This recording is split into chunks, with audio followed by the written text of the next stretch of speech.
Paramashivoham Om Nithyananda Paramashivoham Om Nithyananda Paramashivoham Om Nithyananda Paramashivoham Om Nithyananda Paramashivoham Om Nithyananda Paramashivoham Om Nithyananda Paramashivoham Om Nithyananda Paramashivoham. Now, start to wiggle your toes and your fingers and raise yourself to comfortable seated position.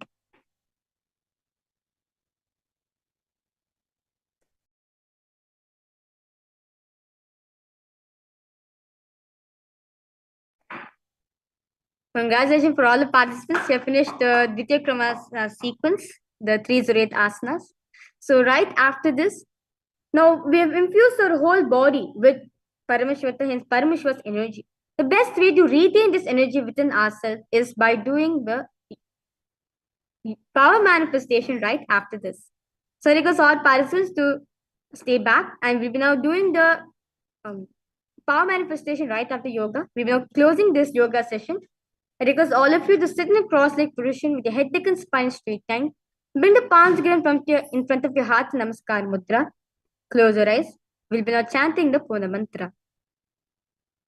Om Purnamadah Purnamidam Purnat Purnamudachyate Purnasya Purnamadaya Purnameva Vashishyate. Om Shanti Shanti Shanti Hari Om Tat Sat Sarvam Bhagavat Shri Nithyananda Paramashiva Padukarpanamastu. Om Nithyanandam. Thank you everyone. Nithyanandam.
Nithyanandam, everyone.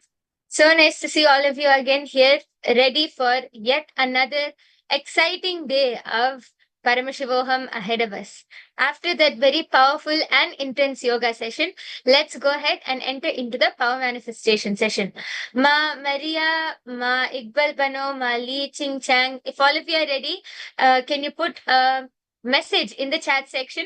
I hope all of you are ready for this exciting day which we have ahead of us. And without further delay, let's go ahead and enter into the power manifestation session.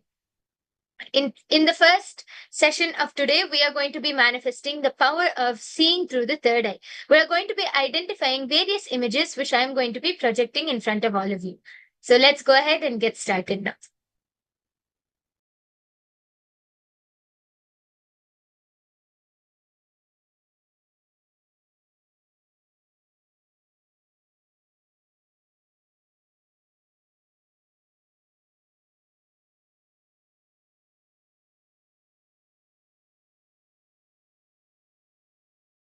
It's okay.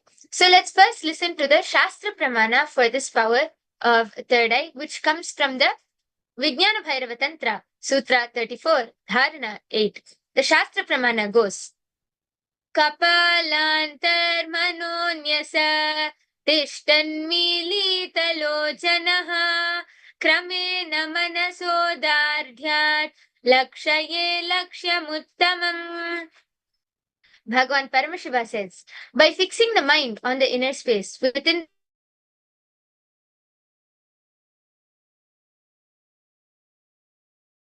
of the mind and inner space through the power of third eye, one directly sees the ultimate goal Lakshyam by having the vision beyond the sight that reveals any object or place, attaining the space of oneness with the source Paramashiv.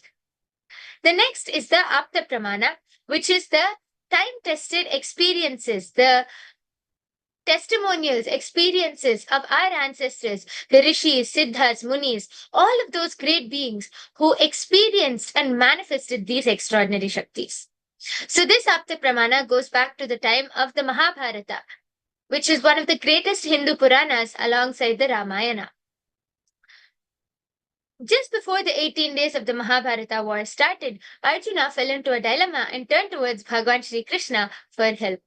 Bhagwan Shri Krishna, the ever compassionate, then revealed the Srimad Bhagavad Gita consisting of the 18 chapters. In the 11th chapter, 8th verse, Bhagwan Shri Krishna tells Arjuna, Natu mam shakyase drashtum anenaiva svachakshusha divyam dadami te chakshuhu pashyame yogamaishwaram. He says, you cannot see my cosmic form with these physical eyes of yours. Therefore, I grant you the divine third eye vision. Behold my cosmic opulence. Out of his extreme compassion, Bhagwan Shri Krishna initiated Arjuna into the power of third eye, after which he was able to have the Vishwarupa Darshan, the vision of Bhagwan Shri Krishna's cosmic form. The next is the Atma Pramana. The Atma Pramana is Swamiji's own experience of how Swamiji was able to experience and manifest this power of third eye. It goes back to the time when Swamiji was just a young 12-year-old boy. Swamiji was sitting on the sacred hill rock Pavarakundre in Tiruvannamalai when Swamiji had this experience. As Swamiji was meditating, Swamiji suddenly realized that he was able to see the entire 360-degree vision around him with his eyes closed. He says that he was able to see everything around him, above him, the whole 360-degree vision, the 10 directions below him, everything. But this powerful experience doesn't just end here. There's more to it. Swamiji continues to describe how he was not only able to see everything around him, he was able to feel and experience every single thing around him as a part of him. Swamiji says, in his own words, I realized not only I was able to see, I was able to feel and experience everything around me as a part of me. Such a powerful experience for just a 12-year-old boy. Yet Swamiji is the avatar of Paramashiva himself, who is here to revive this amazing science of power manifestation, and he has initiated each and every one of us sitting here right now into this power. And the last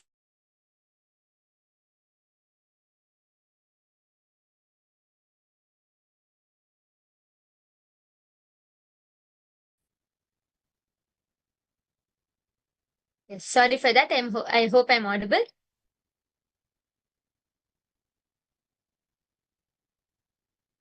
The last is the Sakshi Pramana, which is the experience of all of the devotees and disciples who are able to manifest this power of third eye. So all of you sitting with me here right now are going to be experiencing and manifesting this power. So if you are ready, I request all of you to go ahead and quickly go grab your eye bands, mindfolds, anything with which you can tie your eyes so that you will be able to manifest this power. So I request all of you to quickly go grab these items and come, then we'll get started.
Okay, so if all of you are ready with your eye bands and mindfuls, I request all of you to tie your eyes now. Ensure that your eyes are completely closed and ensure that there is no light which is entering. And also do ensure that you're comfortable and that you're able to breathe. Once you have tied your eyes, I request all of you to sit with your head, neck, and spine in a straight line. We are now going to be chanting the Mahavakya. The Mahavakya is the direct passcode to connect to Swamiji in the space of oneness and manifest these powers. All of these powers which we are manifesting right now is only manifested from the space of oneness. So I request all of you to sit with your head, neck, and spine in a straight line. Fold your hands into the Atmanjali Mudra. Let's now chant the Mahavakya. Om Nithyananda Paramashivoham. Om Nithyananda Paramashivoham. Om Nithyananda Paramashivoham. Continue to intensely chant the Mahavakya. Let it reverberate and vibrate through your whole being. And from this space, scan and now see what is the object, what is the image which I am projecting in front of all of you. The image is now projected to all of you. Start scanning through your third eye and ask Swamiji to show you the picture which is in front of you. The first round starts now.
Yes, relax now. All of you can open your eyes. Please go ahead and post whatever Swamiji revealed to you in your third eye. Whatever you were able to see through your third eye, please post it in the chat section now.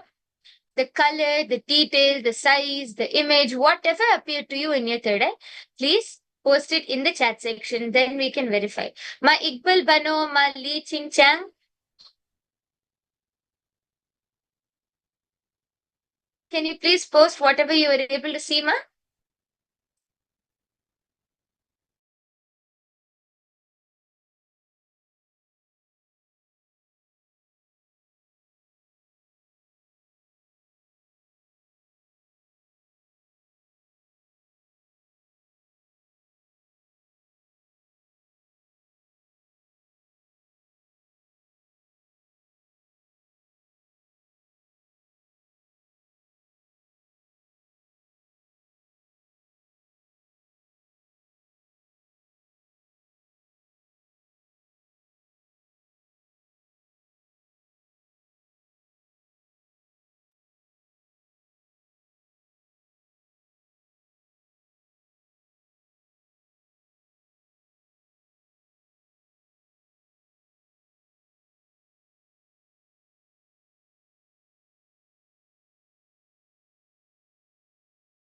Yes.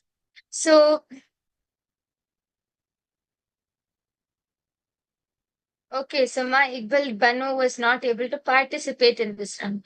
Okay, that's fine. If anyone else was able to see anything, please go ahead and post. Let's verify now what was the answer.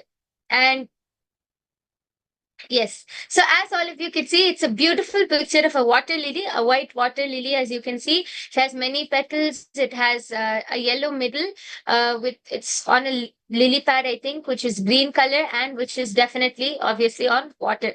So if you were able to see any of these colors, if you were able to see the flower, if you were able to see a water lily, then you have manifested.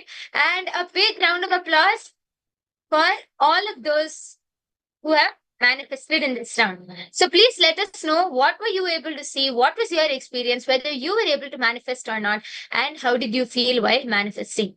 Please go ahead, take some time and let us know in the chat section below. And we have a very, very exciting and amazing day ahead of us because we are going to be having the darshan of Bhagwan Veena Dakshina Murti today. Today being the 13th day of Paramashivoham, we have many more days ahead of us for this program.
Practice Samadhi.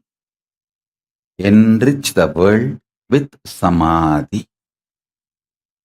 Listen. Whether the individual problems you are facing, your personal health related issues, or the whole world health related issues,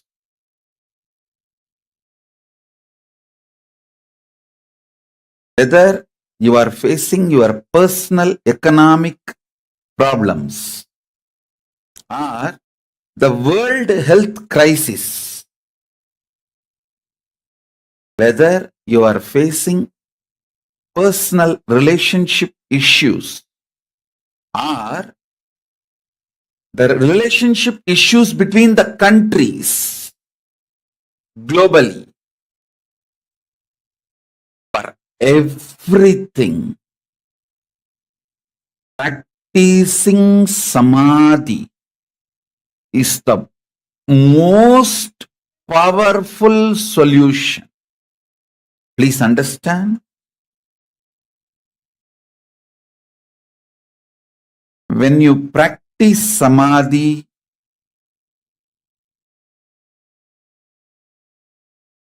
everything in your control becomes conscious, powerful, right, and best for you and for the world.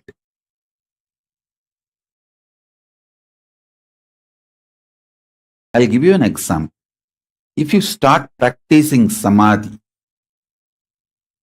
your health will become best. And all the people who are under you, like for example, if you are heading a family, all the family members are under you. You will make sure they are all healthy.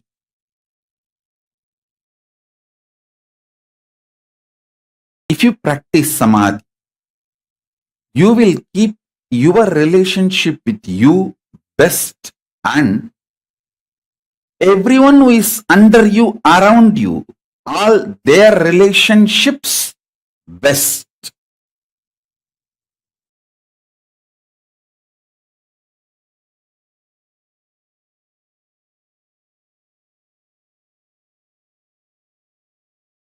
If you practice samadhi, you will keep yourself highly conscious. See, unconscious blind spots, which is responsible for almost all the problems in our life, will be eliminated.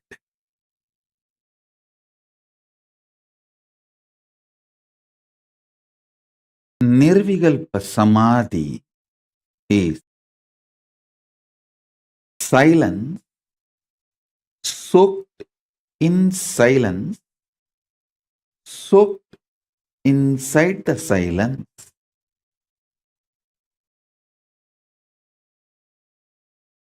Shanti, soaked inside the Shanti, soaked inside the Shanti. Listen, I'll repeat. Nirvikalpa samadhi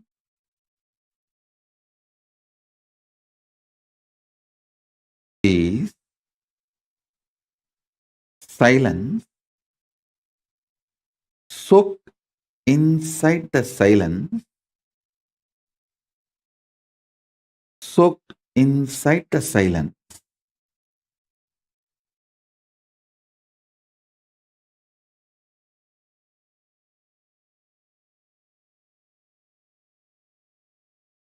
Contemplate on it.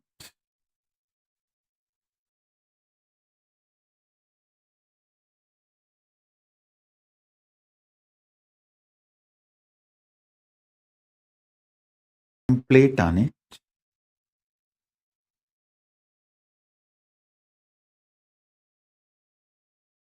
I'll initiate all of you into Nirvikalpa Samadhi as a living experience today.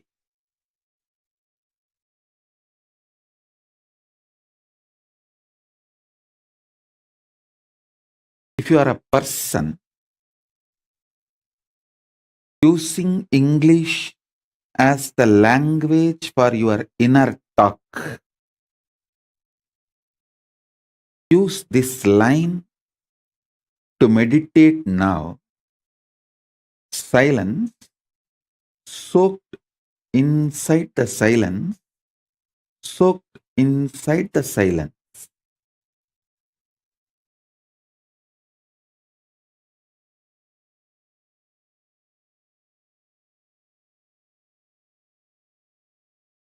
Understand? I'm going to fill you with intense, ferocious, powerful, living silence, not dead silence. Living silence. The silence I'm going to inject into your being will touch your Swadhisthana chakra, means it will just terrorize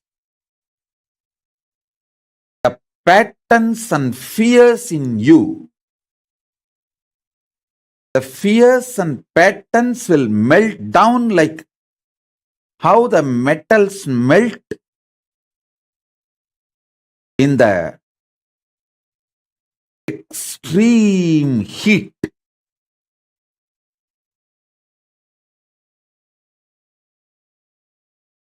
In that absolute heat, how the metal melts, same way all your patterns will melt.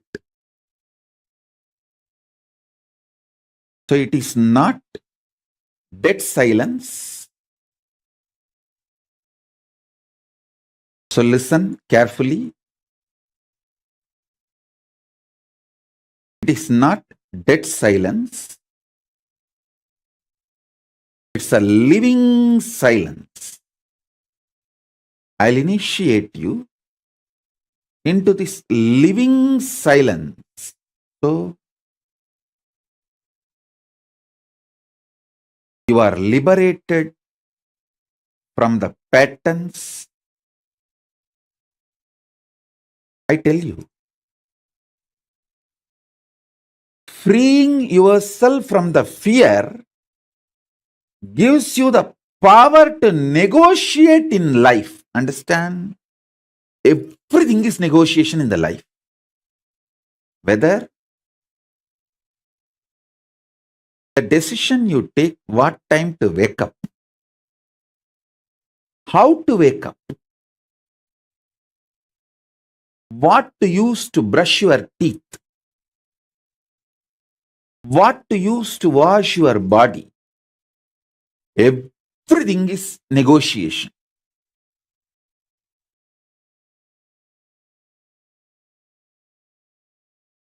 Whether you talk to yourself and convince yourself for some activity, or convince your spouse for something, convince your team, your boss, your subordinates, your assistants, everything is all about negotiation. It's all negotiation. All relationships are negotiation.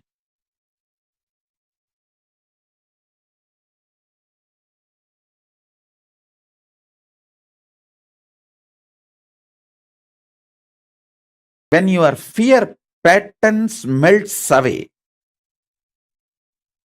you will be so clear about the negotiation with the life.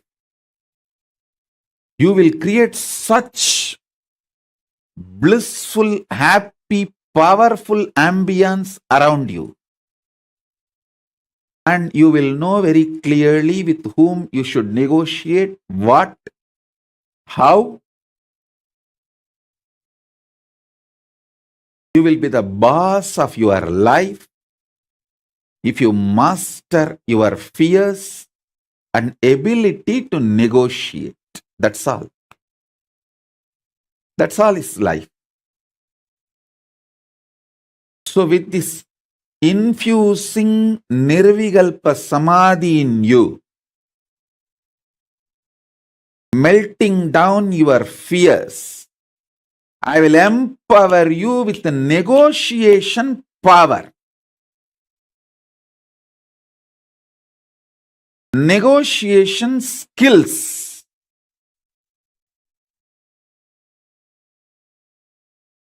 When you start negotiating in life, in business or personal relationships or with yourself, many times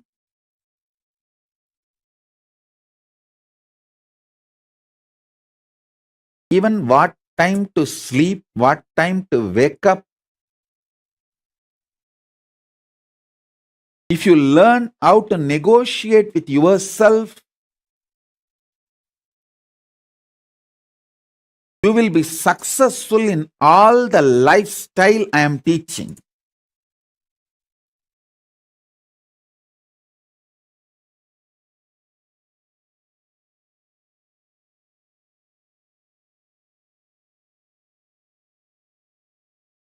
I'll continue the initiation into Nirvikalpa Samadhi.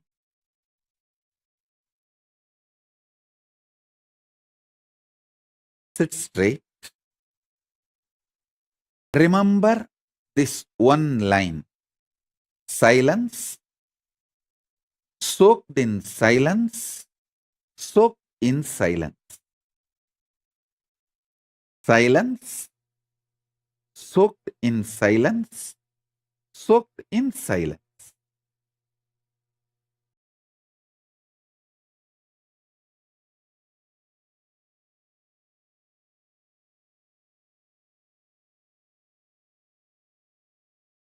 Just meditate on this one line.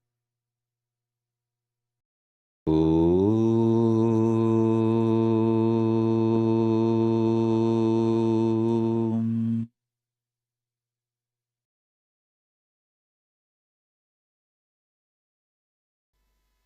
So shall we start? Listen. The first thing today we are going to work on is perpetual completion. Listen to that word. Perpetual completion means constantly being in the space of completion and joy. Please understand, if anything stops your constant joy, you are worried about your business, you are worried about your career, you are worried about your health, you are worried about family, you are worried about relationship, please be informed. In that field, you will only fail. You are worried about certain aspect of your life which stops you being in the space of completion or bliss is not going to make you successful in that field. Please be informed, what I am talking is the cosmic law of life. Don't think, I'll constantly be thinking only about my business, so I'll be successful. No. See, if you are constantly in the completion, out of completion when you do, that will be successful. But not out of powerlessness and worry. How many of you are exactly catching what I am saying? See, if your career, if your business, if your family, if your health, anything distracts you from being in the space of completion, the first thing you need to do is completion. Then the business, family, health, everything will be successful. Everything will be successful. But without that, any plan you do, it is like a spraying scent. How much ever scent you spray on the bull, let's use holy word, cow dung.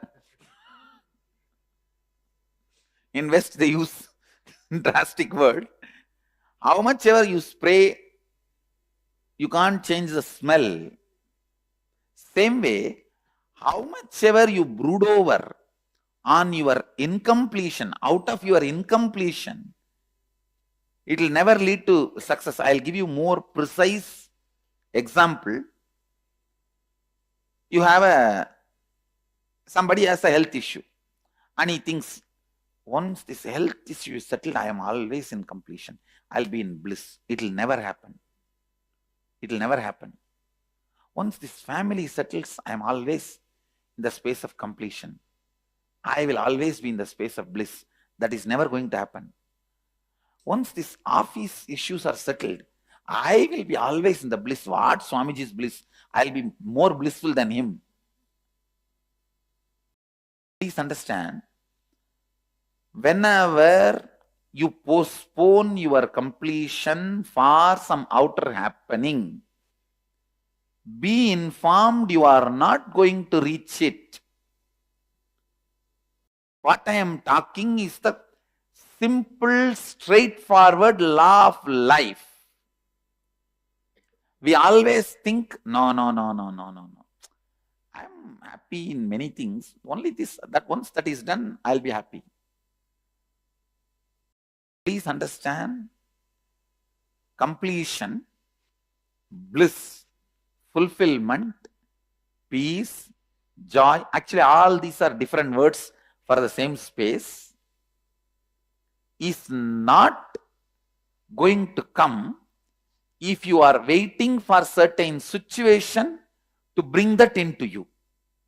How many of you are catching the definition I am giving?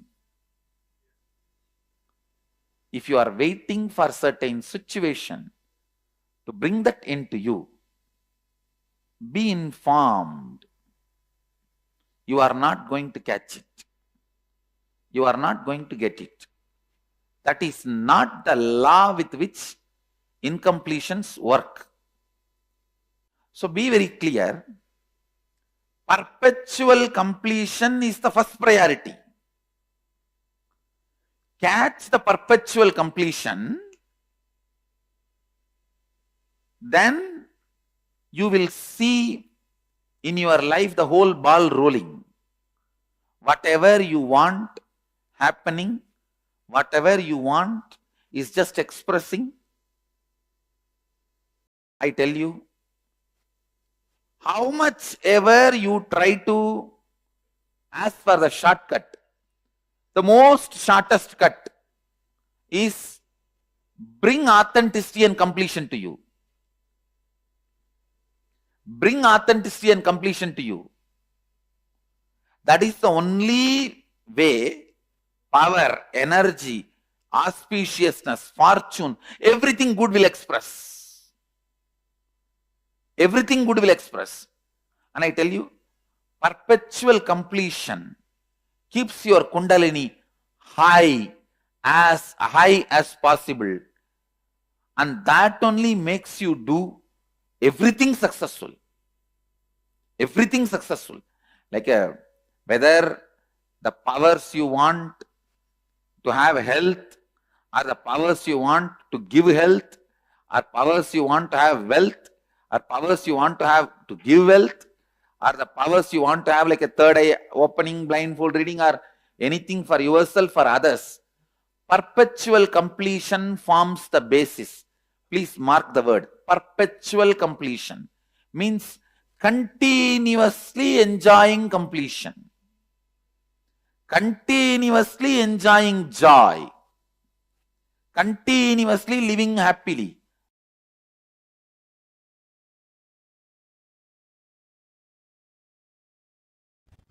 Paramashiva's message from Sri Kailasa directly. Listen.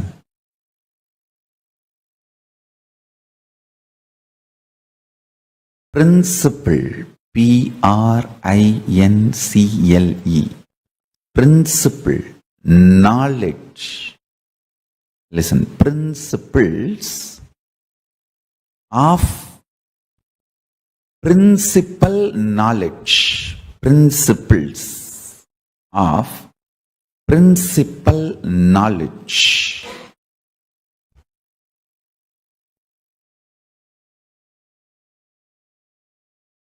Root and source of all knowledge, existence,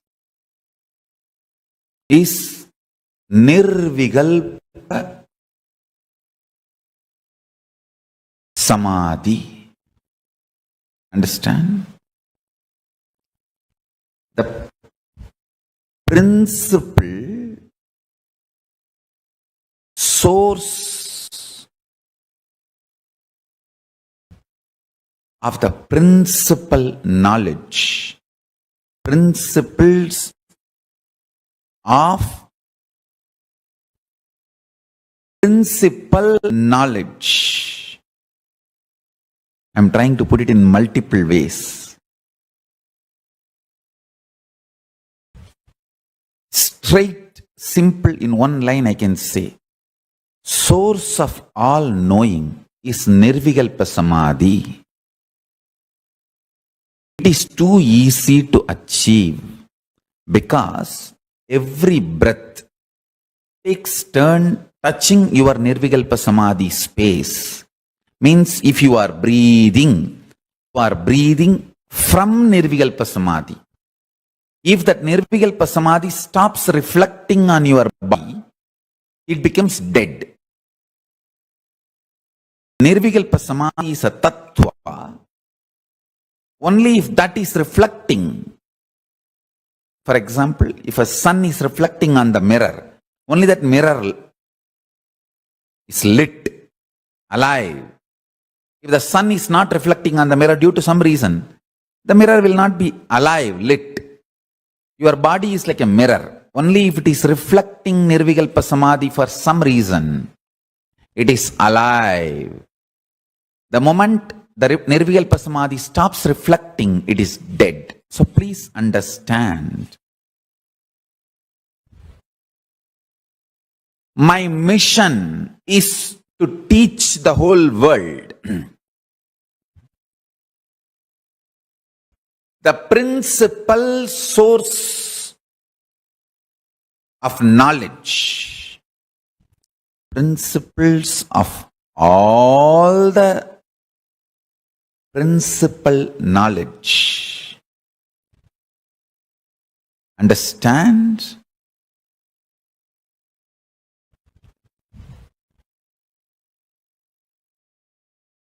Is Nirvikalpa Samadhi. Listen.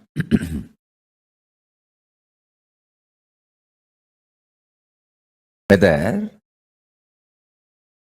the knowledge about the cosmology or astrology, astronomy, physics, chemistry, biology, any level, any knowledge, I tell you,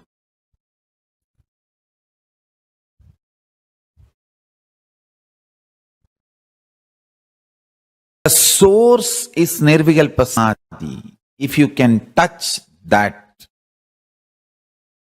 you will have something original in your life. Nirvikalpa Samadhi. Paramashiva resides in Nirvikalpa Samadhi and radiates it in the form of Dakshinamurti.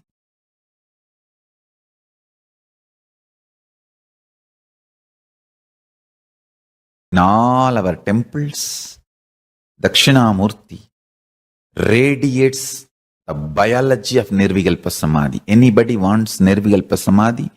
Go to our temples, Dakshinamurtis, and touch the Dakshinamurti deity. Do puja. Sit in the front of Dakshinamurti. sit in front of the third eye of Dakshinamurti and just see him with your third eye.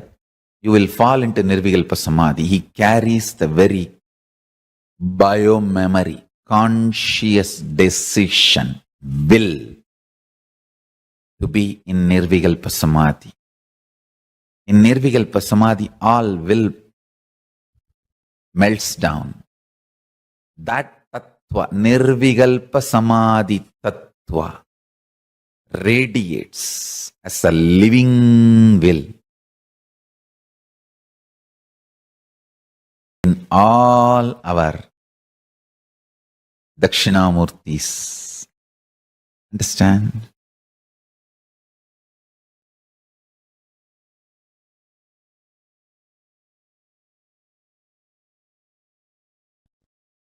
Whether you are a kid studying for your school examination or an adult studying for some interview or presentation, or a CEO studying to present something to your team, or an enlightened being teaching to your disciples, or incarnation wanted to reveal the Paramashiva's message every day. The source you need to look in is only one, Nirvikalpa Samadhi.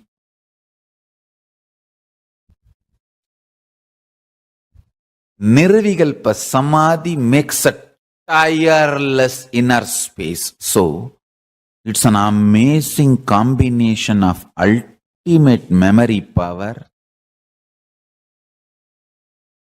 ultimate usefulness, stability, and pure power of enlightenment. Understand? How much ever attacks happen, injustice done,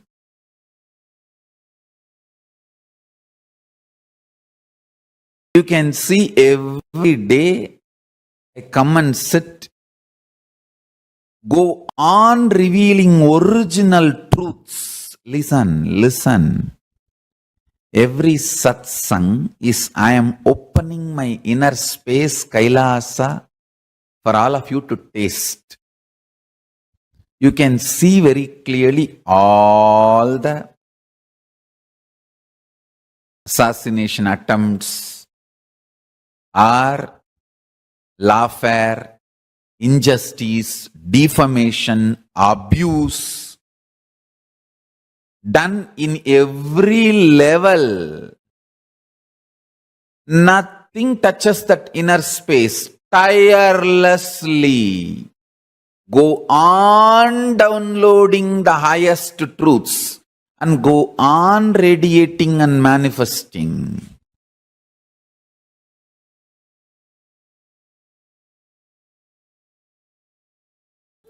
You see, whole day, your mind will be planning, thinking, preparing your reply, and it will be depressed, heavy. Whole day you will be doing the job, but you will be doing your job, office work. Am I right or not? When you can be depressed and do your office job, why can't you be liberated and do your office job? Simple logic. When a part of you can be depressed and continue your office job, why can't part of you be unclutched and continue the same office job? It is possible. We never tried. It is possible. We never tried. Understand? Even if part of you is depressed, tensed, planning for your evening fight, you are doing your job. You are doing your office job, you are making decisions, you are doing all your work, everything is going smoothly, everything is handled. You can see many times, you will sit in your car, drive more than half an hour, only when you reach your office and switch off the car, you remember, you drove for half an hour. You only took right, left, gave brake for the signal, You did everything, pressing the accelerator, taking right turn, left turn, pressing the brake for signal. You did at least 200 things. Only when you switch off the car in your office, parking lot, you just remember, oh God, half an hour you drove. Half an hour you drove. How many of you had this experience in your life? Then you are already master. You have mastered the art of unclutching and driving. Then why should you have fear? 3 hours of your life, 24 hours.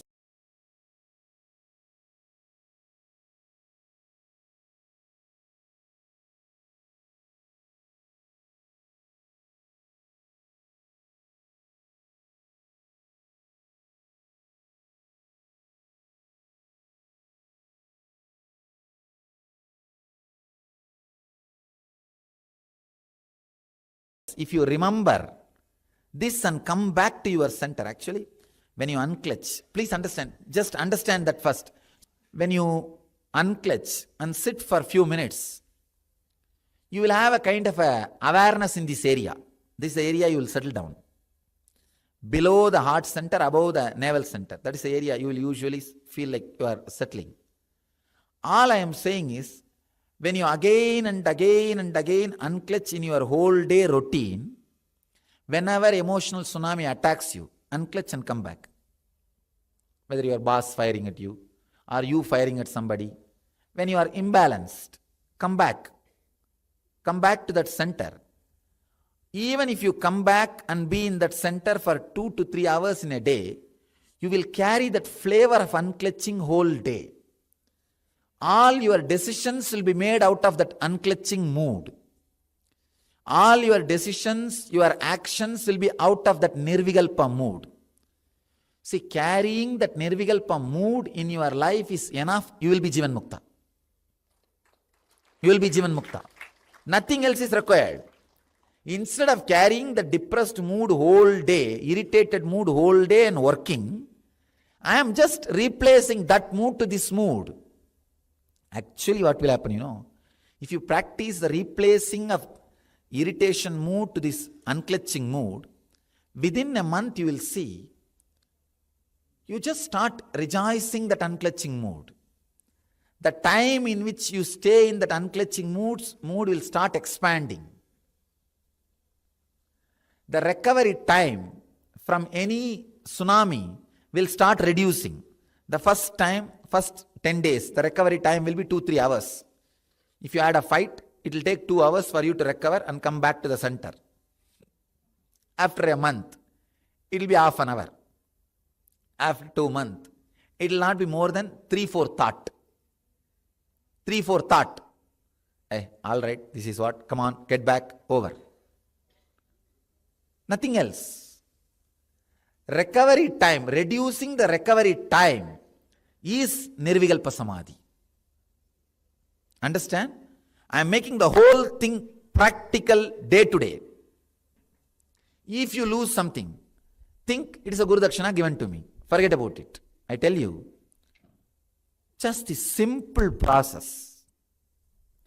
Anything which creates agitation in you, irritation in you, raises the heat of your blood. Just say, unclutch. Know thoroughly, nothing can sit in your inner space more than few seconds.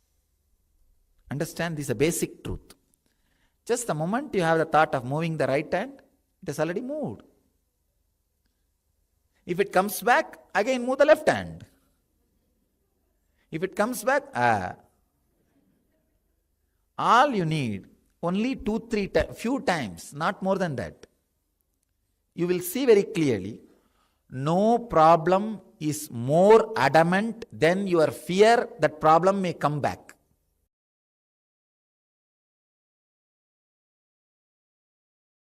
One of the biggest enemy stopping you experience Nirvikalpa Samadhi is your self-criticizing pattern. See, you strongly believe you have not achieved oneness Nirvikalpa Samadhi, unclutching, completion, because there is a definition for that state, and that definition is not manifesting in you. You are such a, first of all, any person who thinks there is a definition for Nirvikalpa Samadhi, there is a definition for oneness, is a fool. Your mind cannot grasp even the definition. Forget about using the definition as the scale to measure whether you achieved it or not. You can do only one thing. Continuously remember to surrender, consciously declare to Mahadeva, Paramashiva, I am consciously declaring. Manifesting in me, only you can do.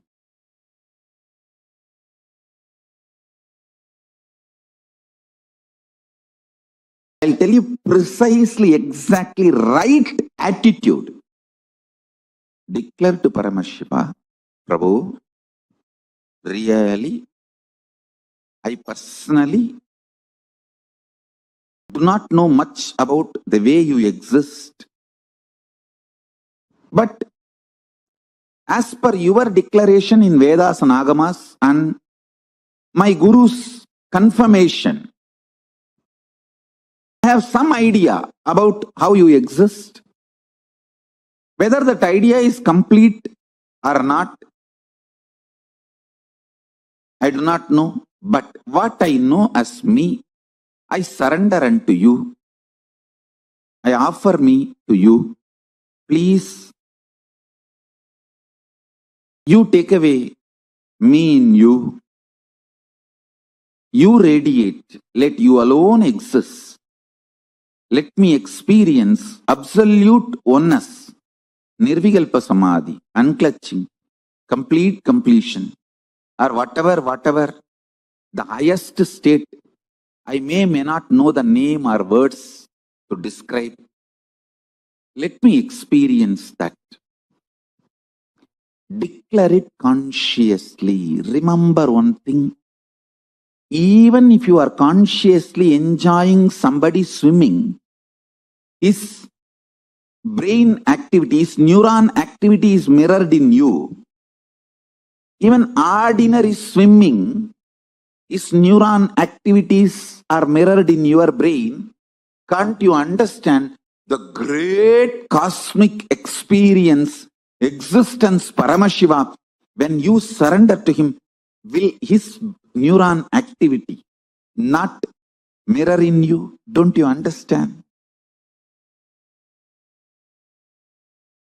When you pray, when you decide to have feeling connection, when you declare to have oneness with Paramashiva, be assured simply his neuron activities mirror in your brain. How it should, you don't put a condition. Once you surrender and declare, whatever is happening, decide to know very clearly that is he manifesting. If you are even feeling irritated, what can be done? That is the way he is manifesting. Whatever he is manifesting. Go with that peacefulness, Shanta Swarupa. Then he sinks deeper and deeper into your being. Your being sinks deeper and deeper into his existence.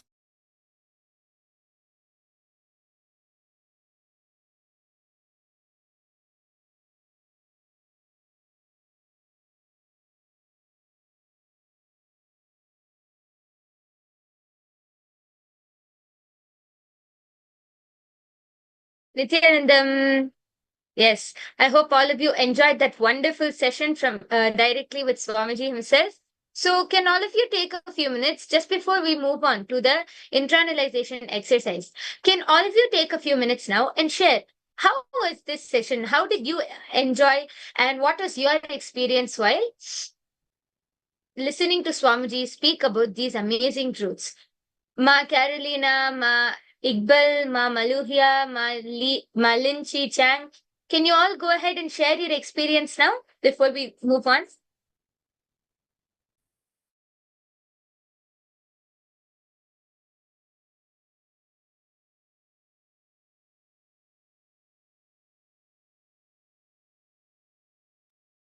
We are now going to be entering into the internalization exercise. Just now we learnt about Nirvikalpa Samadhi, the ultimate unclutching state. So let us now cognize and understand a little bit more about these truths. Did you know? More and more you operate from Nirvikalpa Samadhi, it will make you realize the binary system with which this whole world is operating. Just this simple process, anything which creates agitation in you, irritation in you, raises the heat of your blood, just say ah and unclutch, knowing thoroughly that nothing can sit in your inner space more than a few seconds. Just the moment you have the thought of moving the right hand, it has already moved. If it comes back again, you move the left hand. If it comes back again, all you need is only two, three, few times, not more than that. You will see very clearly that no problem is more adamant than the fear that the problem may come back. Actually, this is very true. Sometimes we might face some certain situations, and at that time we'll handle it.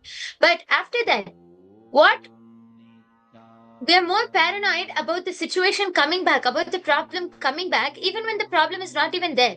Even when the problem doesn't exist anymore, we are still so scared and paranoid that we are going to get affected by that same problem. That is actually what is creating all of the problems in our life, and that is what we need to unclutch from. And that is what we are going to be learning. One of your biggest enemy stopping you from experiencing Nirvikalpa Samadhi is your self-criticizing pattern. You strongly believe that you have not achieved oneness, that you have not achieved the Nirvikalpa Samadhi, unclutching, the completion state, because there is a definition for that state, and that definition is not manifesting in you. But this is Nirvikalpa Samadhi is more than just a definition. It is your experience. So now I request all of you to pen down the ideas that you have about Nirvikalpa Samadhi. That, for example, it's not possible for me. Oh, I'm not sure. It sounds a little difficult. It might not be very easy for me. What are all the ideas that you hold against Nirvikalpa Samadhi? Can all of you go ahead, take a few minutes and start writing this down?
Once you are done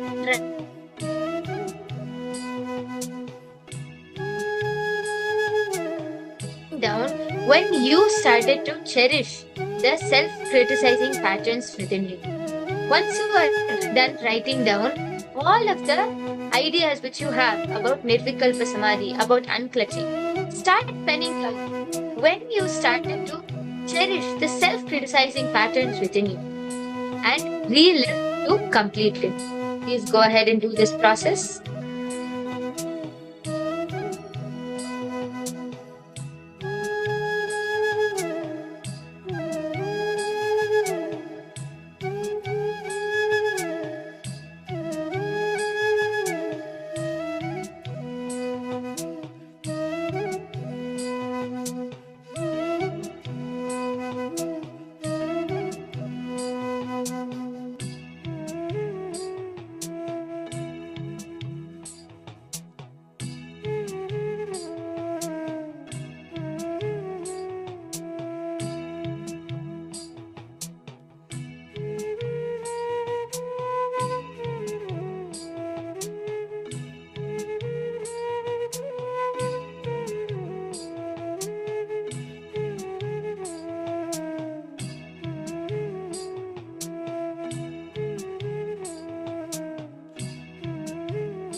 Yes, all of you relax now. Please relax. Now, we are going to move on to the power manifestation session. After this amazing, powerful exercise of unclutching, let us now move on to the power manifestation. Today, we have a very interesting Shakti to manifest. Will any of you be able to guess what that is? Today, we are going to be manifesting the power of Durashriti. So, we are going to be, all of you are going to be identifying various sounds from a distance. So, first, this is how we'll go. First, I'm going to be playing a sound. I'll be listening to a sound and playing it from my side. Then all of you should scan and see what is that sound which I'm playing. It can be any sound. All of you are going to scan and see what is that sound. And then I'll be projecting it to all of you and we can go ahead and verify along with your answers. So it's a very simple yet very interesting power. So I hope all of you are ready and we can go ahead and get started. Just before we get started, can I see a quick thumbs up if all of you are ready? Ma Carolina, Ma Maluhia, Ma Iqbal Bano, Ma Lee Ching Chan. If you're ready, can I see a quick thumbs up, Ma?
Okay, so if you all are ready, let's go ahead and get started.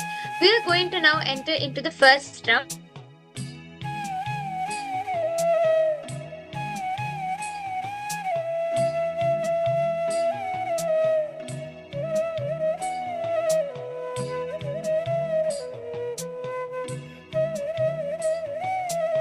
Sorry for that. As I said, I'm going to be playing a random noise and all of you are going to be listening to that and are going to be identifying what is that noise. Okay, so let's go ahead and get started. I request all of you to first sit with your head, neck and spine in a straight line. Please start chanting the Mahavakya, connect to Swamiji and let's go ahead and get started. Please start scanning and see what is the sound which I am listening to here.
Okay.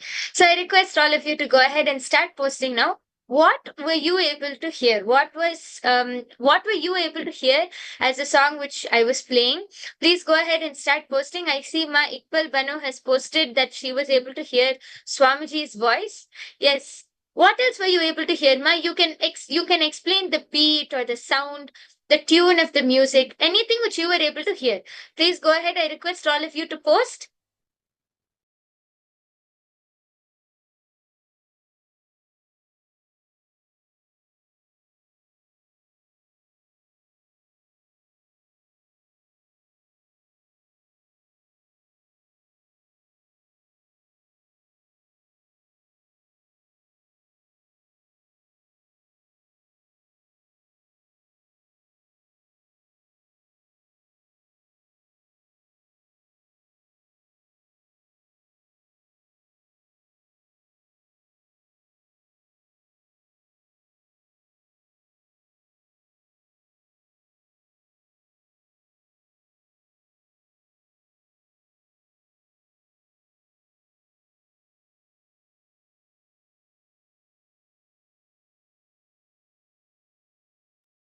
Okay, so we are able to hear Swamiji's voice conducting a session with a red dress.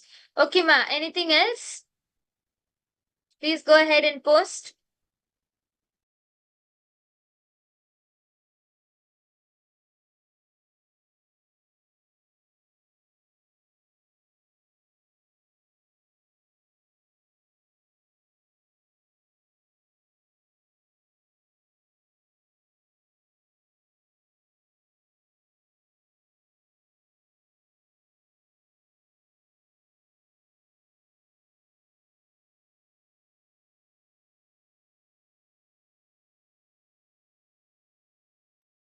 Okay, so let's now go ahead and verify what is the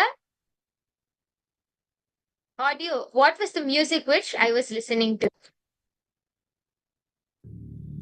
Taka taka taka taka nada raja, taka dimi taka junu nada raja, talang taka dimi nada raja, dum dum taka dimi nada raja, taka taka taka taka nada raja, taka dimi taka junu nada raja, talang taka dimi nada raja.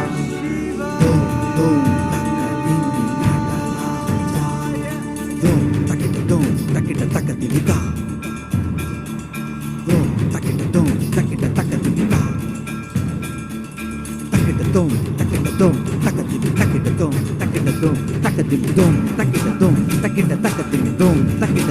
takita takatilika.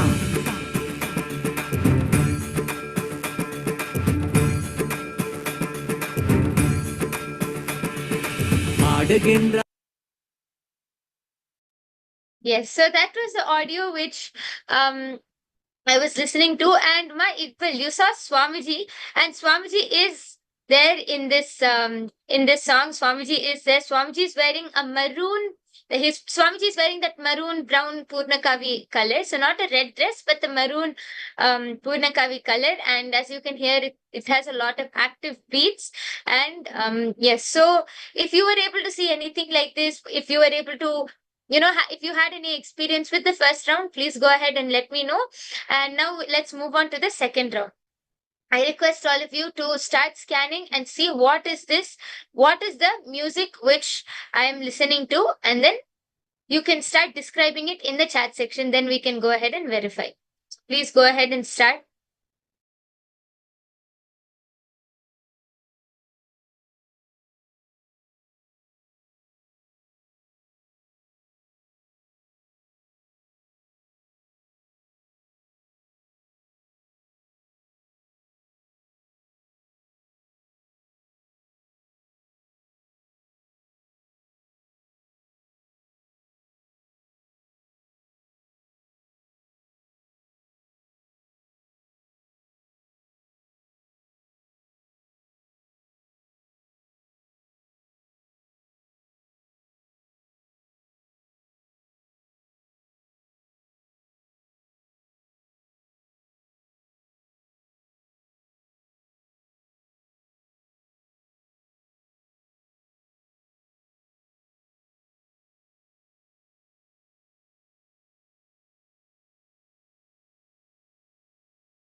Yes. So Ma has posted Namah Shivaya, I heard. And Ma Iqbal Bano, can you go ahead and continue posting what you were able to hear for this round, Ma?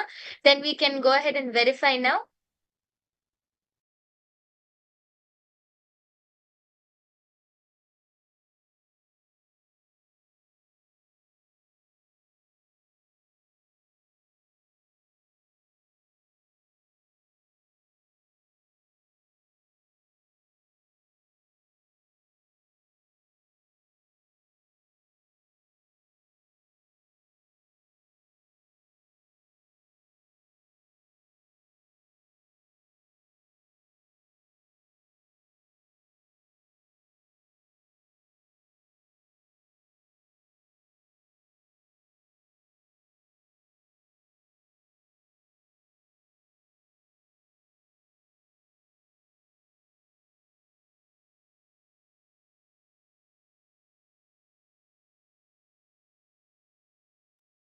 Okay, so Ma Iqbal has posted a cloud white and something running.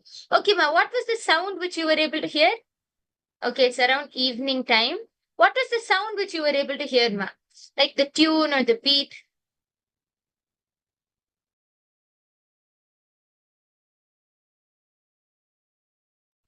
Okay, so you've posted, you're seeing, you heard a guitar. Okay, Ma.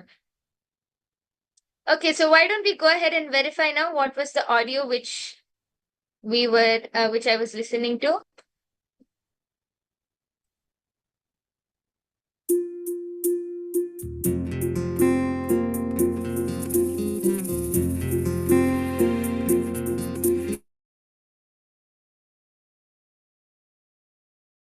வடிவமாய் வந்து நின்றார் ஆதிசிவன் ஆதி அந்தமில்லாதொரு ஜோதி வடிவமாய் வந்து நின்றார் ஐந்தோழில் செய்தொழித்தான் அந்த வருத்தம் தீர்த்திட உலகம் வந்தார் ஆக்கைக்கு தேக்கைகள் நடித்திடும் போது சதாசிவன் என்னும் நினைவு கொண்டார் மாயை மக்களை மயக்கும் போது ஈசானத்தான்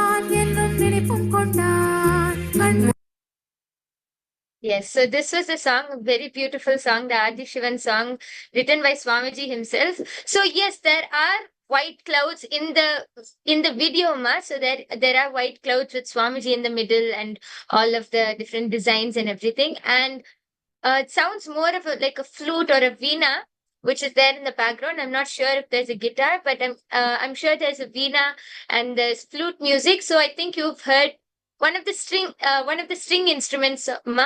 So a round of applause for that, and a big round of applause for all of those who have manifested in this round. Please go ahead and remember to share your experience with all of us, and share your experience with your family members, with your friends, and get them here so that they can experience manifesting these amazing powers by themselves, and they can experience much, much more in this program. So with this, we come to the conclusion of this power manifestation session, and we are going to now move on to the next session, where you are going to be learning about manifest care of a visionary with Shantatva of Nirvikalpa Samadhi.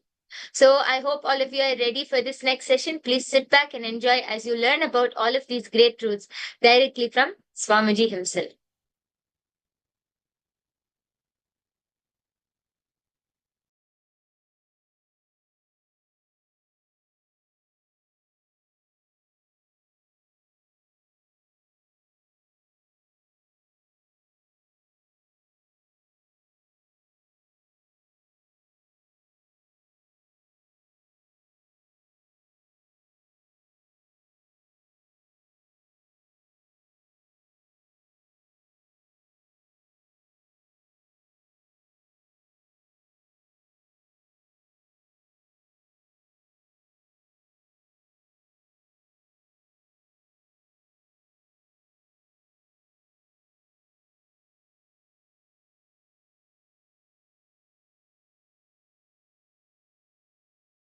Being who expresses his visions tirelessly till it becomes reality is called visionary. Visionary is a being, never gets tired. goes on expressing his vision, inspiring, holding on to his vision and making it into a reality is visionary. Temples, ashrams,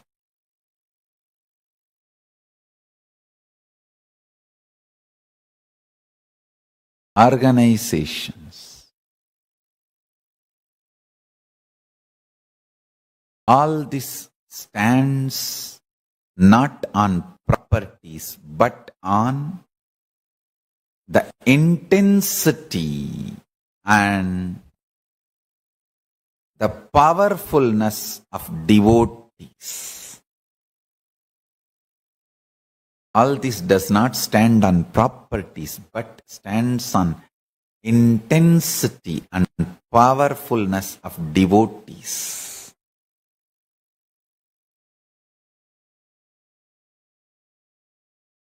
This is exactly the way the Maha Kailasa, where Paramashiva resides, should start manifesting in this planet Earth as Sri Kailasa everywhere.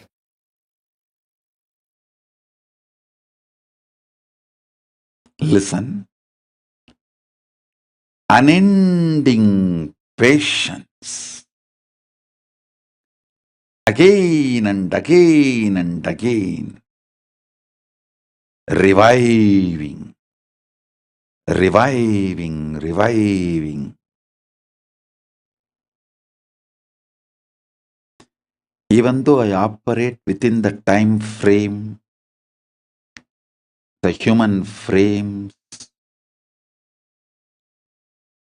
my existence is not bound by any of these frames. It infuses such large energy, power.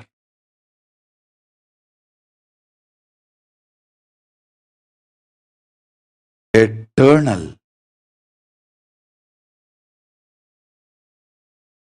Life, excitement, energy, tyaga, ability to restart. Let's all restart with the tremendous energy of Paramashiva.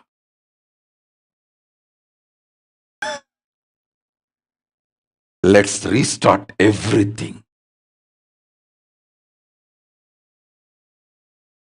with complete new energy, inspiration, joy, power, tyaga,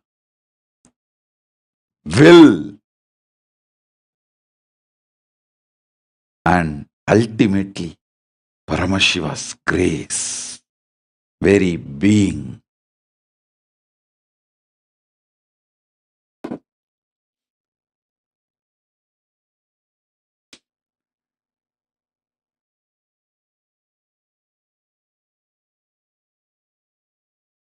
I'll highlight few of the Ananta Kalyana Gunas Paramashiva manifested in this Nijavatara, which will be useful for all of you, which you can imbibe and manifest.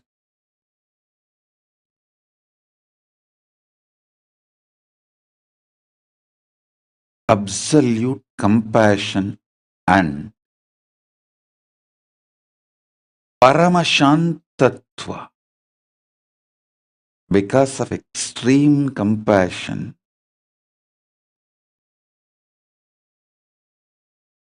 extreme peace in the core.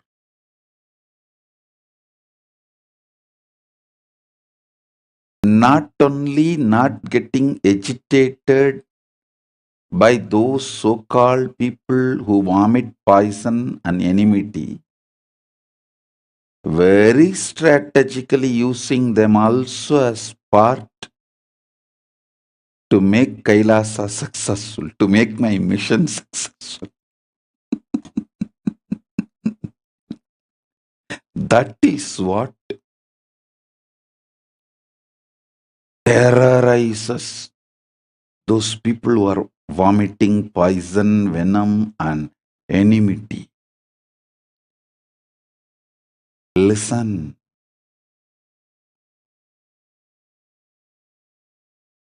I never show violence, never get agitated, but because of my Shantatva, eternal peace, I know very strategically how to use even their enmity for my advantage and to fulfill my mission. I tell you,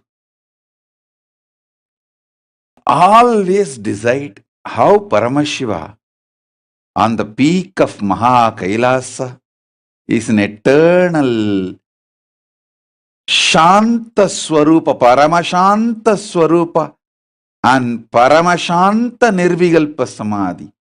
Meditate on that.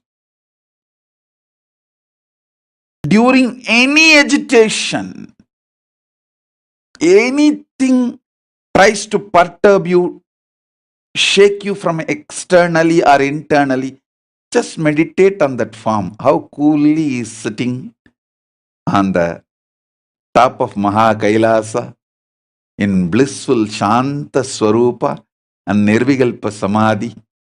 You will simply see how to strategically use even the venom vomited by your enemies.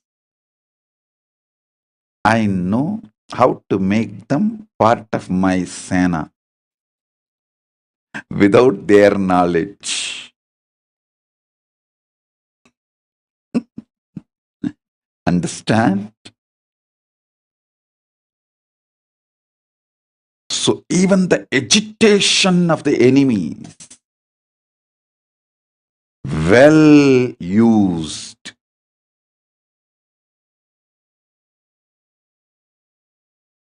by Paramashiva. Listen. When the Targhavana rishis, I don't know what kind of, when the Targhavana rishis sent all different attacks on Paramashiva, like they sent a snake, deer, fire, thinking that they can destroy Paramashiva. He just held all of that as his ornaments and his weapons. He made all of it as his ayuda and abarana, as his glory.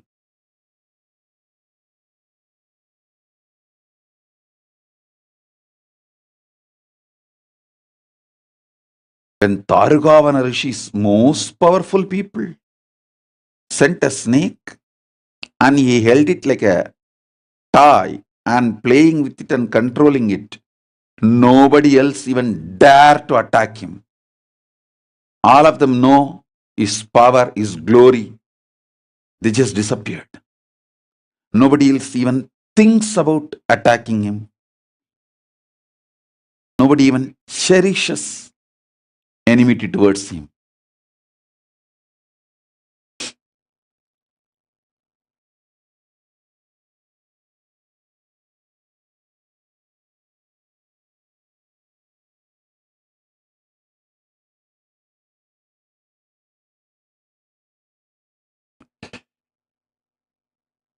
They sent a tiger. He just made the tiger skin as his dress. They sent deer. He held that deer in hand and made it as pet, his pet. They sent Parasu. He just took it and made it as his weapon.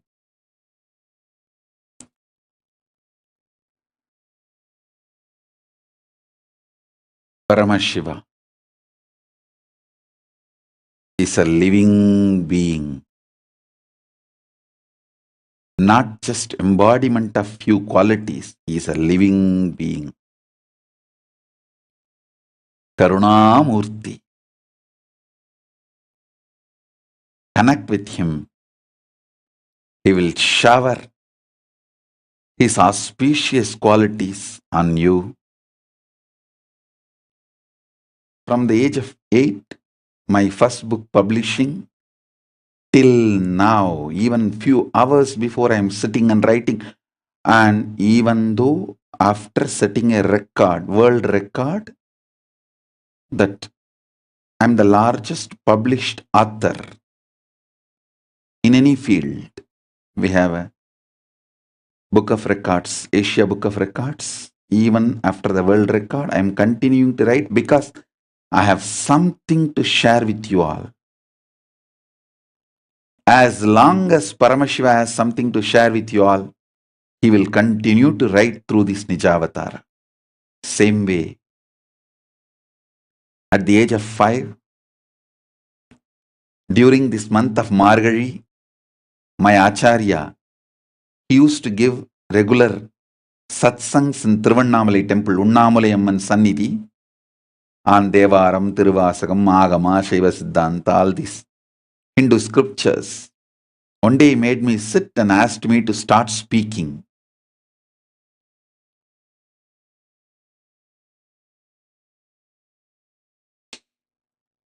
From that time my public satsang started.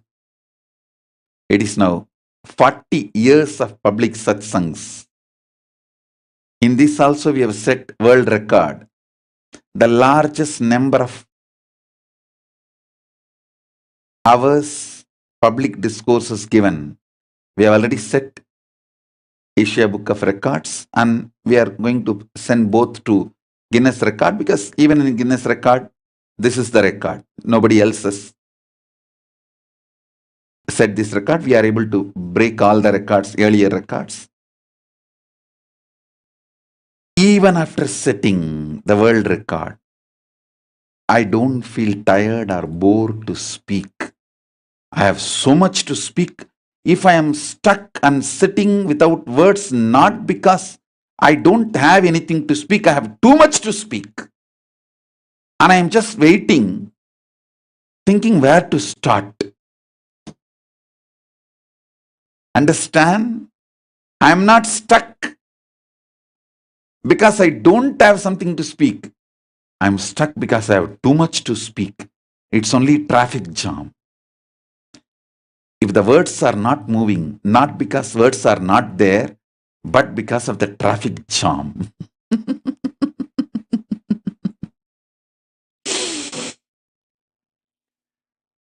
With Paramashiva's grace, as long as he has something to share to the world, I'll continue to speak.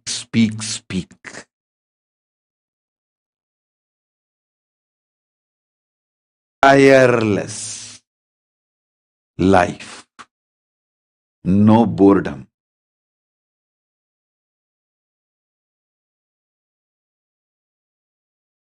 Even the idea of tiredness and boredom does not exist in me. This age and all is only for all of you. Number. For me, all these numbers does not have any meaning. I am as fresh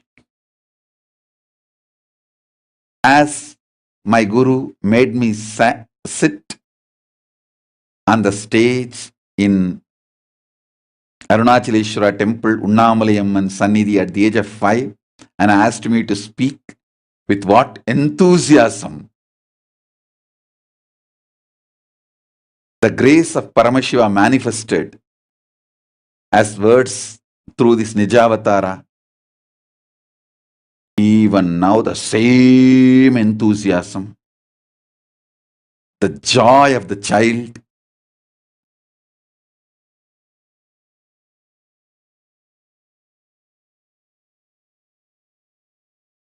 fresh beginning.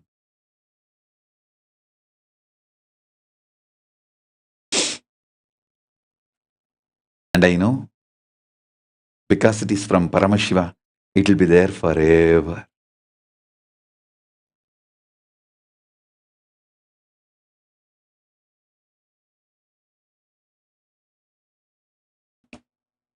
if you heard oldest video recorded satsangs,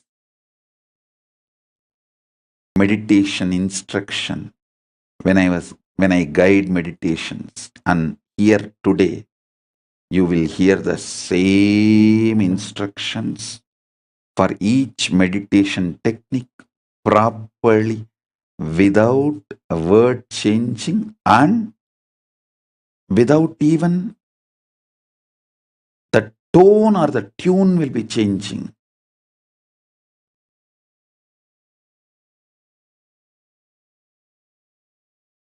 Any meditation technique or kriya, it will come exact words, exact sound, exact pronunciation.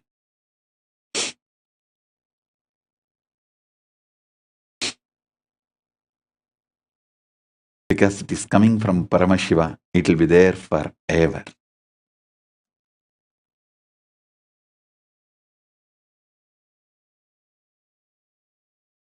And if you see what I was talking at the age of 15, 16, we were thinking that we have the earliest video record of me is only at the age of 17, but now we have got some more from Tiruvannamalai.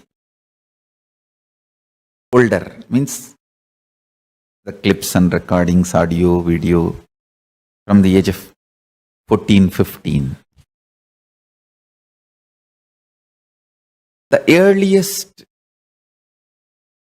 videos available from that till now, if you start listening, you can see absolute consistency, but high creativity.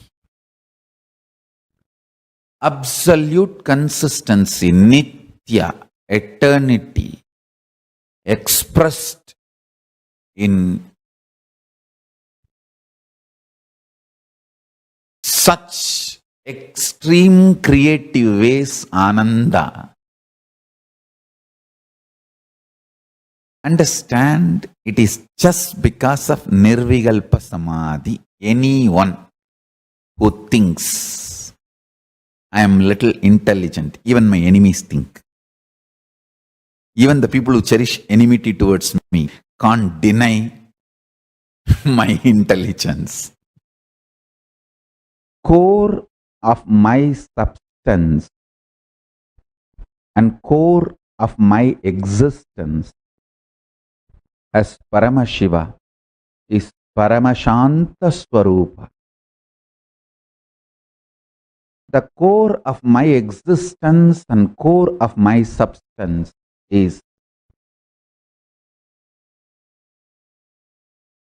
absolute peace,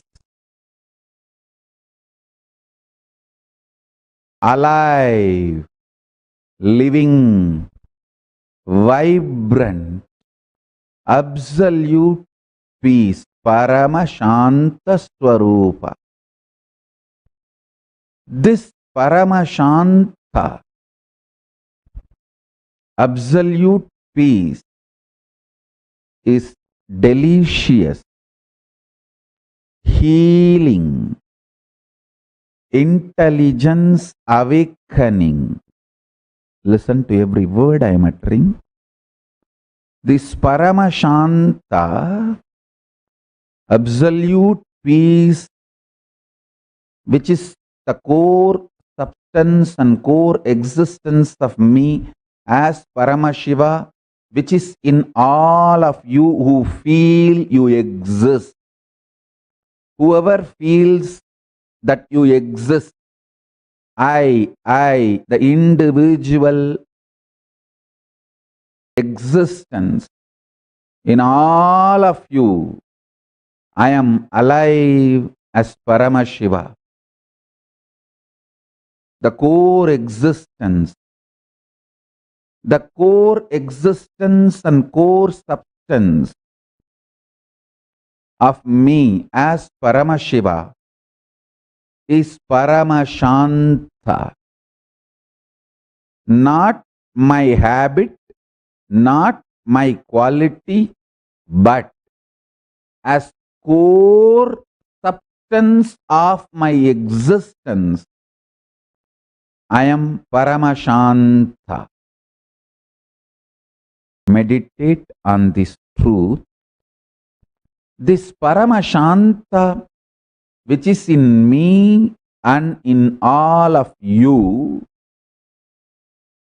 is delicious, tasteable,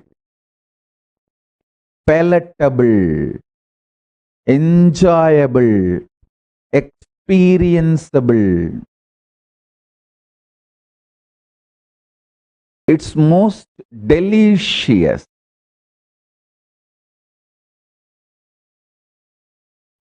Start delighting, getting delighted, enjoying, sharing this joy of this absolute peace. I tell you, whether it is a simple headache or worst corona, simple, small argument with your wife or the worst dangerous, difficult relationship issues, whether your fear of losing your job or your desire to build a career, whatever may be the issue, listen carefully. If you have learned to taste this Paramashanta, it's like a honey bottle, honey Kailasa, Amrita Kailasa, kept inside your Anandagandha. If you just know to taste it, before every action, remember to taste that Paramashanta. You will always be successful because that Paramashanta, absolute peace, ultimate peace in you is intelligence awakener. Decide to enjoy the Paramashanta Swarupa, ultimate peace who is sitting inside you. Whenever you have time, just sit all that time happily in Paramashiva's space. Paramashanta. This whole cosmos is happening. Big bangs happening. Black holes happening. Universes manifesting. Playing. Merging. Time zones happening. Playing. Merging. You are there in that Paramashanta Swarupa as Paramashiva, witnessing this whole drama. I tell you, I am not giving this technique as a solution or to achieve just enlightenment. I am giving this as a solution for you, even if you want to build a career. If you want a job and you lost your job, you are in deep insecurity, you are using food stamp for your next meal, you are in such stress, difficulty, don't know when you may become homeless. At that situation, even if you are in that kind of a situation, I am giving you this as a solution. Taste the Paramashanta Swarupa of Paramashiva inside you. I tell you, he is intelligence triggerer. He is intelligence awakener. I tell you, the most delicious taste of Paramashiva is his Paramashanta Swarupa, absolute Paramashanta, ultimate Shanta Swarupa, vibrant, alive, life positive peace. This one truth,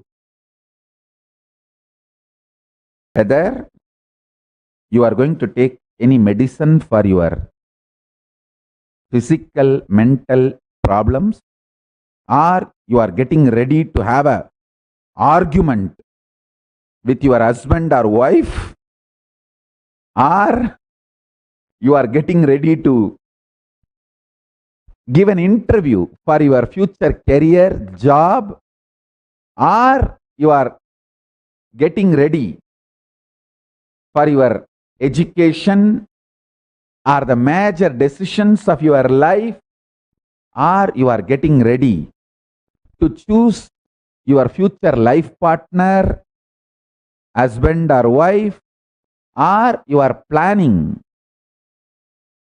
anything.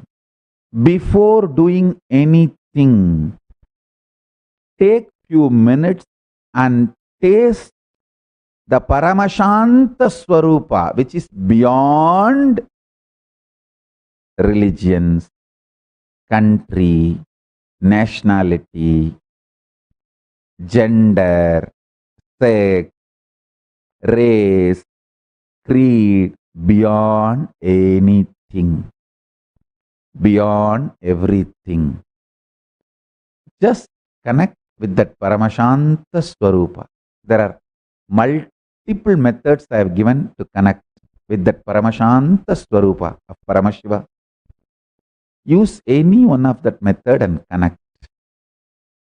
Taste that Paramashanta Swarupa. With that strength, go and act. Be active. You will see you are always best. The habit of tasting the most delicious Paramashanta Swarupa of Paramashiva in you will always make you successful. Understand one thing. Always be in the space of reaction of Paramashiva. Whether in your existence or action or reaction, in every level, perception, in your very existence level, decide to be Paramashiva, Paramashanta Swarupa. Cognize, meditate on this. Don't think you will have to achieve the victory today, and if you don't achieve the victory today, you will not practice it. No. That's a stupid incompletions of the past. Past sitting inside you and constantly making you lose trust on you and instigating self-doubt, self-hatred, self-denial should be completely neglected.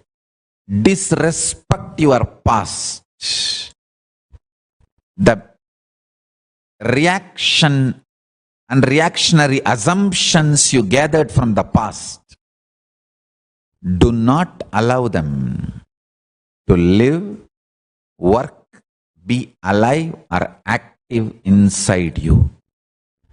By unclutching, being in the space of Paramashiva, Paramashanta Swarupa, just remember you are Paramashanta Swarupa and react only as Paramashiva will react. Past will be dead. You can just change not only the experience of past on you, even the facts and informations of the past of you can be changed. I tell you, when you decide for life, when your core decides for life, automatically your laziness disappears,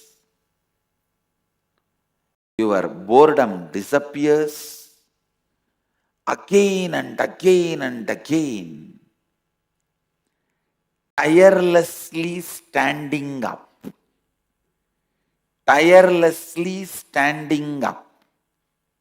Listen, tirelessly standing up. Listen, tirelessly standing up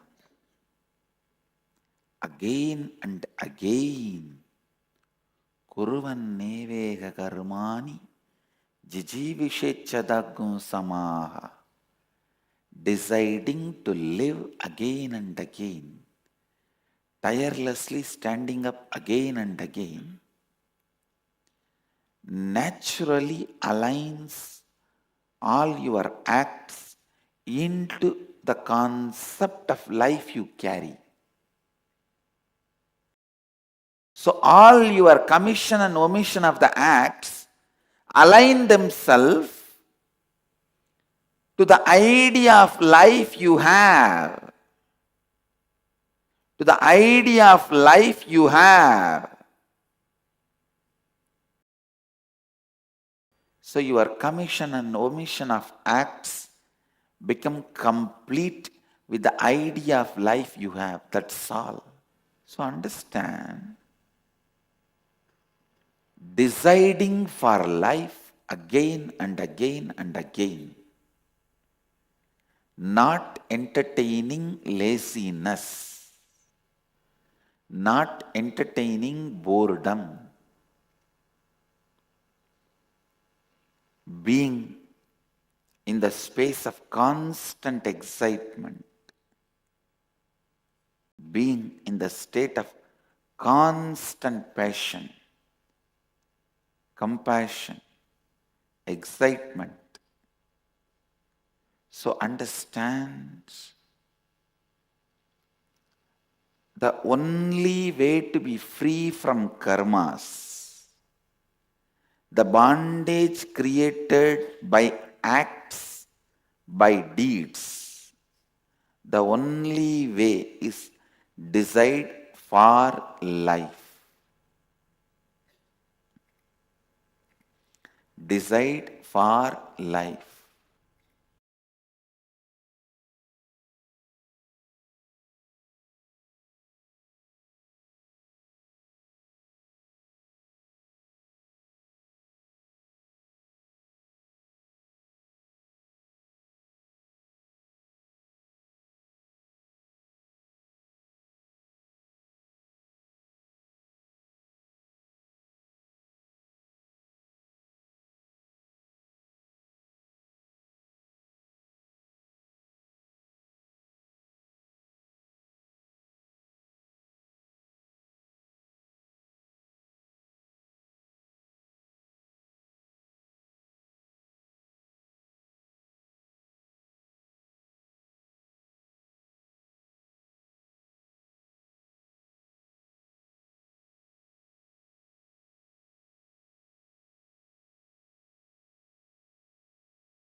Nithyanandam to all the participants. Nithyanandam everyone. Ma Anandeshwari, Ma Karin Shivnatarajan, Maling Hong. So nice to see all of you here. Nithyanandam everyone. Yes. So we all just learned from Swamiji about a very powerful understanding, about a very powerful topic, how you can manifest the core of a visionary with the space of Nirvikalpa Samadhi. So in the last session, we just learned from Swamiji about what Nirvikalpa Samadhi is. And many of you shared your understandings. All of us did an exercise also about it. And you understood what is Nirvikalpa Samadhi. But it doesn't just end there. Now we will also be learning how you can physically apply that for yourself. How you can actually manifest you can become successful, you can become the visionary you want to become just by manifesting the Nirvikalpa Samadhi inside you, just by making your very core in that space of Nirvikalpa Samadhi. Yes. So, how many of you are excited to implement this in your life and really see it happening from a very different space, right? From the space of Nirvikalpa Samadhi, which is something which we can't even cognize, but it is just because of the initiation and we being with Swamiji, we have this very powerful opportunity. Not giving up on your vision, not giving up on your life, always being for life. How powerful is that? And that is possible when we will get this initiation today and when we work on it. And actually, one very, very powerful technique, like the key for you to manifest that is just completely neglecting the past which sits inside you and constantly makes you lose trust on yourself and just instigates constant self-doubt, self-hatred and self-denial, SDHD as Swamiji calls it. That past which is there inside you should be completely neglected. You should not pay any attention to it. That is when you can actually manifest you can become the visionary. How Swamiji says that from the age of 5, from the age of 3, Swamiji is just working and just expanding and enriching so much. Even when Swamiji became the biggest author the world record of books, Swamiji didn't stop there. Swamiji continued because it is not for a world record or it is not just for any reason. It is for sharing the truths of Paramashiva to the world. Swamiji also explained to us how, as long as I have something to say, as long as Paramashiva has something to say, I will go on authoring books and giving satsangs. Even for satsangs, Swamiji is the biggest, has the biggest record holding number of the satsangs discourses given. But Swamiji continues to give only because Swamiji is manifesting the Nirvikalpa Samadhi continuously, demonstrating to all of us how we can actually manifest that same core of Paramashiva. And please understand, all of us are here not as human beings. We are not normal human beings. We are initiated disciples of the Avatar himself. Swamiji always says, I am here to make you all experience your God, right? So we should not say, oh, it is possible for Swamiji, but not for me. No, we should never ever say that because Swamiji has happened for each one of us in our own world for us to experience our peak possibility. So we can experience what Swamiji, and it is always remember one thing, man can never make it God has to give him. So it is Swamiji who is here to give each one of us. We don't have to think, am I capable to do it or no? No. It's always him who will give it to us. We just have to say yes to Swamiji. And we will see that we will be able to radiate this very powerful space of Nirvikalpa Samadhi. And we will be able to achieve what we want to achieve in our lives.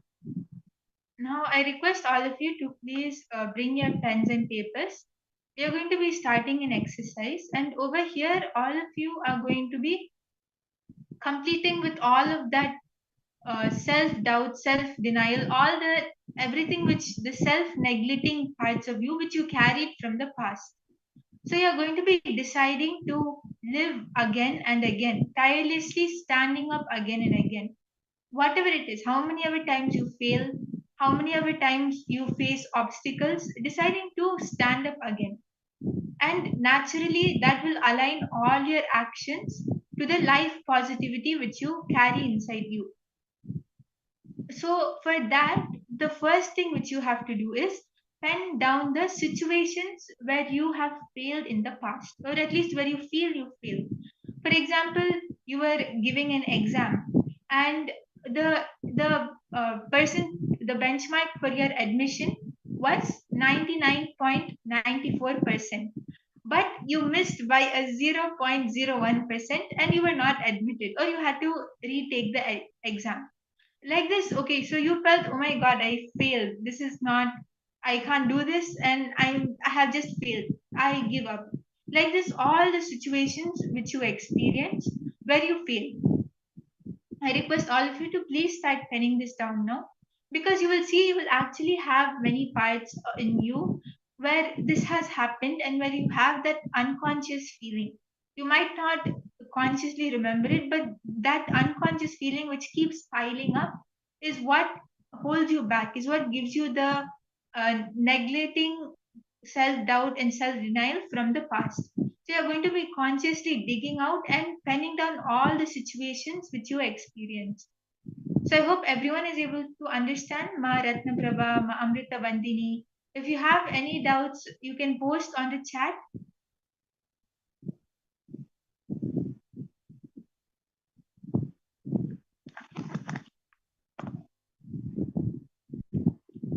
Yes, I hope all of you are able to do it. Ma Carolina, Ma Iqbal, and all the participants. I request to please start penning down. If you have any doubts, you can post in the chat.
Anyone has any questions or any doubts, please do post in the chat.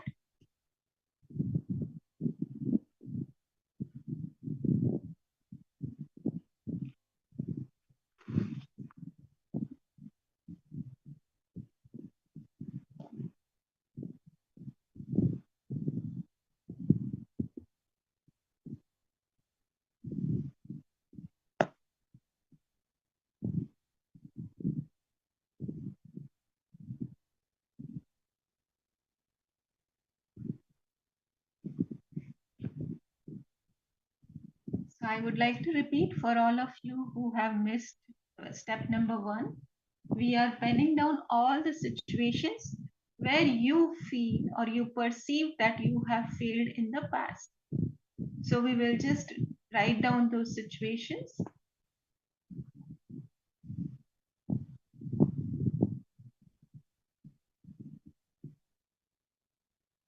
as we are writing down these situations, the context, the pretext for this is we will decide again and again, tirelessly, to stand up, not to give up, right? Not to give up and not to have self doubt, self hatred, and self denial for our possibilities to happen. So let us have a look where all you have given up, where all you feel that you have failed in past and you don't want to do it again. You feel that you will not be successful. Let's write those down.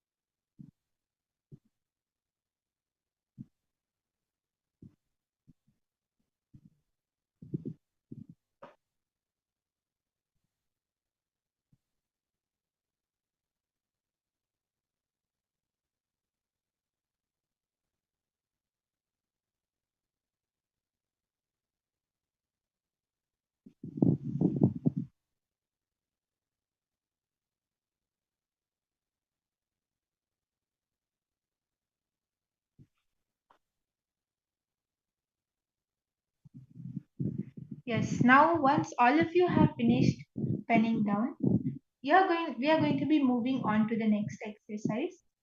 So now in this second step, all of you are going to be penning down the thing which happened after the initial situation.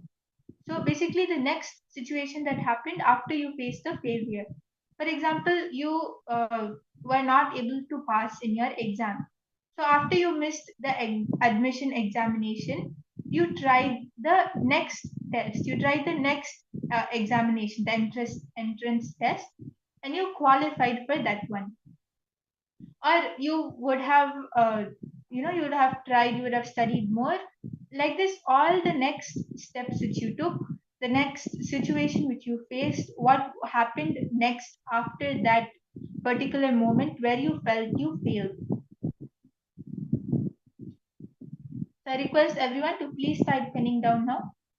Go back to that time and remember all the details which you're able to remember. Pen all of them down.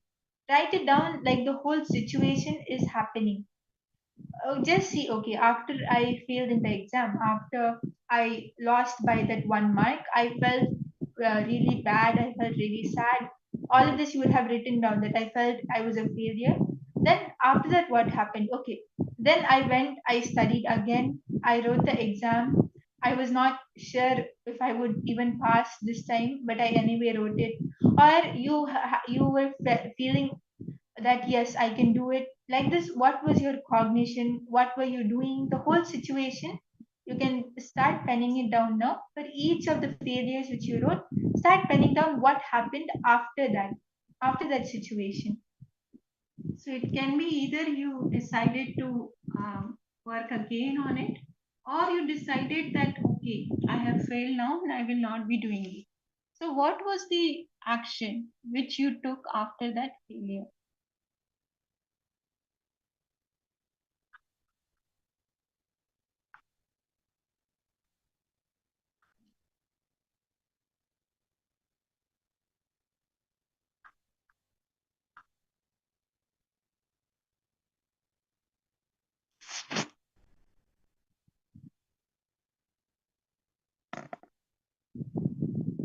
If anyone has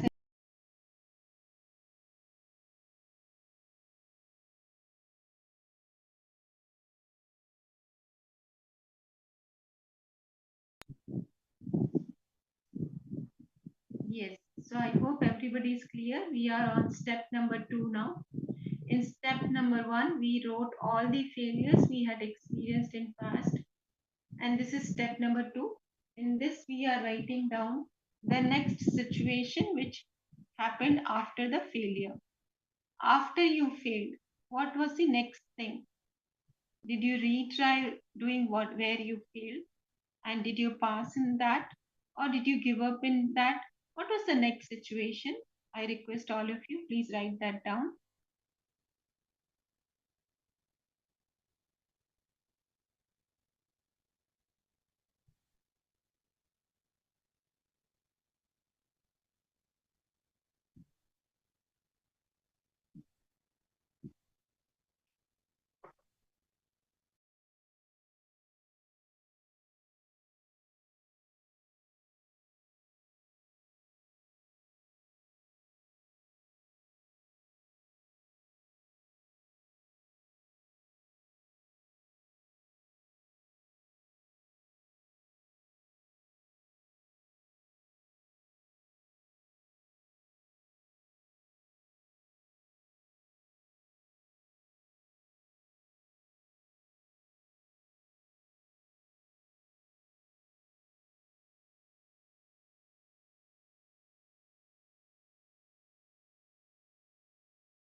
I hope all of you are able to understand and pen down.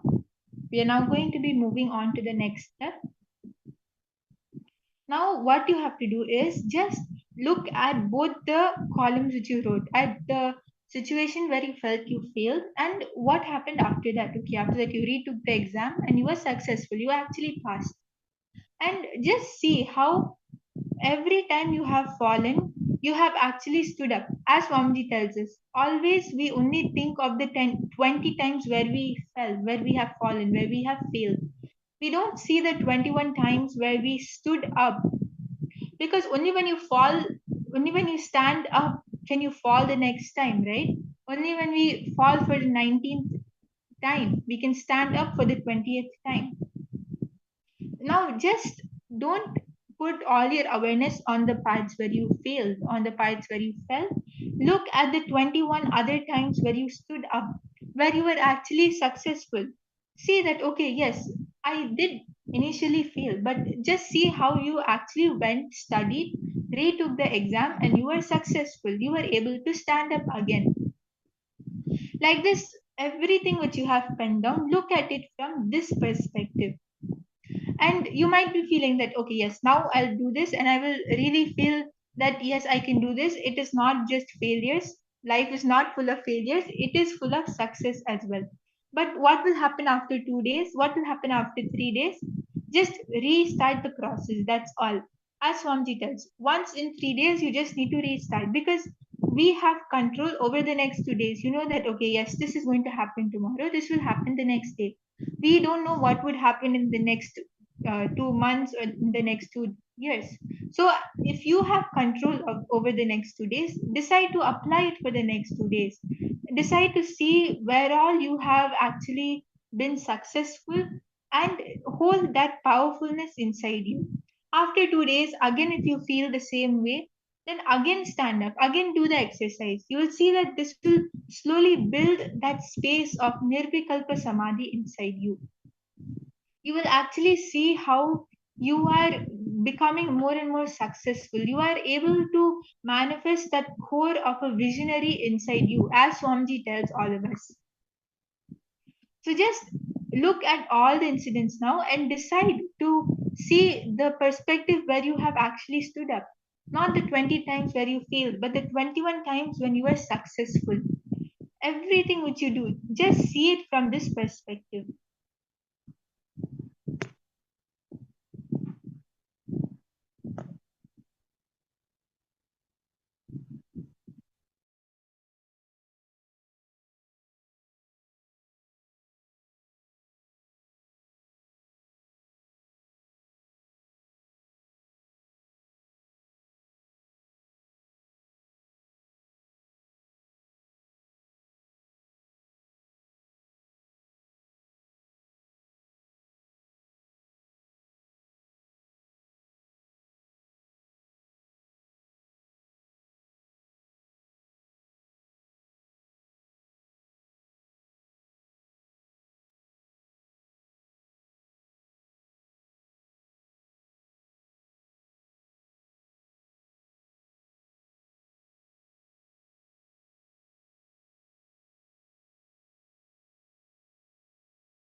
Yes, so once all of you have finished, you can post.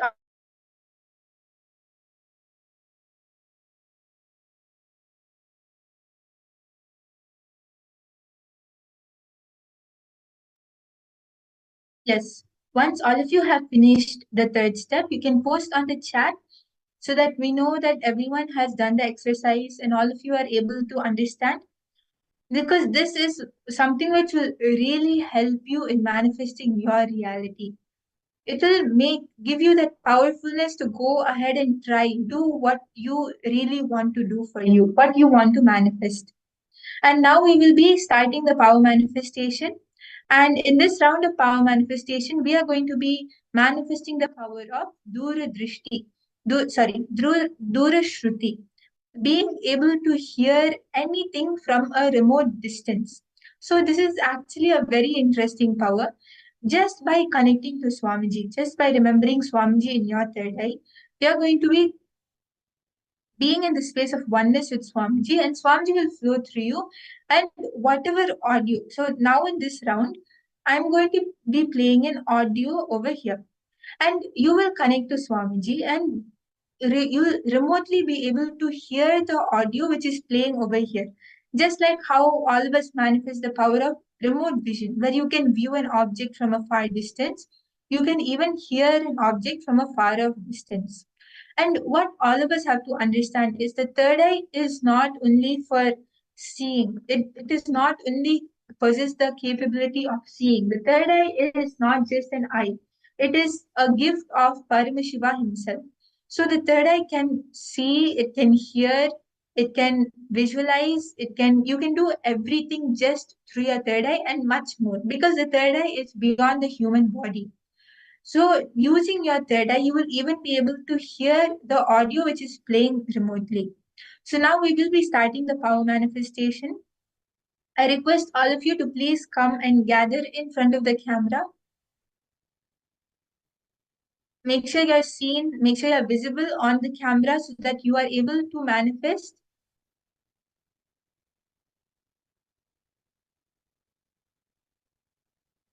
Okay, Ma Priyatna Swarupini, you have asked what the third step is. So basically the third step of the internalization exercise is where you see all of the situations, not from a perspective of the failures which you would have seen before or the times when you fell, but seeing other, the next, what happened when you stood up, when you were successful. Not just seeing that, oh yes, I did fail in the exam, but after that, what happened? I was successful. I did it again. I took the exam again, and I was successful.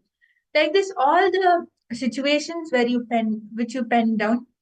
Looking at it from the perspective of something successful, where you have actually stood up and where you were powerful. So this is the third step, Ma. I hope you were able to hear and understand, Ma. Basically cognizing, Ma, that we are only looking at the failures which happened in past. We are not looking at that if you fall 20 times, you have stood up 21 times, right? So again and again you have stood up. So looking at the past from this perspective makes us understand and gives us that super determinism to stand up for our vision, not to give up on life, not to give up on what we want to manifest in our lives. That is what gives the core of visionary inside of us. Yes. So now I request all of you to sit straight once you have come. If you have the Aushadas or the Jnananjana, you can apply that. And we'll start the power manifestation. Okay, Ma Priyatna Swarupini, you got it. That's great, Ma. Yes, I request everyone to sit straight now. I'm going to be playing an audio, and all of you will connect to Swamiji and scan what that audio is. What is it which I'm playing? So I request everyone to please start chanting the Mahavakya. Om Nithyananda Paramashivoham.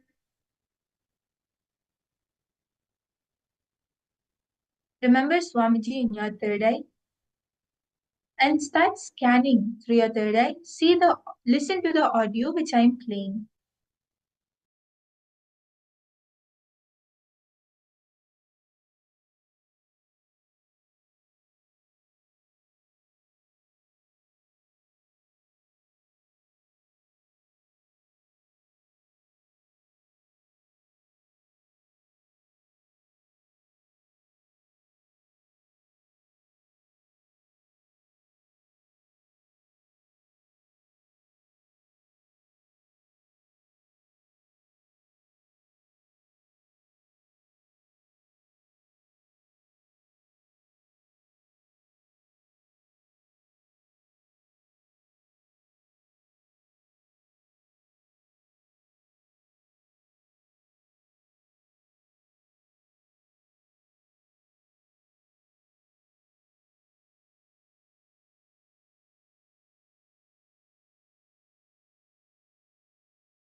I request everyone to please relax now. And you can go ahead and post on the chat what Swamiji showed you in your third eye.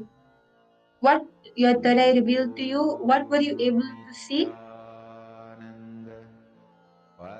Okay, Ma Priyatna Swarupini, you could hear a drum and you could hear the sound of water and a male voice on like Swamiji, and the song is all about Paramashiva. Okay? Yes. Everyone else can also post. Ma Ling Hong, Ma Yoana, Ma Anandeshwari. What did all of you see? You can post on the chat. Ma Jay Lakshmi, Ma Iqbal, Ma Carolina. It will be very nice to hear all of your answers. You can go ahead and post what Swamiji showed you. Paramashivoham Nithyananda. Yes, now I will be playing the answer.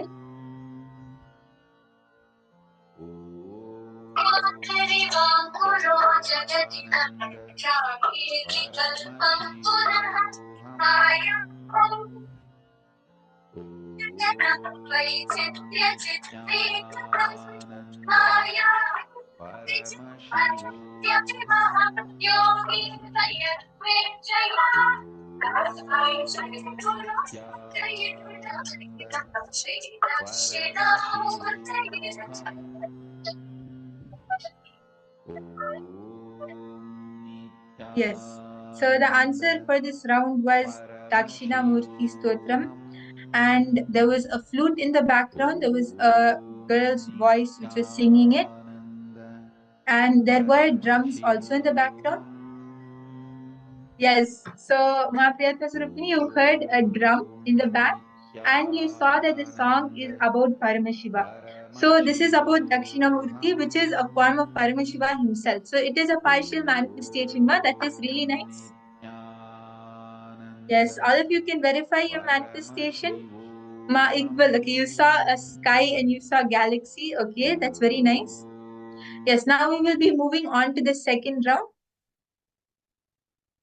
So I request all of you to sit straight now. Just connect with the same intensity. Connect in that space of oneness with Swamiji.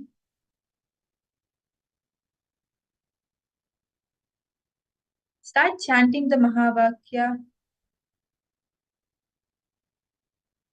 and scan through your third eye and see what audio I'm playing now.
Yes, I request everyone to relax now. You can slowly open your eyes and you can start posting on the chat what did Swamiji show you in your third eye? What were you able to hear? Whatever Swamiji showed you, was it, what type of theme was it? Was it something slow or something energetic? What were the instruments? What was the song or what was the audio about? What visualization you got in your third eye? You can start posting all the details. Ma Karin Shivanatrajan, Ma Tanja Devarne, Ma Priyatma Surupini, Ma Miriam. I request all of you to go ahead and post. Okay, Ma Priyatma Surupini, you saw a flute sound and a song voice, hearing a male sound with energetic vibes on the divine goddess. Okay? Yes. Ma Iqbal, what were you able to see, Ma? You can also post on the chat. Ma Parameshwarananda, Ma Carolina, all of you can post whatever Swamiji showed you. You can just post that on the chat.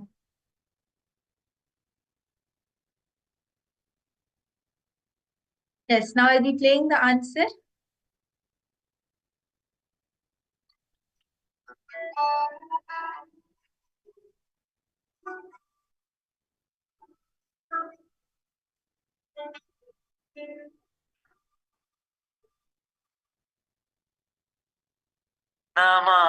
నమామీశమీశాన నిర్వాణరూపం విభుం వ్యాపకం బ్రహ్మవేదస్వరూపం అజం నిర్గుణం నిర్వికల్పం నిరీహం చిదాకారమాకాశవాసం భజేహం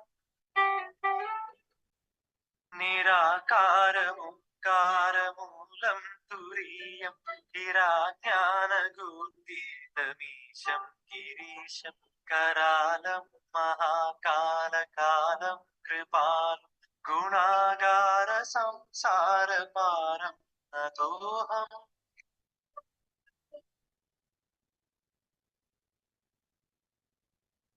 Yes, so this is actually the Rudrashtakam.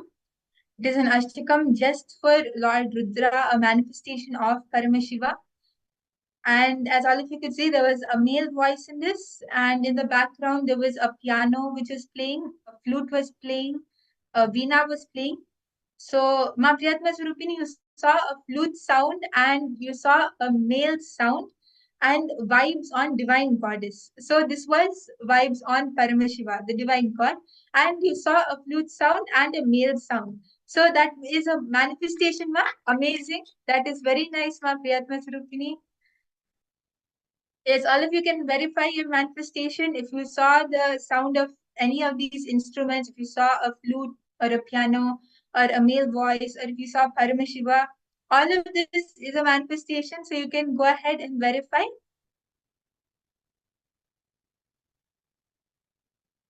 Yes, and I request all of you, please do share your experiences, your manifestation, your powerful cognitions with your friends, with your family, enrich them, invite them to this very powerful program. And please do share the same on Facebook page, the Paramashivoham group. You do not know, one experience of yours may reach a long way and make someone's life better forever. Right? Be blessed with Swamiji's presence. So let us not miss out on this. And I request all of you, please to share.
Yes, and as all of you are sharing your experience and your manifestation, we will be moving on to the next session.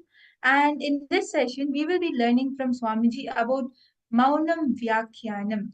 This is the space of Bhagavan Dakshinamurti himself. How Dakshinamurti is the teacher the guru who teaches just by that space of silence, and how you can manifest your reality, how you can manifest that same powerful space just by being in the space of Maunam Vyakhyanam. So stay tuned for the next session as we learn about these amazing, powerful cognitions and understandings from Swamiji.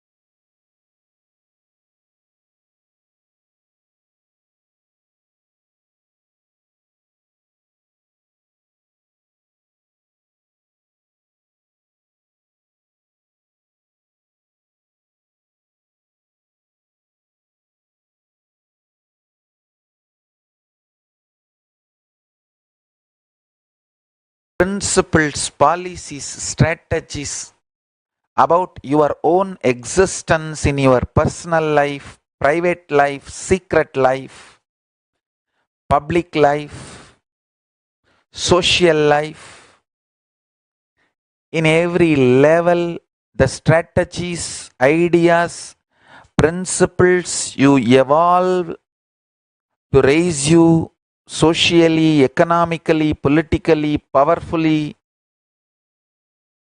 everything should be in sync with this three truth: life, positive, liberating, enlightening.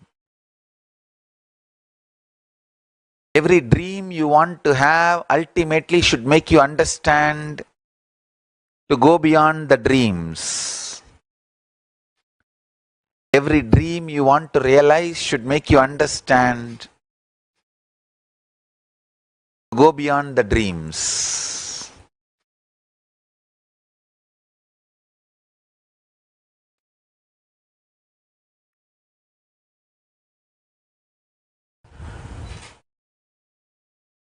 Nightmare or daydream, fantasy dream or frightening dream, both should make you realize it is dream.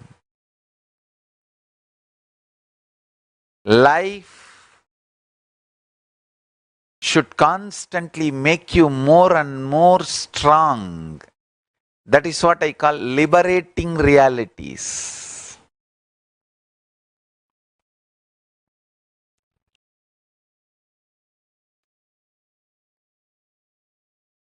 Liberating and enlightening. Understand? Liberating and enlightening.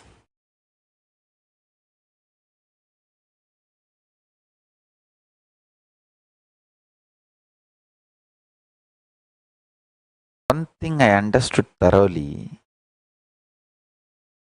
in my life, every experience, if you see with this one understanding of how to use that to liberate yourself and enlighten yourself, you are living enlightenment. Good or bad, right or wrong, do not classify them, judge them. Just see how it can liberate you and enlighten you. Everything becomes strength. Everything empowers you. The intense love I felt for my masters made me receive the whole thought current into me.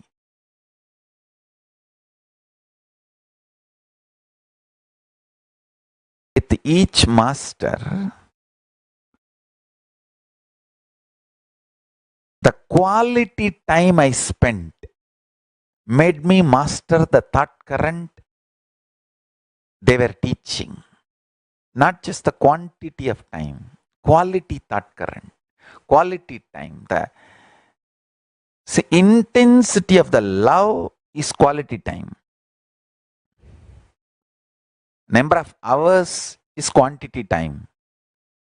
Intensity of the feeling connection is the quality time.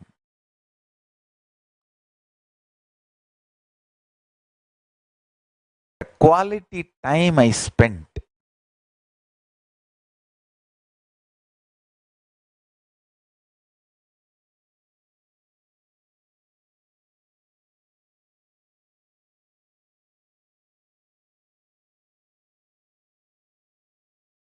This is what we call Maunam Vyagyanam. When Paramashiva sits as Dakshinamurti in silence, the intense love between him and the disciples, such high frequency, spiritual thought currents are revealed. Less words, too many truths are shared.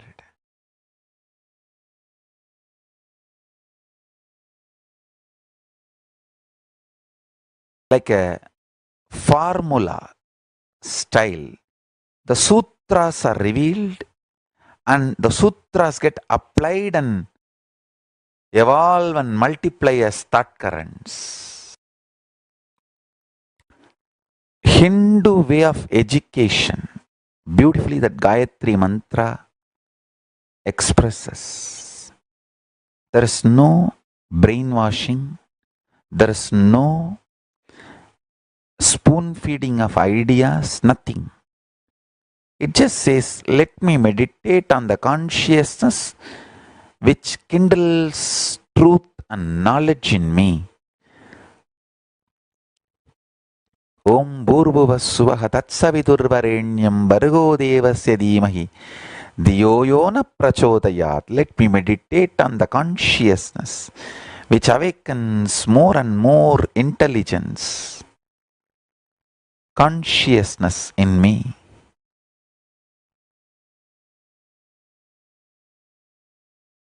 More and more life positive principles, liberating principles, enlightening principles are shared. That goes and sits in your system, and your whole thought currents are developed with these three basic principles: life positive, liberating, enlightening.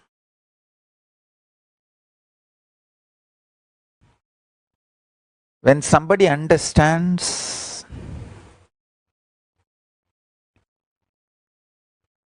absolutely life positive way, the whole life, your youth, middle age, old age, death, all this,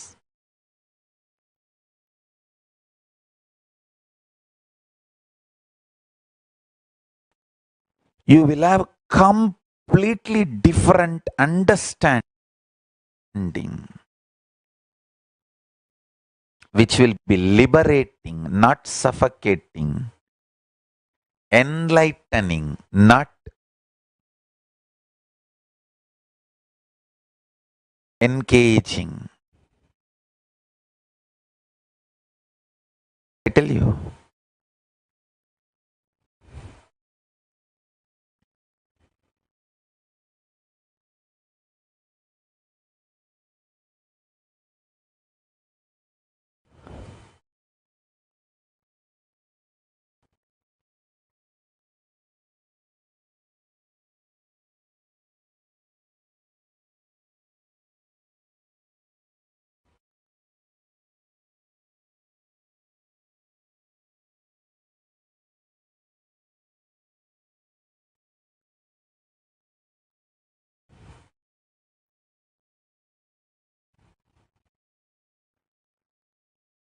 intensity of the truth I am experiencing inside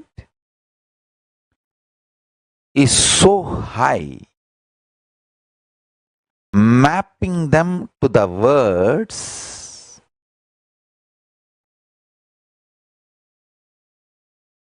is taking such intense silence and time. Please understand.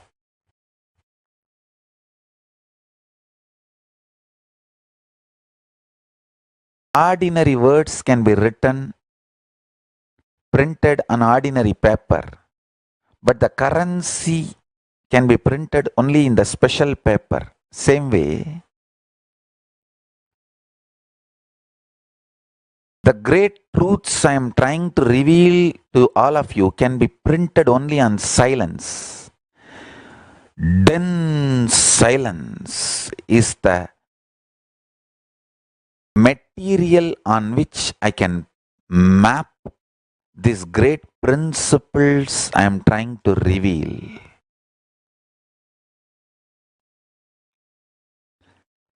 Intensity of the truth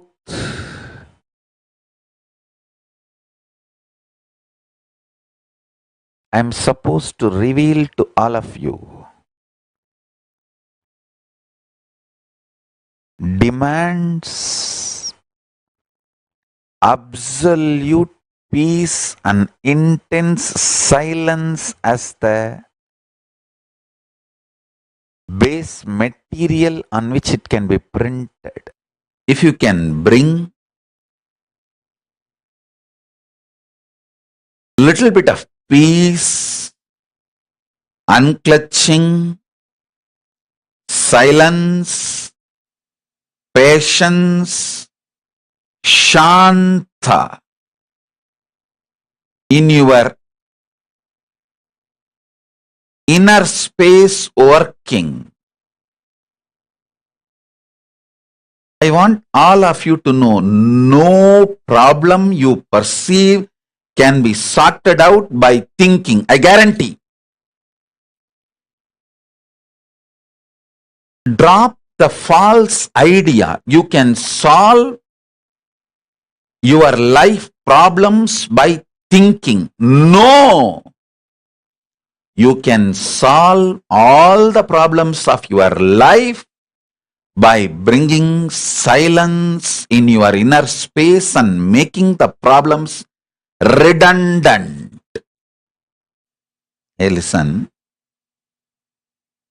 Whether inside you or in your life, if you win your enemy, that is not the ultimate victory, because some other enemy is going to come. Some other enemy is going to come. Somebody else is going to come up with weapons. If you make your enemies redundant, that is the ultimate victory.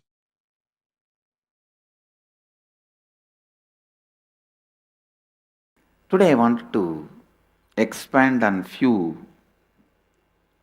important truths. Actually, when I utter, I understand every word I utter is important. People say I speak so much. Later on, you guys will understand I have not uttered a single extra word. Man who never uttered a single word which is not required means he is a mauni.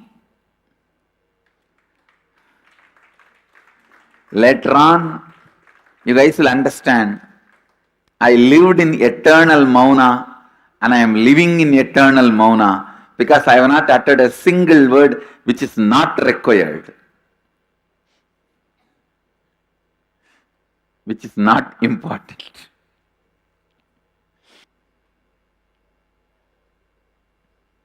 See, the whole universe is made out of these two, sound and light. Means verbalization, visualization. Sound and light. You need to know, if there is some problem in you related to sound, you can't use verbalization to correct it. Visualization only can correct it. If there is some problem related to light in you, you can't use the visualization to correct it, only verbalization, sounds can correct it. Please listen. Listen. The whole universe, including you, is made out of sound and light. When the sound and light meets, the universe happens. Mahadeva represents light, Devi represents sound. That is why the syllables we call it as Matrika, Mata. Sound is mother, light is father. When these two, Nada Bindu, when these two unites, universe happens.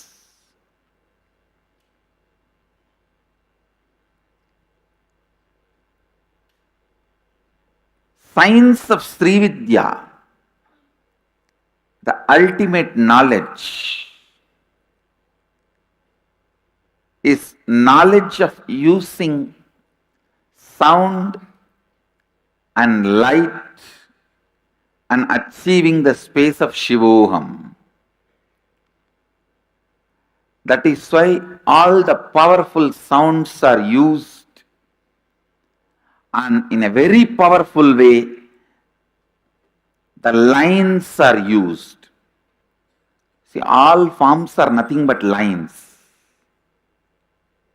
Everything you see is nothing but lines. Lines in different geometry, that's all.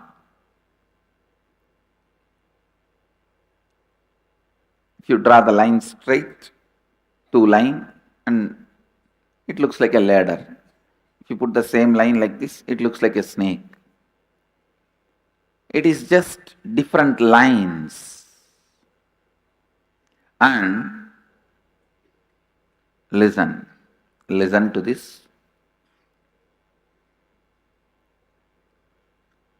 One guy was trying to develop a therapy called art therapy. Means letting the mad people draw, scratch, paint whatever they want. By painting, drawing, so much of catharsis happens. They get healed. They become all right. By painting, in a month, they vomit all their madness and they become all right. The funny information is, the doctor who was doing research on all these paintings, he found a very strong similarities between their madness and painting. If somebody has become mad due to women, they all paint in the same way. If somebody has become mad due to money, they all paint in the same way. Listen. The last bit of information is the most important. The doctor who was doing research on all this, he became mad. Now listen. It means your painting shows the inner space you carry. Understand the truths. First, your drawing shows the inner space you carry. Through drawing, you throw your inner space out. Whoever consumes that drawing receives that same inner space. Understand the triangle. You throw your inner space through a drawing. Whoever consumes that drawing receives the same inner space. Mahadeva has thrown open in his, whatever is in his inner space in the form of drawing, that is Sriyantra. Understand? Mahadeva has thrown what is in his inner space, that is Sriyantra. That is Sriyantra. If you consume whatever has Mahadeva is revealed. Sadasiva is the Rishi for the Srividya. If you consume whatever is revealed by Mahadeva, you achieve the same space, Shivoham. Shivoham. Shivoham. Sachidanandoham. Shivoham. Nithyanandoham. Shivoham. Understand? Shivoham.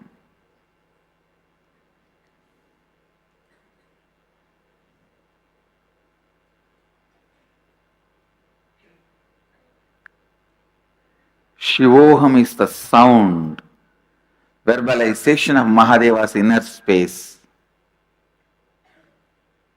Sriyantra is the geometrical representation, visualization of Mahadeva's inner space.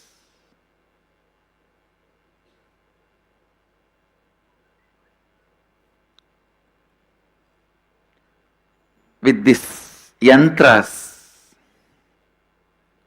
and the sound, when Mahadeva opens up his inner space to you guys, simply you will see, first thing your Kula Kundalini will be awakened to have the darshan of Mahadeva. See, you are the mixture of pure consciousness and body. Where the mixing happens, that zone only we call it as a mind.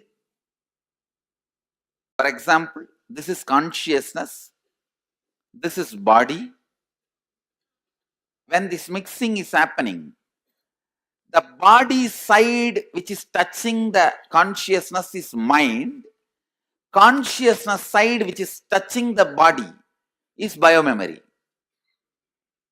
The stick in my right hand is consciousness, this is body. You are a mixture of these two. The small ball which is in the body side is mind. The small ball, the tip which is in the conscious side is biomemory. All of you understand? I don't need your mind, your cooperation.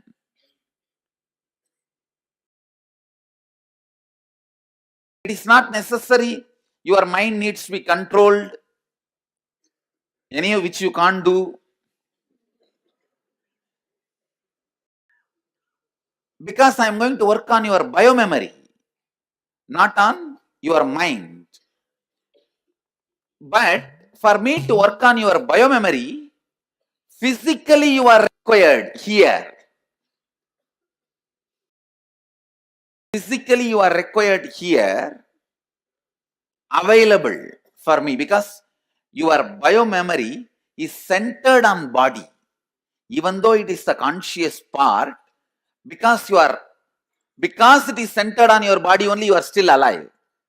If that is not centered on your body, you will not be still alive. See, when you close your eyes and sit alone with yourself, the idea you have about you, those sounds, those visualizations, I am directly working on them, just taking the fire from them. See, when you are just sitting with yourself, the kind of how you carry you, how you feel about you,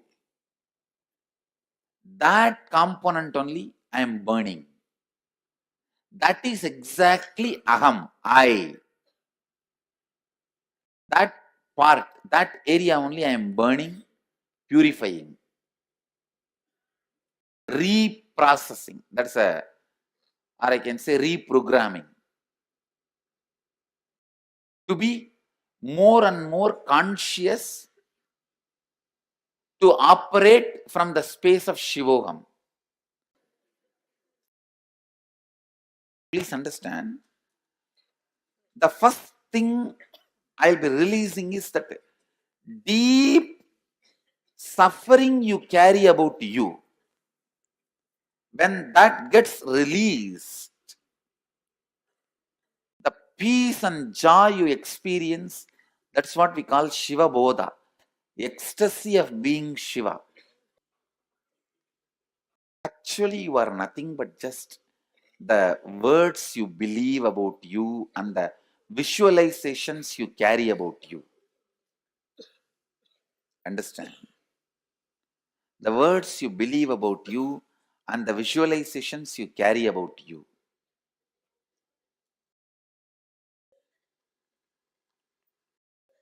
If the correction is done there in the source,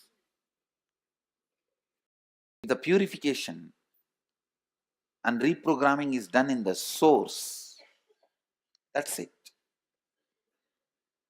Then the periphery also starts changing. That also starts changing. That also starts getting reprogrammed. He's doing Ananda Tandava eternally, always.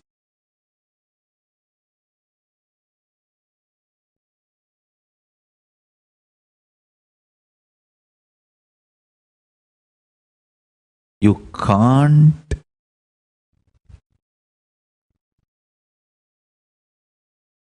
miss Paramashiva's Ananda Tandava. It's too powerful. Everything happening in your life is Ananda Tandava. Either he is creating through his Damaru, or he is protecting through his Abhaya, or he is cleaning you through his fire, or he is pulling you out of delusion through his feet, and he is liberating you through that feet he has lifted. Thukkiya Diruvadi. The feet he has lifted, dancing. Understand? This Ananda Tandava is continuing. Do not be worried about something being removed from your life. He is rejuvenating you. Do not be worried about this whole Ananda Tandava. Celebrate it, enjoy it.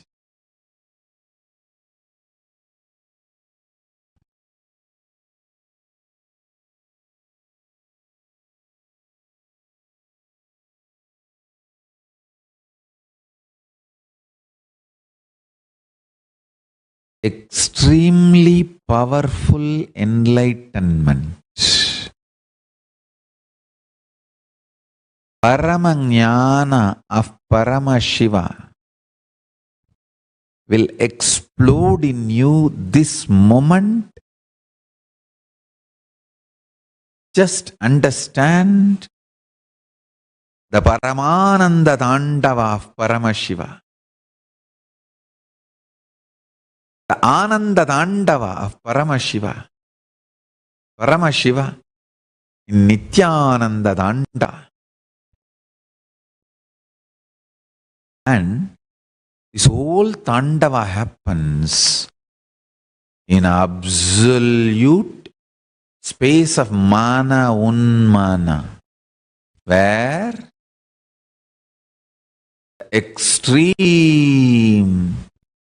sound and extreme silence is one and the same. Understand?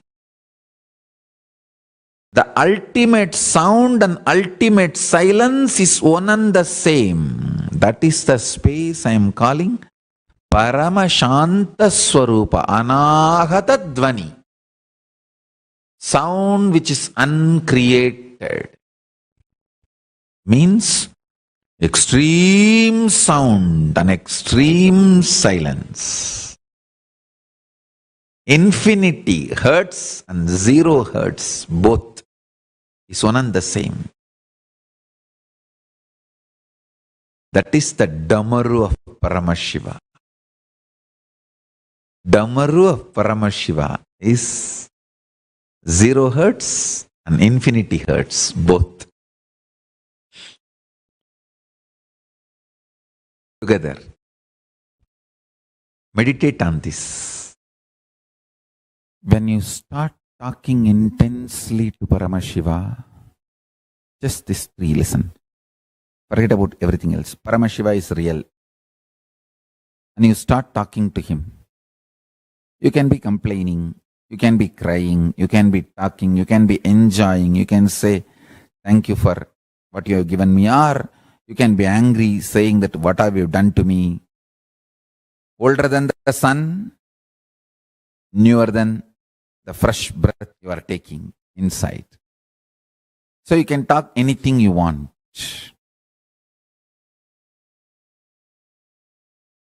Remember one thing, cognizing is real, and then whatever you talk to him and whatever response he does, sometimes he will give verbal response, sometimes he will fulfill your prayers, sometimes he will pour intense paramashanta state in you. All is his response. Anything you do will only wake you up to the reality is real and is ultimate. That's it. I have given the essence of everything. State, space, powers, being, superconsciousness, and Sri Kailasa of Paramashiva. All the 6 aspects I have given in this 1-3 line. Paramashiva is real. The ultimate is real. And start talking to him intensely. It can be sweet, friendly conversation. It can be fight. It can be demanding. It can be aggression. It can be surrender. It can be screaming. It can be anything. Know that he is real and go on internally talking to him. Before sipping cup of coffee, tell him, Swamiji, here is a sweet coffee. Enjoy. Before falling asleep, tell him, I am resting in you. Make my brain fall in tune, so I manifest you. Go on and on and on. I tell you. Listen to this. Once you feel you are dreaming, and after that, even if you slip into dreams, all those dreams only leads you to waking up state. Only once you remember, I think I am dreaming and it's not all real. Even if you don't wake up and fall, you slip into the dream again.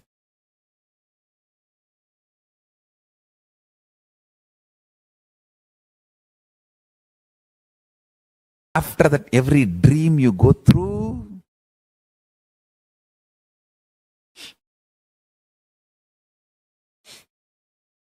will only lead you to wake up. You will only wake up.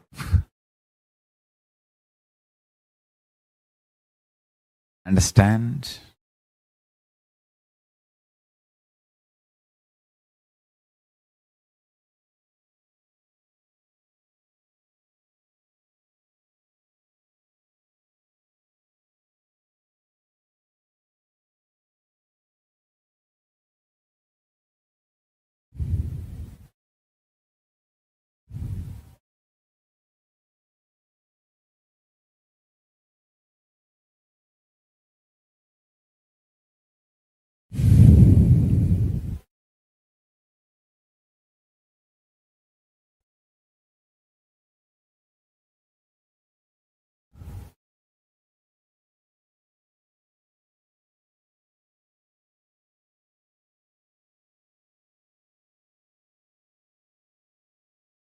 Independent intelligence who is creating, sustaining, renovating, rejuvenating, pulling out of delusion and liberating all of us and this universe is Paramashiva, and he is real. is available in the form of Nithyananda Paramashivam to all of us. Recognize these fundamental principles and go on talking to him. Go on talking to him. Every word you utter, you talk to him, will bring tremendous completion. You can vomit your confusion, you can vomit your frustration, anger, anything is okay. Stop talking to yourself, start talking to Paramashiva.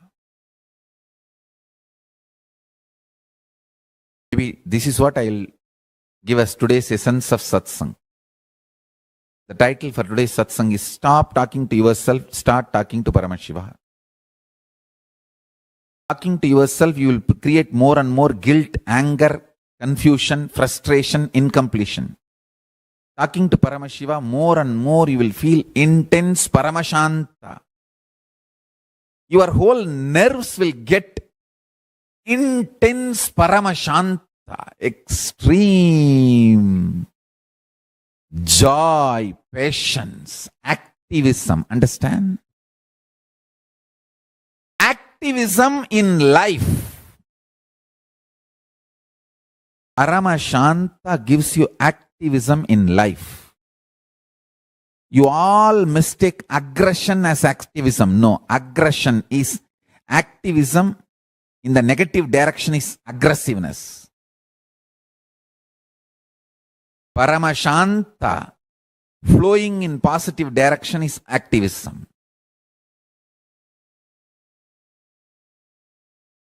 I have seen in my own life activism and aggression from people. I have seen active people, I have seen aggressive people. Here I am defining activism and aggression. Activism is Paramashanta flowing for life, pro-life. Aggression is anger, violence, frustration flowing. Life negative.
Nithyanandam, welcome all the participants that are sitting here with us today, back for another beautiful session where we understood from Swamiji about the power of sound, the power of light, how it is that Dakshinamurti teaches us through his silence. So as we get into this session, I request each of you sitting here to take a moment and share your understandings from this session. What is the biggest click that you got from Swamiji through this session? Ma Miriam, Go ahead, Ma. Do share your experiences. Ma Yonana Catherine, Ma Ling Hong Jin, Ma Tanja Devarnier. I request each of you to go ahead, take a moment to post your understanding from this session. Beautifully, Swamiji revealed that through his silence, Bhagavan Dakshinamurti, what is he teaching us? He's saying us that whatever principles, policies, strategies about your own existence, in your personal life, private life, secret life, public life, social life, in every level, the strategies, the ideas, the principles you evolved to raise you socially, to raise you economically, to raise you politically, to raise you powerfully. Everything should be in sync with these three truths: life positive, liberating, and enlightening. This is what Swamiji revealed.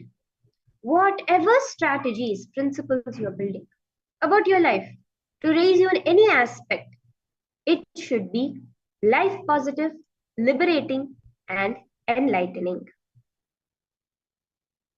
Every experience, if you see with this one understanding, how to use that to liberate yourself, to enlighten yourself, that is living enlightenment.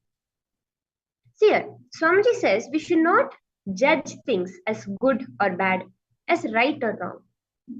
We have to see how can it liberate us, enlighten us. I hope each of you are understanding this, because the goal of life, what is it we are working for in life, is not about to judge, classify, this is right, this is wrong. No. The only purpose is for us to see, can it enlighten us? How can we use that to enlighten us?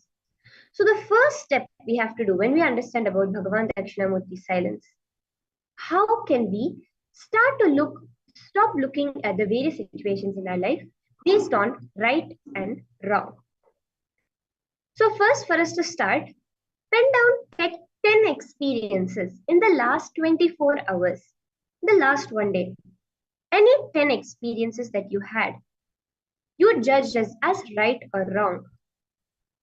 For example, you happen to see that a statistic that said about people's LinkedIn profiles that women's LinkedIn profiles tend to have lesser reach than men's LinkedIn profiles.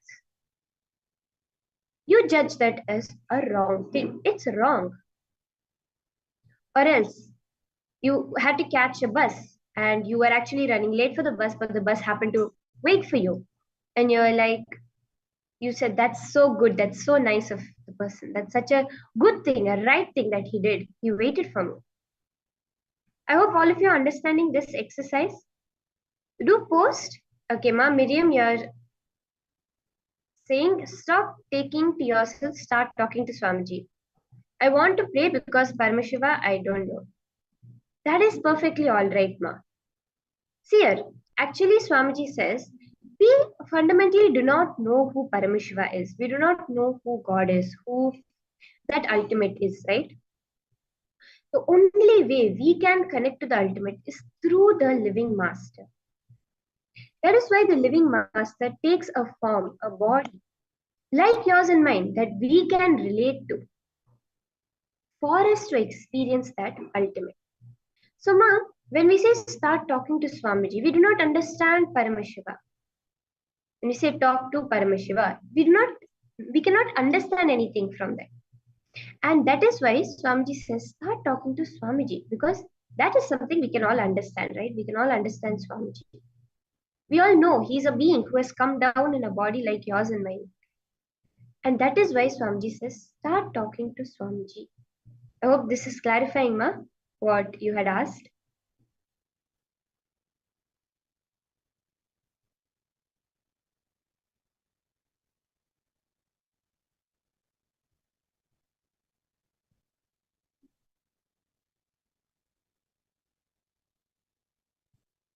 So take a moment now. I request each of you to pen down, in the last 24 hours, 10 things that you judged as right or as wrong. Something is good, something is bad. Where all did you judge this in the last 24 hours?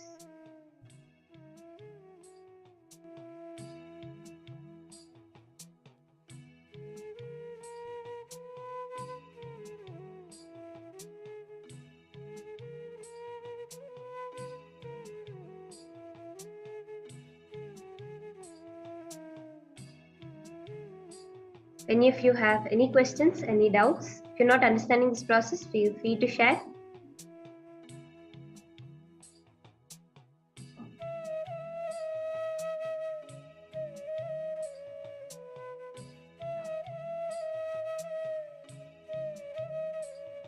Just pen down any 10 places like this, where you judged it as right, wrong, as good, bad. For example, you had kept something in the fridge a couple of days back, and you just realized, and it was on the verge of getting spoiled, but you were able to save the item because it was not yet too late, and you're like, thank God, it's so good that I happened to notice it today. You judged that as good. Or something bad, the same thing you had placed in the fridge and it got spoiled, and you just, so bad, it got spoiled, I didn't realize earlier. You judged something as right. You saw someone helping a person, someone stopped on the street so that you could cross. He did the right thing. It can be even something you saw on the news. Someone helped another person and you saw, yes, he did the right thing. Or you saw about some of the various disasters, natural calamities happening. You're like, no, that's so wrong, what's happening? Wherever in the last 24 hours, some experience you had where you judged as right or wrong, as good or bad.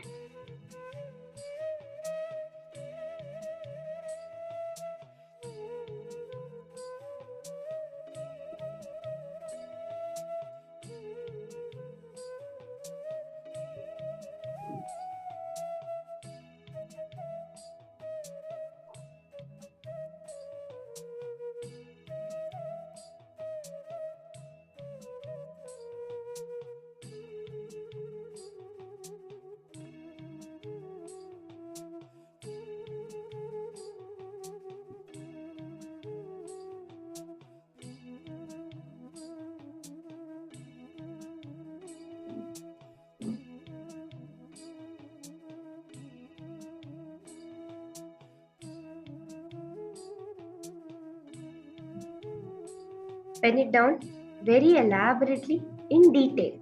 What was the incident and how had you judged that incident?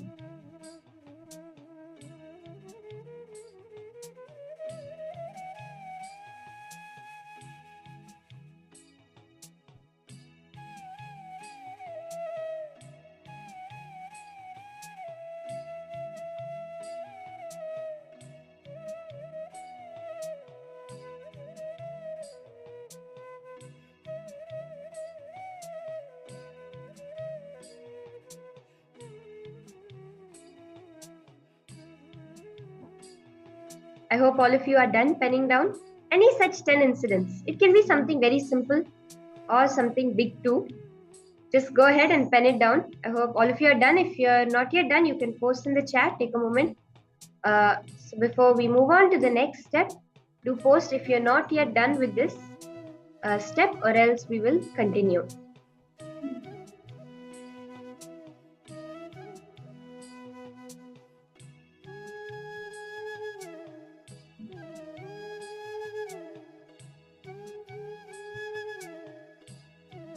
Okay, so the next step of this process is where mark what thought current did you cherish to judge them as good or bad. Why did you judge that particular situation as good or judge that particular situation as bad? So if you take the example of the bus waiting for you, he did a right thing, he did such a good thing. The thought current you had, the bus driver was kind to me, understands me, he's such an understanding person. Or else where you are complaining about how the pay scale of the men and women is so different in society. Society is harsh, society is unfair. What is the undercurrent, the thought current behind that judgment of good or bad?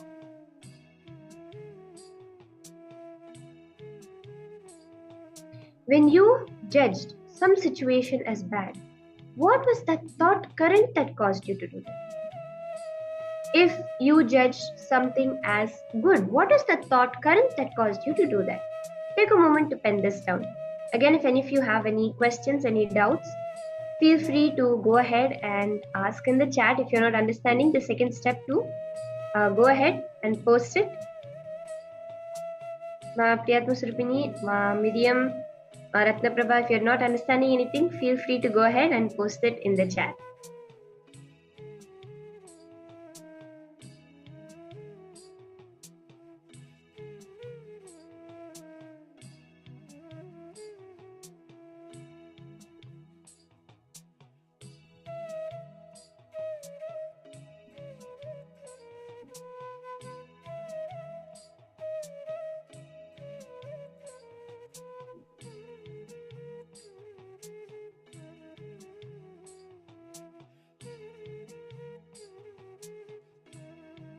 Just take a few moments for each of these thought currents that you penned down. Just quickly add for each of these incidents you penned down, quickly add the thought current.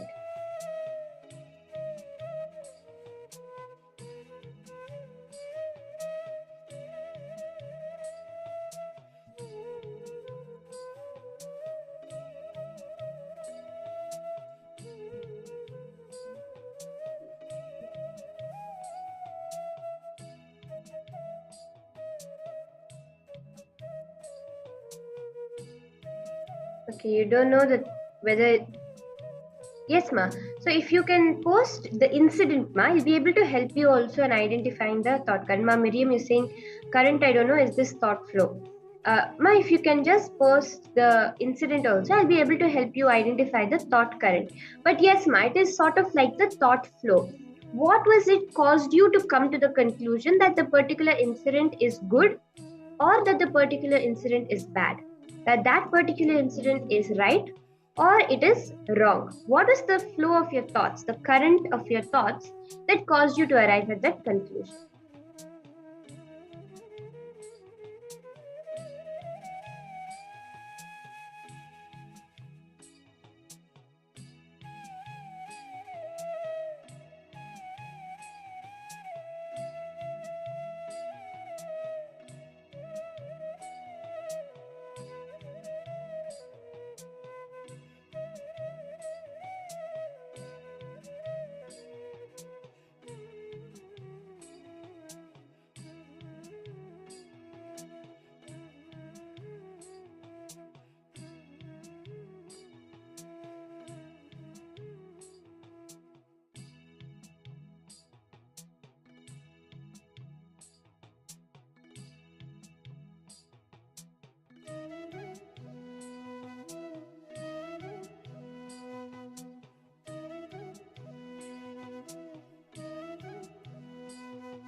Ma'am Miriam, I see you posted you're not sure the current or thought flow. If you can share with me the incident, I'll be able to guide you too on what could be the thought current. But yes, what was the thought flow behind? Okay.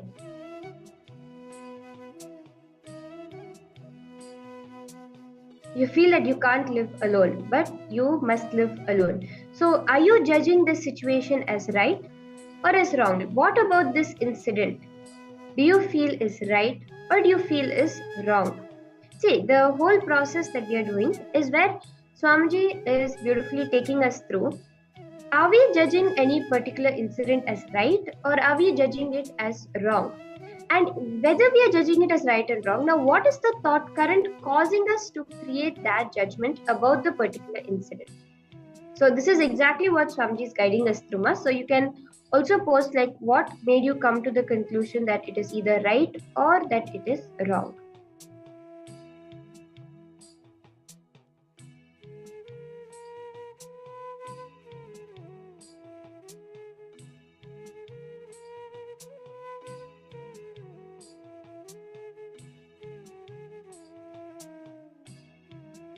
Okay, you're judging it as wrong is what you're saying. Now, why is it that you are judging it as wrong? What is your thought current about it? For example, you feel that feel that life is unfair towards you. You feel, or else you are judging it as wrong because you feel that I should not be forced to go through something like this. You feel that what is the thought current causing you to judge it as wrong? The thought flow behind. Why are you judging it as wrong rather than anything else? Because you feel that what is the thought current behind it? Like, for example, I feel that me being having to live alone is wrong, that the people in my life, the society, or the people in my life, my relatives, they're forcing me to live alone. That is why I'm judging it as wrong. It is going against my wishes. What is the thought current behind which, because of which you are judging it as wrong? I hope this is giving you a little more clarity, ma.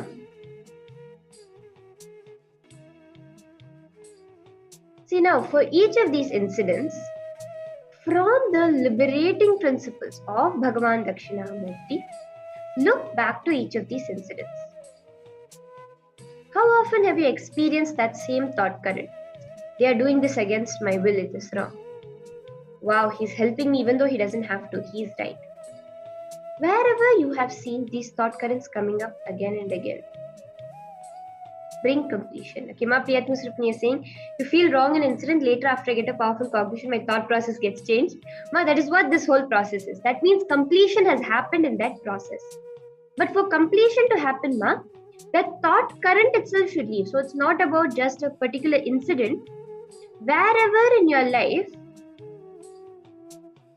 the thought current has repeated, completing with that, not just one incident, but wherever the same thought current has repeated in many incidents, completing that. If that happens, ma, then completion has happened with that thought current.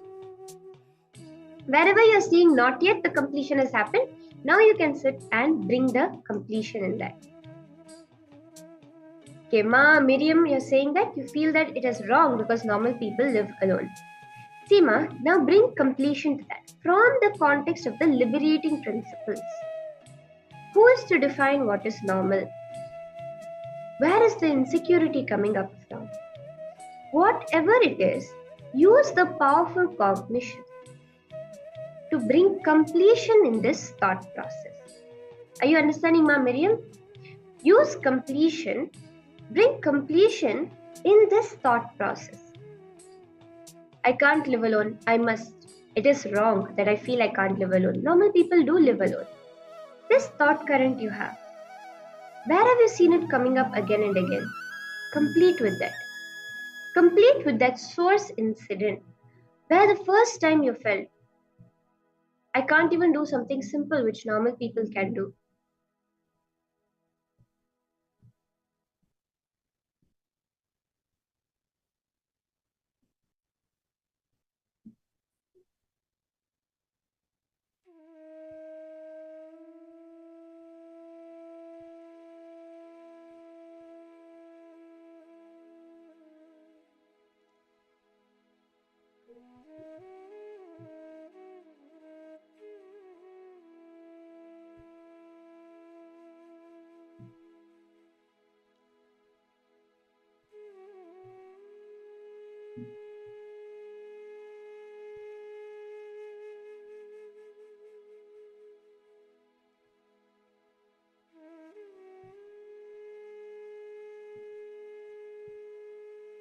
So now for the last step of this process is where Swamiji says, don't worry about something being removed from your life. It's just rejuvenation happening. Pen down 10 aspects where you experienced rejuvenation in your life. Where you experienced physically in your life, something you felt is being taken away from you. You felt like, oh God, I cannot bear this. Ma Miriam, as you're sharing, now you feel I cannot live alone, but I have to. That feeling that where utter destruction you felt is happening. But later on in your life, you're able to see how that only brought beautiful rejuvenation. It is important to recognize this. So everyone, all of you sitting here, take a moment and pen down 10 aspects in your life where you have experienced rejuvenation.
Okay, if we're all done with this now, we'll beautifully enter into the next round of power manifestation. So as we just experienced very beautifully, very powerfully, directly from Swamiji himself, about the principle of sound, about how through silence the ultimate can be perceived by you, can be transferred to you.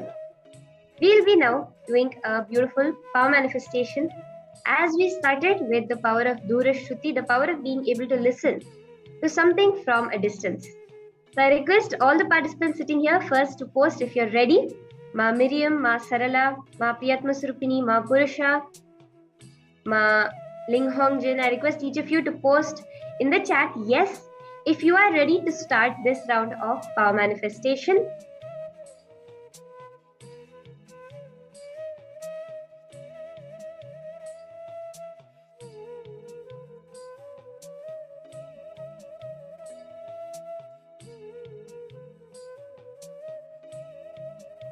Okay, I see Ma Priyatma Surupini has posted yes.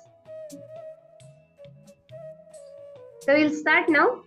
I'll be muting myself and playing the music. Just remember that you can listen in silence. Swamiji says that the possibility for you to listen to a tiniest whisper in the corner of a noisy room is possible. It happens when you are not limiting yourself by your human body. When you start to realize, see, sound is Shakti, is Devi herself, right? Swamiji said. When you are able to connect to that Prakriti, the nature of the cosmos, then you will be able to beautifully do this round of manifestation. So now we will enter into this round. I'll be muting and playing the music for the power of Durashruti, where all of you will be able to listen to the exact sound. What is the sound? The sound, the voice, the music, whatever you're able to hear, could even just be a random noise. Scan through your third eye to see what exactly you're listening to.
Okay, now I request all the participants to take a few moments to post your answers.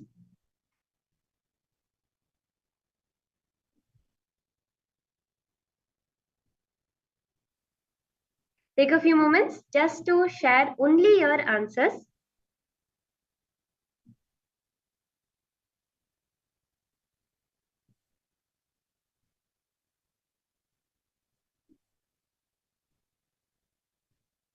Ma Priyatma Surupini, okay. Ma Priyatma Surupini saw a group of female voices, a trumpet, high vibe, energetic sounds, song on Goddess Devi. Okay. Ma Miriam, Ma Sarala, go ahead, share Ma. What did you hear?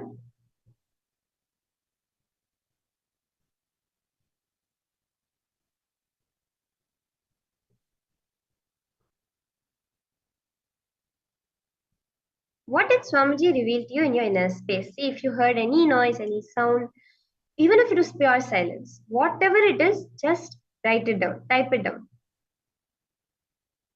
Yeah. Ma Miriam, the round of power manifestation is that we are doing this round by which it is Dura Shruti. Means, even though it's not physically being played in front of you, you can listen to something that is being played at a distance. Are you understanding this, ma? So now it's a song that I am playing only for myself. It's not for, you will not be able to hear it in the Zoom, but through your third eye, through the power manifestation, you will be able to hear the sound that I am listening to. So now I'll reveal the answer. We'll do one more round after this of power manifestation. So I'll play the music to all of you that I was just now listening to.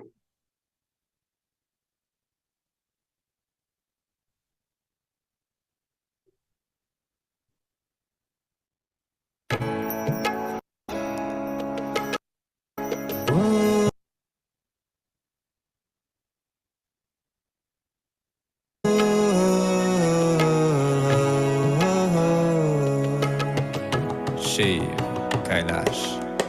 Tu me dis que je ne suis plus soumise au mépris de mon entourage, plus de rage que du courage de rugir. Authentique expression de ta vision, ta protection. Je suis une réflexion de ton amour maintenant et toujours. Tu me nourris de l'essence de la vie, même si des fois je tombe bas et j'oublie qui je suis, qui tu es. Mais toi, tu es toujours là pour moi. Tu n'oublies jamais de faire ce qu'il faut faire. Tu me sors de mes enfers, tu m'éclaires. Une mère, un père, tu es tout pour moi. Ta compassion est plus puissante que toutes les tempêtes. Je m'empêtre, me perds dans les peut-être, oublie mon être. Ton existence, ton omniprésence, quand j'y pense, je me dis que j'ai de la chance de t'avoir trouvé au milieu de ce conte de fées que j'ai gobé toutes ces années. Maintenant, c'est le temps de célébrer.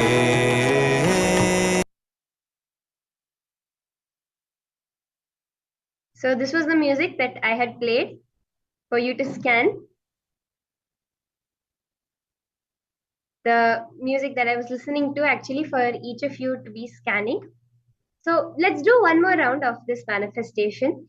See, again and again, Ma Priyatma Surupani, I'm seeing that in this round, you're tending to go towards your logic. That's one thing Swamiji showed me as I was just scanning you during the manifestation.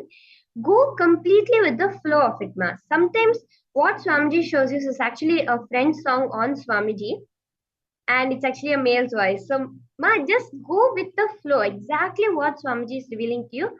Only that first. Okay, Ma? I hope you're understanding this. Let's do one more round now. I'll again be muting and playing another song for all of you to listen to. And you can connect to Swamiji and see exactly what the song that I'm playing is. Okay?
Yes, now I request all the participants go ahead and post.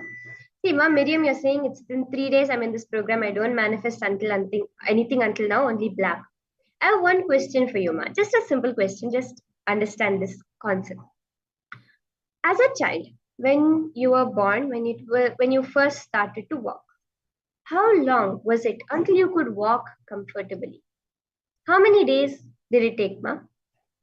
How many days, how many weeks, how many months, how many years? How long did it take for you to be able to walk?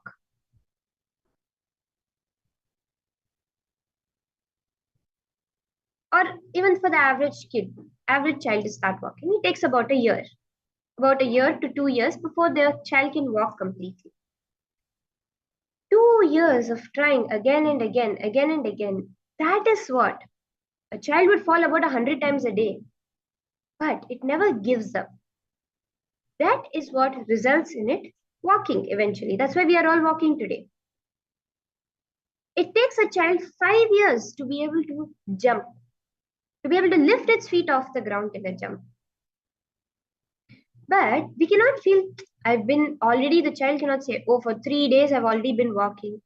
I've not even been able to take 5 steps without falling. See, Ma, when you are ready, see, it will take time, Ma. The same way as it took 1 year for you to walk. Manifestation will happen.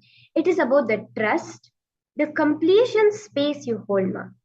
Right now, you're feeling, I'm not able to see anything. I'm not able to hear anything. It's only black. Just sit, Ma. Connect to Swamiji. Imbibe these powerful cognitions. You will be able to manifest. Swamiji says, never feel guilt. You're saying normally you give up in your life. Ma, if you had given up when you had to walk, till today, you would not be able to walk. If you had given up by not being able to eat by yourself, till today, you would not be able to eat. It is because of the will persistence we manifest in life. Ma.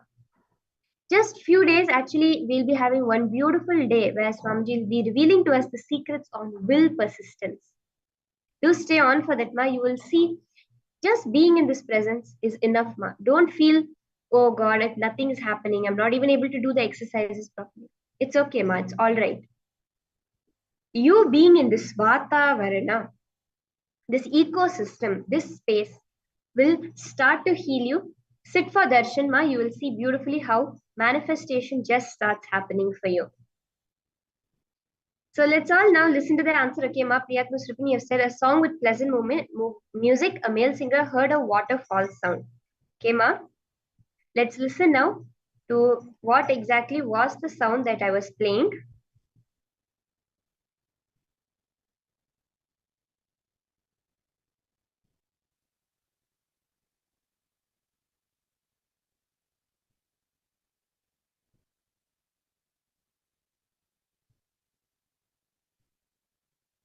One in oneness.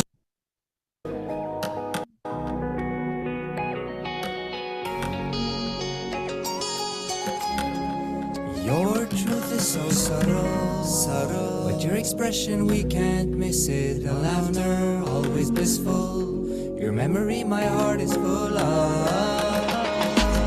You make the path so much easy. Your happening is such a blessing. No more doubts, no more guessing. Nithyananda, you're the one. In oneness you are not one. You allow all to coexist. Never give up, only persist. Paramashivoham, you're the one. In oneness you are not one. You allow all to coexist. Never give up, only persist. As the ultimate pervade all, you're the master gear, the one that moves it all. We invoke you, you stand tall. In remembrance of you, one cannot fall. You're the bright light that illuminates all. Har Har Mahadeva, Jai Adideva Shiva Shankara Hara, Jai Bholenath Shambho Nilakantha Mahamaheshwara, Om Sadashivom Namah Shivaya, Har Har Mahadeva. So this was the exact music that I played. Ma Priyatma Sripani, I will say, yes, you did manifest this time. That's beautiful. That's awesome. Ma Miriam, you're saying you cannot stay till darshan. It's 1 o'clock in the night. I must sleep. Ma, I will really, really suggest to you, if you have to sleep in the daytime, but do not miss darshan. If it's 1 o'clock at the night, do rest in the day. Do rest at other times in your day, ma. But really, darshan is something we cannot afford to miss. Even if we don't do anything, just a few minutes we spend, 10 minutes, 20 minutes, half an hour, 1 hour, Swamiji comes. That darshan is so powerful enough, ma. It will clear out whatever processes we do in the day, whatever you think you can do by yourself. 100 times more than that. So, Ma Miriam, I would really strongly suggest to you, you can rest in the daytime, but do try to your best to come, stay awake, sit for the darshan. And with that, now we come to the conclusion of this session. I hope all of you enjoyed this power manifestation and this beautiful session from Swamiji. As we enter into the next profound understandings from Swamiji, beautiful, powerful cognitions about one thing that Bhagavan Dakshinamurti embodies. In his silence, beautifully as we saw, right? Gurostu maunam vyakhyanam shishyastu chinna samshayaha. Adi Shankaracharya says, the Guru is teaching in silence, but the devotee, the disciples' doubts are just vanishing because of sarvajñatva, the space of all-knowingness. Swamiji beautifully reveals beautiful, powerful cognitions on this space, this happening of sarvajñatva, of all-knowing.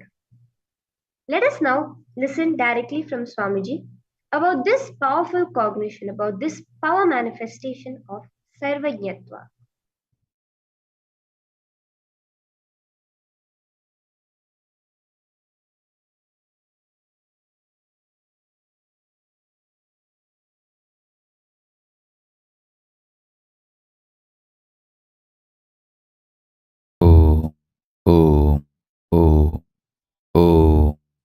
Sarvanyatva is the superconscious DNA of Paramashiva. I will manifest in all of you through today's superconscious mutation process, Paramadvaita Diksha. Listen, listen. Life is super magic. Life is super magic. The brainwashing done to you, the brainwashing done to you by the society with a limited logic, because society wants to generalize. Listen, listen carefully. Society wants to generalize to control human beings. The generalized data is made to believe by each one of you that this is what you are capable of. Listen, listen, listen to this one incident. In young age, I used to make all deities out of clay. With my own hands I will make, and I will dress them up, decorate them. Not one or two, some 300-400. 2-3 months I will sit and do this every year. And I had a great collection of the deities made by my own hand. I'll make in clay, use copper rod inside like a spine structure, the bone structure for the deity, and apply clay and put nice thin cloth like a skin, apply clay on that again, and then bake it, not burn, bake it. There is a unique process of baking the clay deities, like a clay pot. I'll bake and then dress them up, paint them. Once my grandmother told me, because this whole work I'll make the whole house ruckus. Everywhere the clay will be there, paint will be there, all the things I need. Every corner it will be lying. My grandmother, fed up with me making the whole house dirty for my deity making, she screamed and said, "Hey, if we pay 1 rupee in the shop, we will get much more beautiful deities like this. Why are you wasting your whole day sitting and making on your own? I will pay 1 rupee and buy it from the shop and give you. Stop making. Then I ran to Arunagiri Yogeshwara. That was the time I was having his physical darshan. All of you are seeing Thiruvannamalai Moolavar, original Moolavar Abhishekam. Somebody made the video. We got it. You can all enjoy. Exactly the Arunagiri Yogeshwara's physical linga manifestation is this linga. On this deity only he appeared and gave me darshan. That ultimate Paramatvaita Diksha he gave me on this deity. On this deity and as this deity. Listen. I was having darshan, physical darshan, so I ran to him and said, like this my grandmother is telling. But Arunagiri Yogeshwara was encouraging me doing the deity and dressing up, painting, all that he was encouraging. I said, you are encouraging me to do, but my grandmother is telling it's only 1 rupee worth. Why are you wasting your whole time? I will pay in the shop and buy the deity and give you. He laughed and said, with that 1 rupee you can get the deity externally, but when you make, what happens inside your brain, inside your system, you cannot get that from that 1 rupee deity. The deity bought for 1 rupee will be external deity. In Tamil he said, வெளியில தெய்வமாகுமப்பா 1 ரூபா கொடுத்து வாங்கினா, ஆனா நீயே செஞ்சா உள்ளையும் தெய்வமாகும் வெளியவும் தெய்வமாகுமப்பா. He told in Tamil, if you pay 1 rupee and buy, you will have the deity outside. But if you make it on your own, your inside also will become God. Outside also will become God. God. Listen. All of us are artists. All of us are painters. All of us are sculptors. All of us are singers. All of us are poets. All of us know all arts. When you started manifesting as a child, somebody stopped it. Somebody used their perverted, deluded logic and stopped it. Fortunately, I had Arunagiri Yogeshwara. I saved myself. If not, my grandmother would have stopped me. If I decided to go for 1 rupee deity, I would have had deity outside. But I would not have had that sarvanyatva inside. All of us were stopped by somebody to be logical, dropping our life as super magical. Understand? Now, whoever stopped you, I'm going to destroy all of them. Liberate you from all that stoppings. So you can manifest your sarvanyatva, all-knowing. Understand? That one simple teaching from my Guru Arunagiri Yogeshwara. These are the deities I made in stone, but I used to make in clay, hundreds. I tell you, the amount of good that did to me inside is unimaginable. I can visualize anything, grasp anything, understand anything.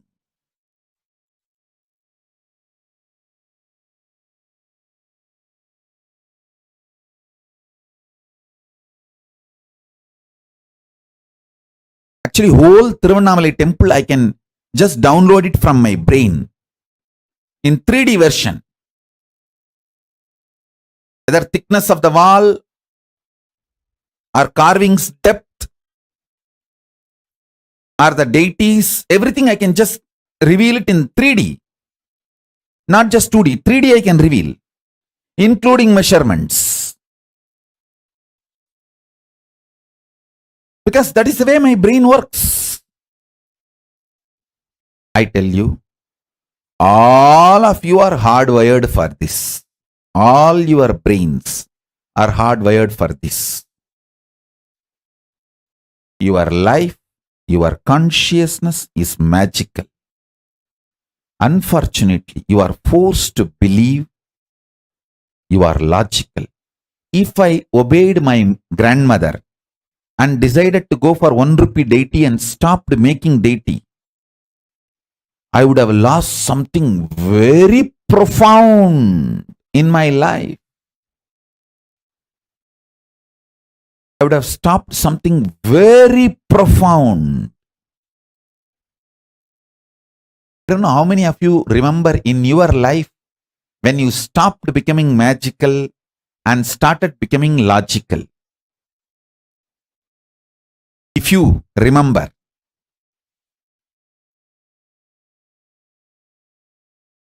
start penning down. I'll break all of that and infuse Sarvanyatva. Sarvanyatva, all-knowing Paramashiva component. All-knowing Paramashiva's superconscious DNA. It's not just this deity making. It made my brain able to get into past, present, future. All kinds of arts. Even now, I don't know how many of you know. All the temples of Kailasa, whether the deity or their kavachams or their jewels or their clothes or the vessels kept in front of them, everything is absolutely micromanaged by me. If you are running a temple, you will know how much I am involved into the details. And people actually get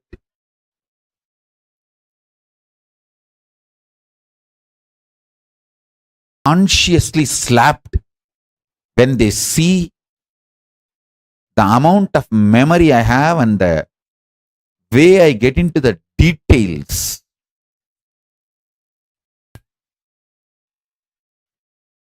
The way I get into the detail. Understand?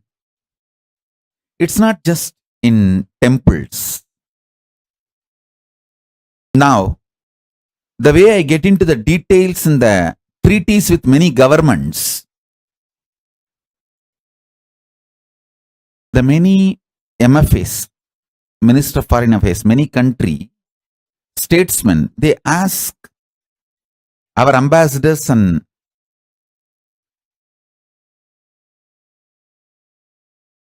many ambassadors, they ask our ambassadors, who is your legal advisor? You guys are so clear in writing the treaty. All these international deals, you guys are so clear in your words. Who is your lawyer? None of them know who is their lawyer.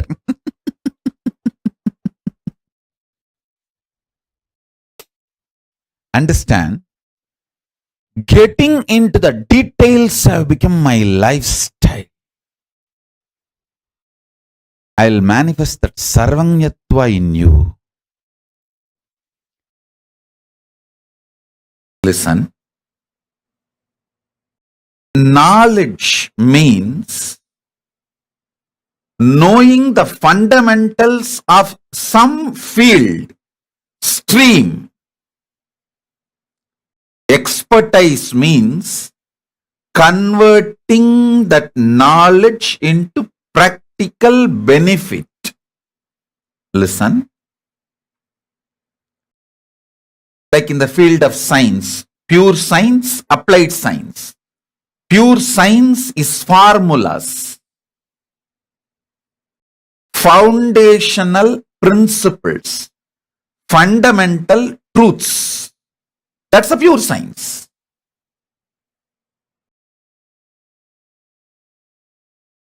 That's a stream of knowledge. Making it into a practical benefit is applied science. And more than the knowledge and expertise, there is something called strategy. I'll give you an example. Knowing the fundamental principles of energy is pure science. Making it as a useful, benefitful,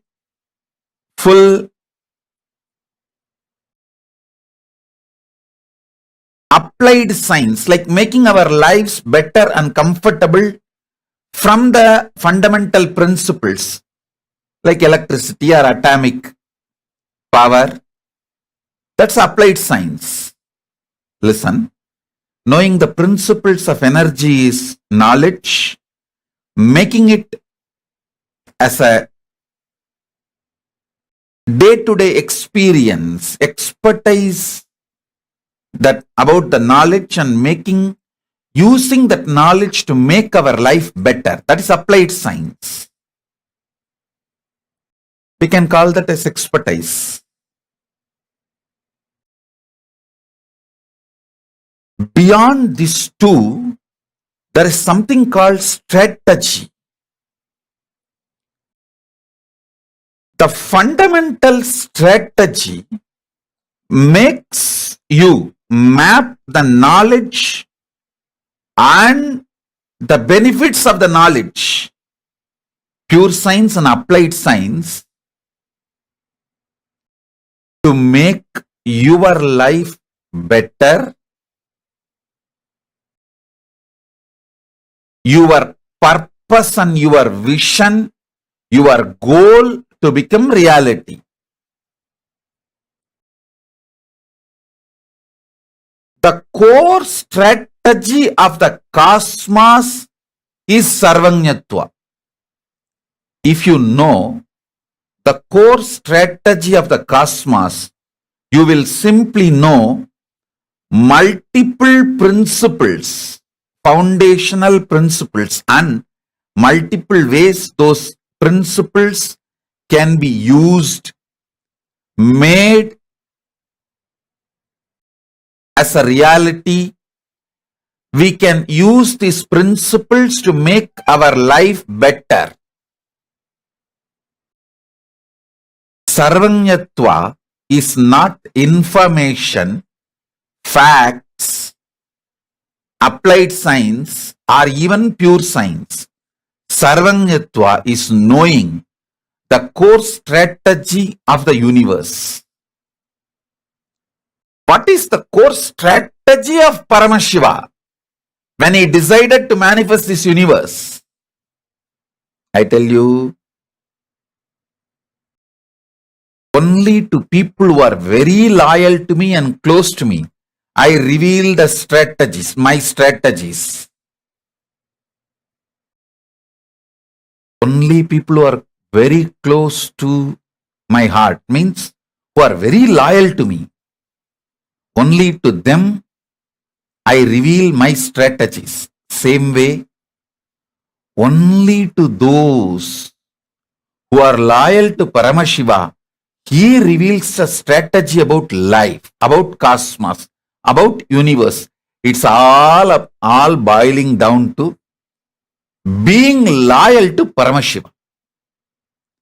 When he reveals the initial strategies of life, if you show your loyalty to him, continue to imbibe him more and more, he reveals more and more strategies, more and more the core principles, core strategies. I tell you, if you get 10 applied science methodology, you may make $1 billion. If you get just one pure science, you may make $1 billion. Listen carefully. If you get 10 applied science methods, you may make $1 billion. But if you just get only one pure science knowledge, you will make that same method, same $1 billion. If you get the strategy with which all these functions, you will just make $1 zillion, $1 trillion. I can say that numberless, countless. Listen.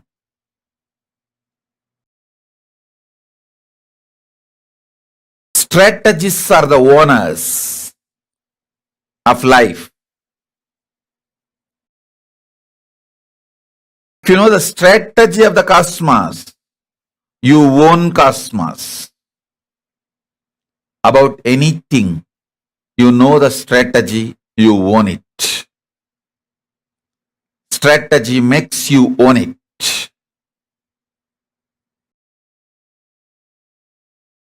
I don't care about anything other than being loyal to Paramashiva. When he reveals the strategy, I imbibe, never question, and ask for him to reveal more so I can do next in his direction. In his direction. So naturally, everything is revealed. Everything is shown.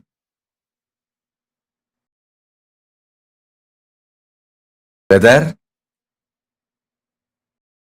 the strategy about consciousness, strategy about the universe, strategy of making power manifestation, every time I show my loyalty to him, he showers strategies about the universe to me. Understand? Whenever he reveals the strategies about the universe, I neither get greedy, nor get fearful, or get cunning. I just say, yes, Bhagavan, next. Then he himself starts manifesting in the consciousness. Understand? I am a very practical person. I teach only very practical truth. Start from today. When you unclutch and sit, the strategies revealed in you is directly from Paramashiva. Don't allow your fear to interfere, your greed to breed. Stop breeding your greed, fear interfering. Fear interfering with you, greed breeding in you is the whole crime against Paramashiva.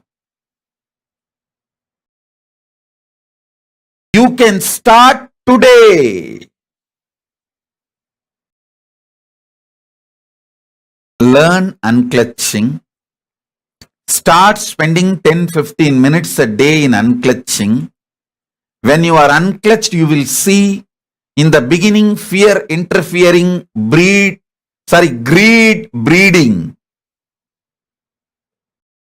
In few minutes it will all settle down. Then pure strategies will start coming out for your life. Just simply obey and start doing. When Paramashiva reveals more and more, I tell you, if you are thinking of billion, he will shower you with a trillion. If you are thinking making a real estate company, he will teach you how to build a whole city. Come up with a plan to change the face of the city you are living. He doesn't think small. And I tell you, he celebrates your victory when you celebrate his victory.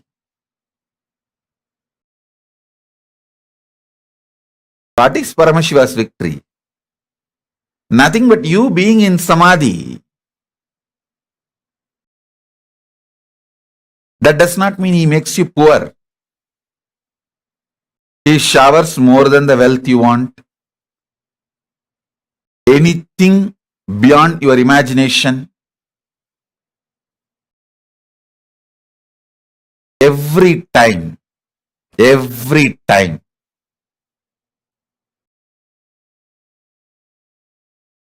I said yes to Paramashiva. Yes, revealed more and more of his secret strategies about cosmos.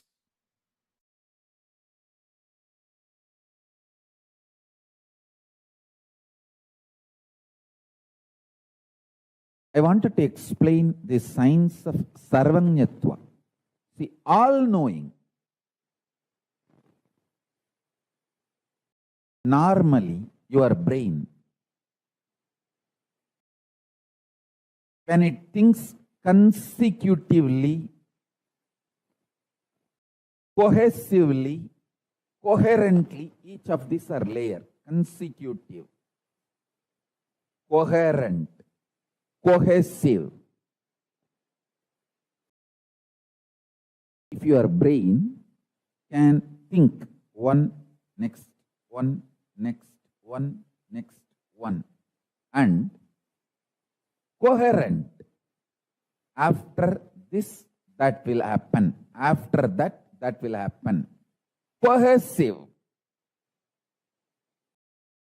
If this happens, that will be the effect. If that happens, that will be the effect. If that happens, that will be the side effect, next effect. In every layer, coherently, cohesively, if your brain can think, it will lead to knowledge, vidya. In any field, you can have knowledge, medical, social, legal, political, economical.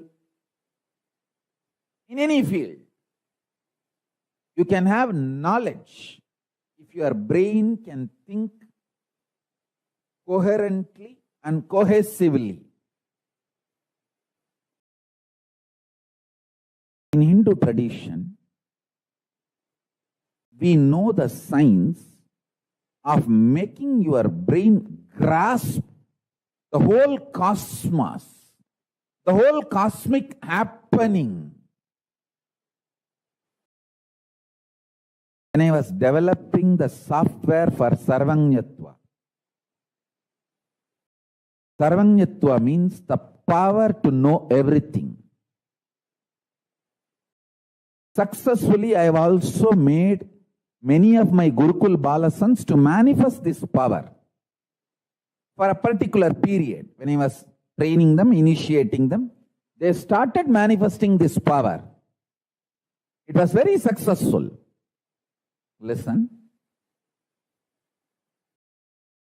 All I needed to do was create an ecosystem inside them and outside them where the brain does not feel tired or bored by its own innate experience of the I-ness existence. It needs to be inspired, excited. Atma Ananta, Swarupa Ananta. What they think as themselves, their Swarupa, that itself is exciting, that itself is inspiring, that itself is wow. That Swarupa Ananta within them and around them, they should have confidence to celebrate themselves, and the people around them should celebrate them, the Balasans. That is the way I created the ecosystem. See, when you are given anesthesia, even local anesthesia, it takes so much time. almost impossible to get rid of its after effects even for years on your consciousness. Listen carefully. Physically, there won't be any, you will be all right. But your brain's capacity to radiate powers, to manifest powers, is permanently damaged. I'll explain one by one. Listen. If you start enjoying the narration you carry about you, Swarupa Ananda, and everyone around you enjoys the narration about you, which they carry in them. In that space, you manifest Sarvanyatva. Kailasa is the ecosystem to help you to enjoy the narration you carry about you. And everyone celebrates the narration they carry about you in them. You celebrate them, they celebrate you. In this kind of ecosystem, powers manifest just like that.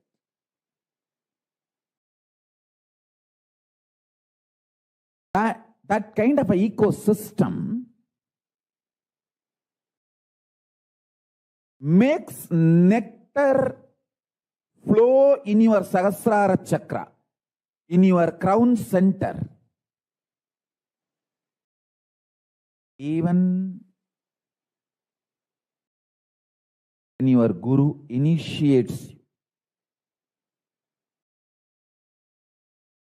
with his consciousness, the first thing happens is your Sahasrara chakra explodes in superconsciousness, that Paramashiva space. The nectar, Amrita, pours in your system. You enjoy the beautiful narrative of you carry inside you, that you are Paramashivatva, and you enjoy the Paramashivatva of the whole universe, everyone around you. And everyone around you enjoys you. This complete virtuous circle, like in the ocean, a bliss rises as a wave and hits at the ocean and creates another bliss wave. Bliss waves, bliss waves, bliss waves. This is the ecosystem of power manifestation. In this ecosystem, in this space, I was beautifully able to transmit the power of Sarvanyatva. People who search for the truth in the field they have chosen in their life, they become genius. In my life, I have met many genius people. In Tiruvannamalai alone, I have met at least 50 genius people. Genius means extraordinary genius, because their whole focus is about the truth of life. From the truth, whatever they want to manifest, they can manifest, and they manifested that what they need and lived it. I tell you,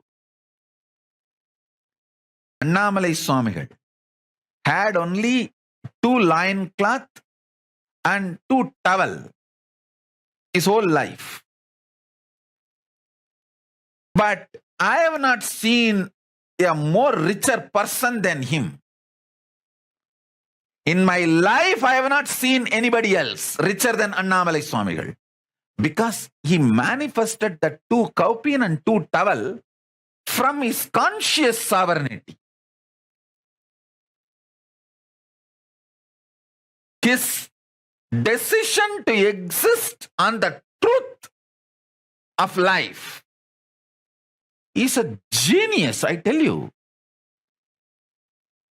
I have met many Nobel laureate scientists, but the geniusness, nobody can be compared to Annamalai Swamigal or Ram Surat Kumar. A geniusness is not related to what others feel about you. It is related to your strength of cognizing the truth of life.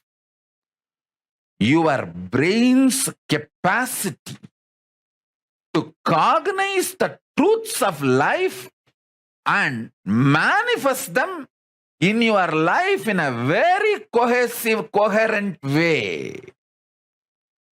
That is geniusness. That's what I call geniusness. Neither Annamalai Swami will want 3rd cowpin, nor he would have accepted even if people forced it on him.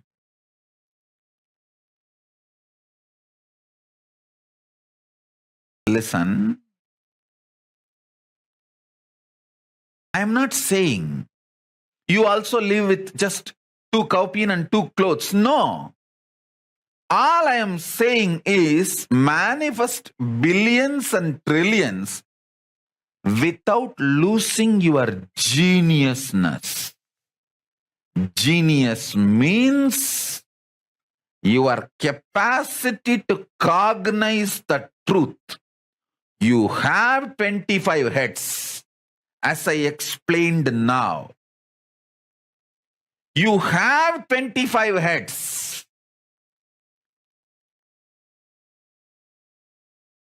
This 25 face, FAC and PHASE, face of Paramashiva, you have it. Recognizing this gives you conscious sovereignty. In your life, you are doing all these 25. When you understand this, you become Ishvara of your life. You become Paramashiva of your life. Then naturally you become Paramashiva of existence, cosmos. If you become Paramashiva of your macrocosm, you become Paramashiva of the microcosm. Because both are one and the same.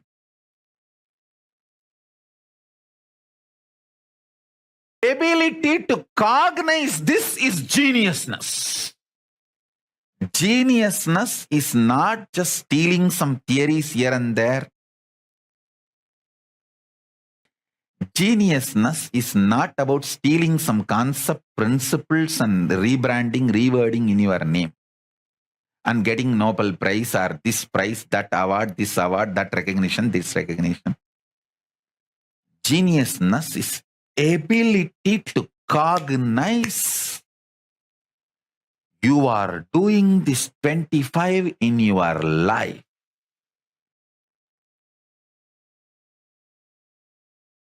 And reclaiming your conscious sovereignty. That is geniusness. This is what I call sarvanyatva. So when I use the word Brahmin, I mean that families, that communities which were carrying the knowledge for next generations. Even 6-7 generations before you stopped practicing Vedas and Vedic tradition also, it's okay because it is in your DNA. Even for 6-7 generations, you are not listening, practicing, chanting Vedas also. Your DNA has a capacity to give birth to a baby. That baby, when I awaken its Kundalini and initiate that baby within 14 years, before the physical maturity, that baby can repeat the whole Vedas. Sarvanyatva can be awakened in that baby. This is the only hope we have for the future of the humanity. I request all Brahmin couples give birth at least 10 kids.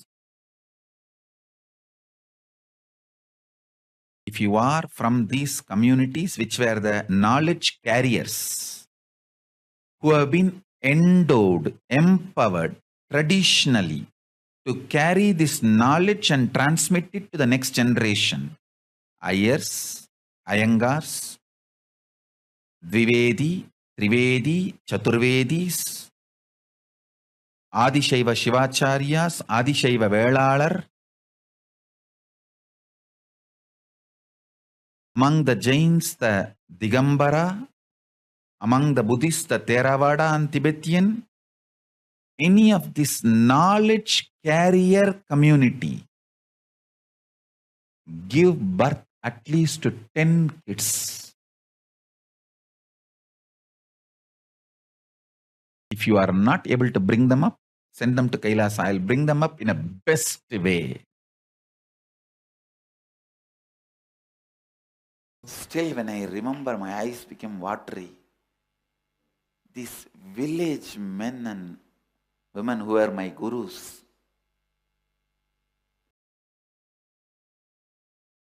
both my gurus, Yogananda Puri and Vibhudananda Puri. What an extraordinary intelligence they were having. From the beginning, they were so clear. See, by being around them, automatically I picked up this attitude of anything I want to know, I can know. Anything I want to do, I can do. This was not taught systematically to me. Please understand.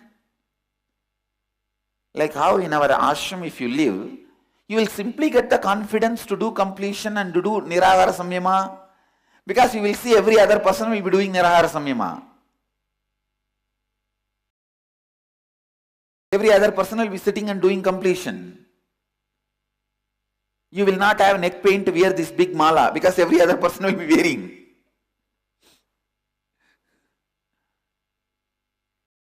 Just things are in the air. You see, there are some things which are not taught.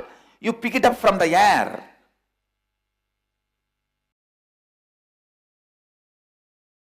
With my both gurus, it was so amazing. Just in their air I picked up. In their presence I picked up. That if you want to know anything, you can know. Simply. If you want to do something, you can do. Simply.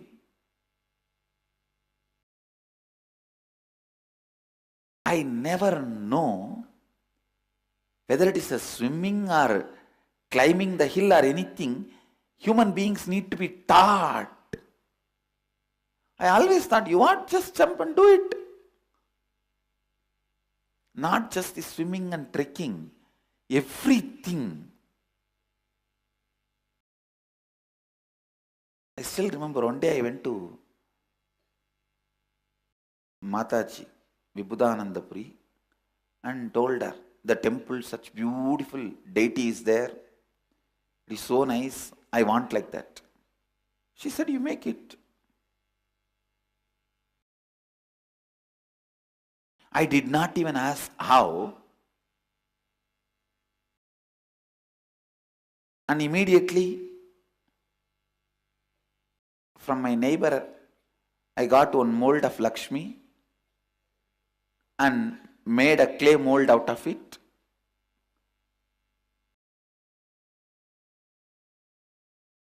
and did not get any other metal other than few aluminium plates from my mother. I asked her, give me some waste metal. She did not know what for I am asking. She had some 4-5 aluminium plates. She said, this is useless, take it. She thought I am going to give it to some sadhus for begging. So she said, take this. I immediately brought that and melted and poured the mold and made the deity. Still we have the deity. That was done by me personally in my own hand. And then after the mold, I cleared it and I myself carved it. I was hardly 12-year-old boy. Did not even have a second thought. When I did and took it and gave it to my guru, she said, this is your Lakshmi. She said, this is your Lakshmi.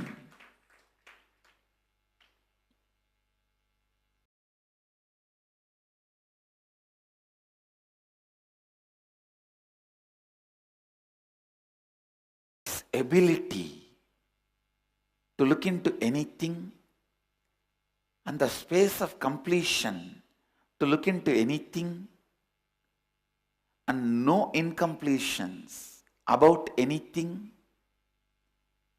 simply possibility.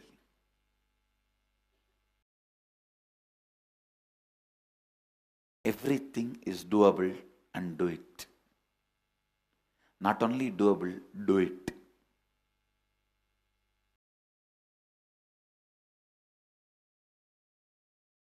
Blind spots are not inabilities, they are choices. Thinking blind spot is inability is karma. Understanding it is a choice is freedom from karma.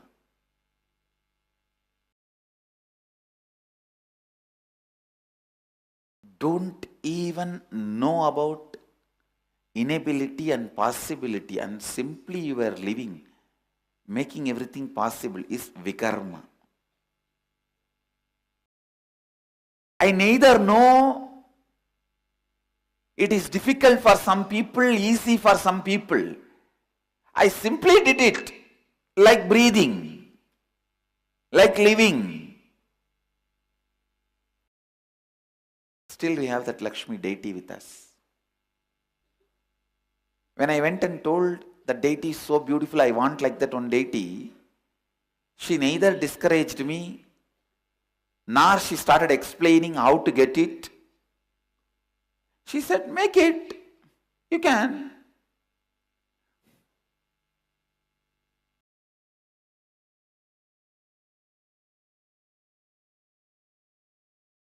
I tell you, having the clarity,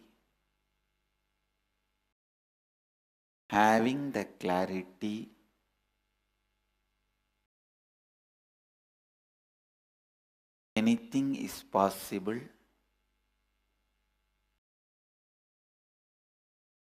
No blind spot is our inability, it is only our choice.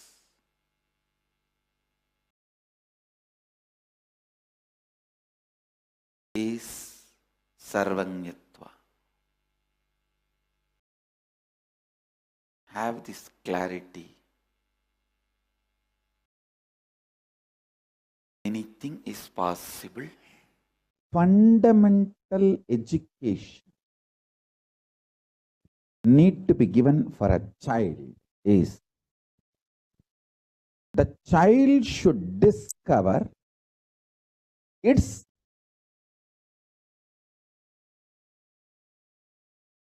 dharma, the source code of its software. See, What is the fundamental principles based on which the child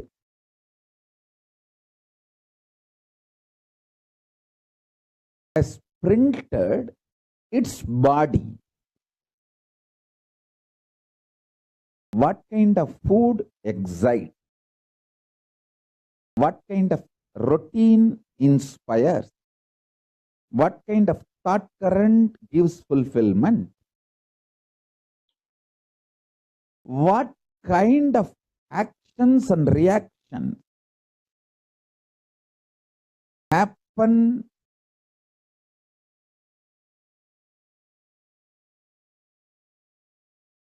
in your internal organs? A child should be given this education. I tell you, the greatest gift I received from my gurus is this education.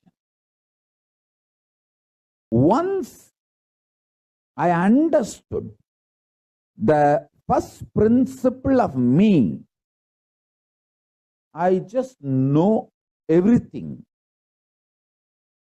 I become Sarvanya. I can know anything. Understand? I'm not talking out of arrogance. I'm telling you the truth as it is. I can know anything. If there is a crisis in social level or national level or international level, I can look into it and understand the whole plan, how it is going to manifest. Krishna says beautifully, if you understand me, you will understand you and you will understand the whole universe. That is what he means. In the young age itself, my gurus taught me one thing. The first principle based on which I 3D printed myself. Once I know that, I know everything. Listen.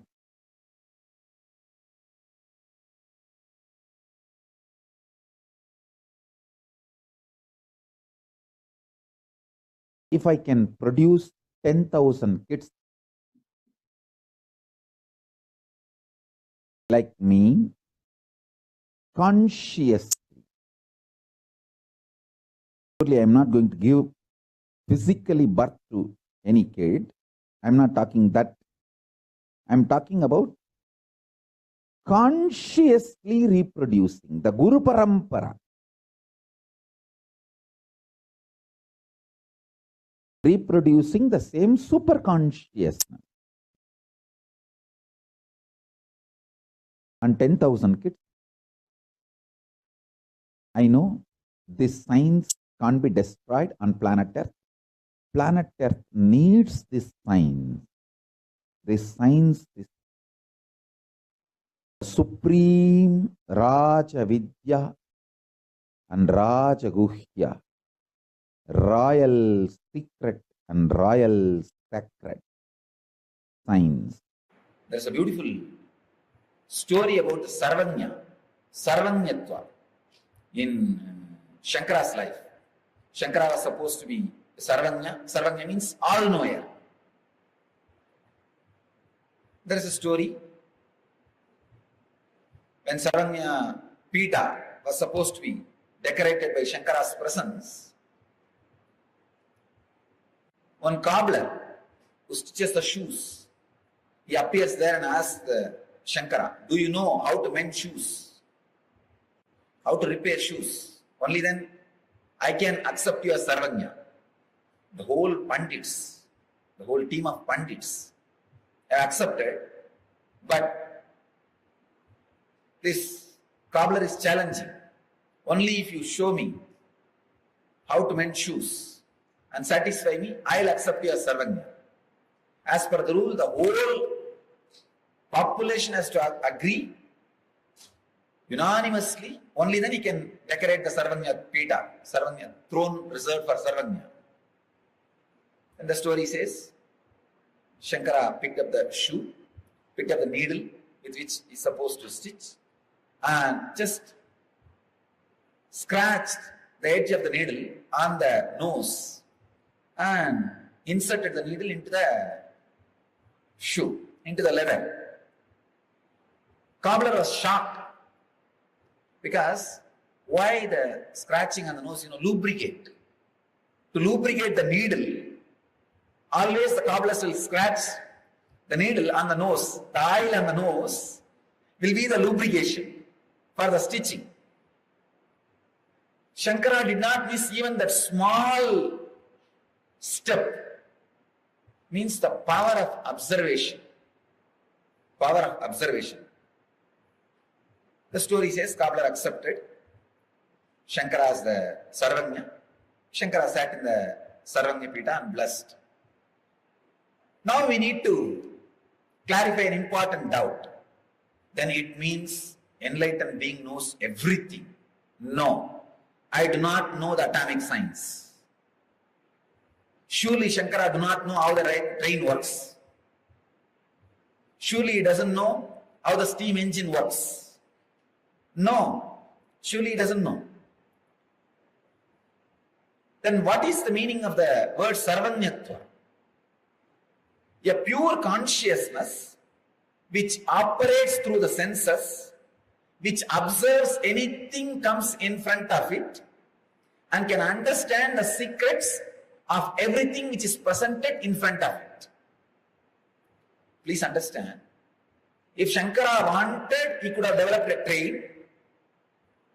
If he puts awareness on it, if Shankara wanted, he could have developed the aircraft. If he puts awareness on it. Sarvanya does not mean knowing everything, but whatever is presented in front of his senses will be recorded without any prejudice, without any disturbance, without any footnotes, your own personal comments. The attitude of writing footnotes starts all the problems. That creates the problems. As long as you record all the files and keep it in the archives, you will have complete access to the archives. The moment you start putting footnotes and the favored star, when you put the favored star, when you start marking, that is where the problem starts. Sarvanya is a person who knows everything. There is no special attention. Please understand, when I say the word who knows everything, you need to understand this word very clearly. When I say who knows everything, does not mean he knows how the satellite works. No. Anything presented in front of his senses, he knows. Towards anything, if he concentrates, he will know.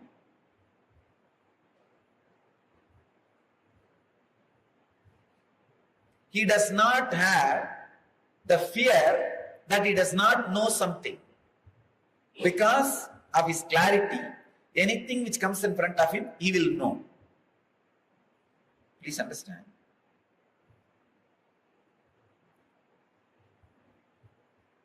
When somebody experiences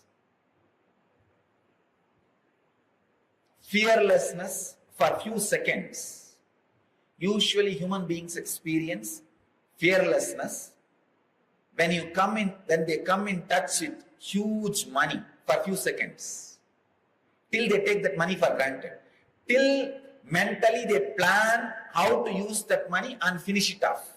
Please understand. If you get 100 crore, to finish that 100 crore, you may take 5 years or 10 years or 20 years, or you may not even exhaust it. But within 10 minutes, you will finish it mentally. Mentally, you are back to that poverty within 10 minutes. That 10 minutes, you will not have fear.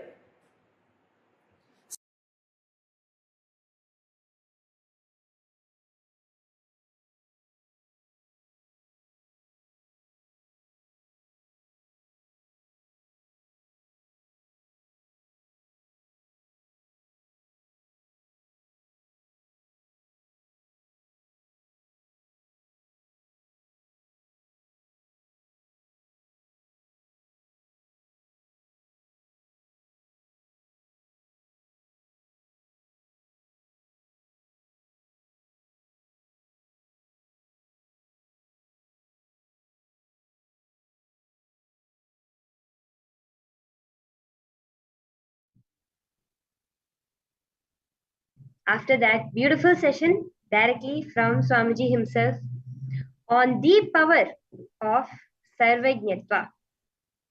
I hope all of you enjoyed this session and do take a moment to post your powerful cognitions. From this session, what was the most powerful cognition you received from Swamiji on manifesting this superpower, this power of Sarvajñatva? After that beautiful session directly from Swamiji himself on the power of Sarvajñatva. I hope all of you enjoyed this session and do take a moment to post your powerful cognitions. From this session, what was the most powerful cognition you received from Swamiji on manifesting this superpower, this power of Sarvajñatva?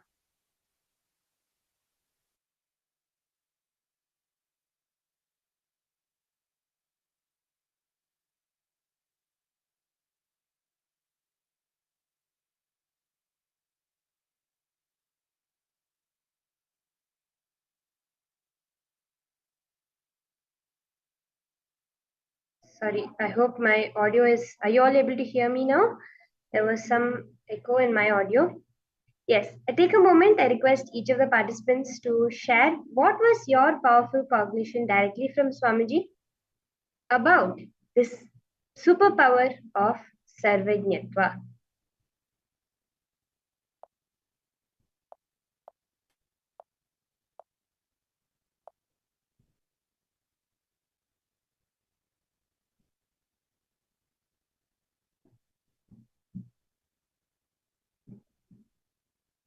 Now, as Swamiji said, if your brain can think consecutively, meaning one next, one, then the next thing, then the next thing, and coherently, means after this, this will happen. Cohesively, if this happens, that will be the effect. It will lead to knowledge, vidya. In any field, you can have knowledge, medical, social, legal, political, economical. If your brain can think consecutively, coherently, and cohesively.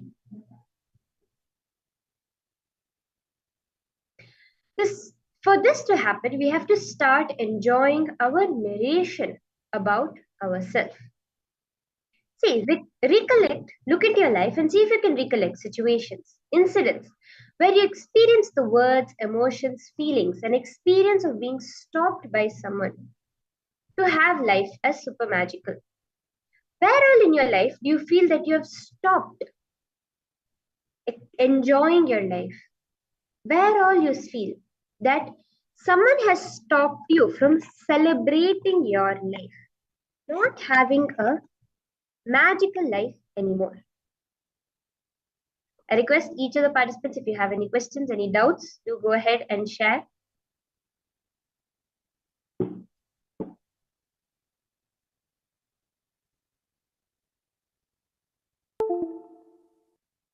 Write down the situation and your experience.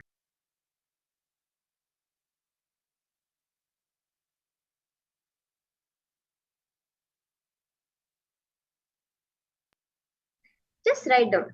See here, where all you feel, some emotions, feelings, where all you felt that magic was taken out of your life.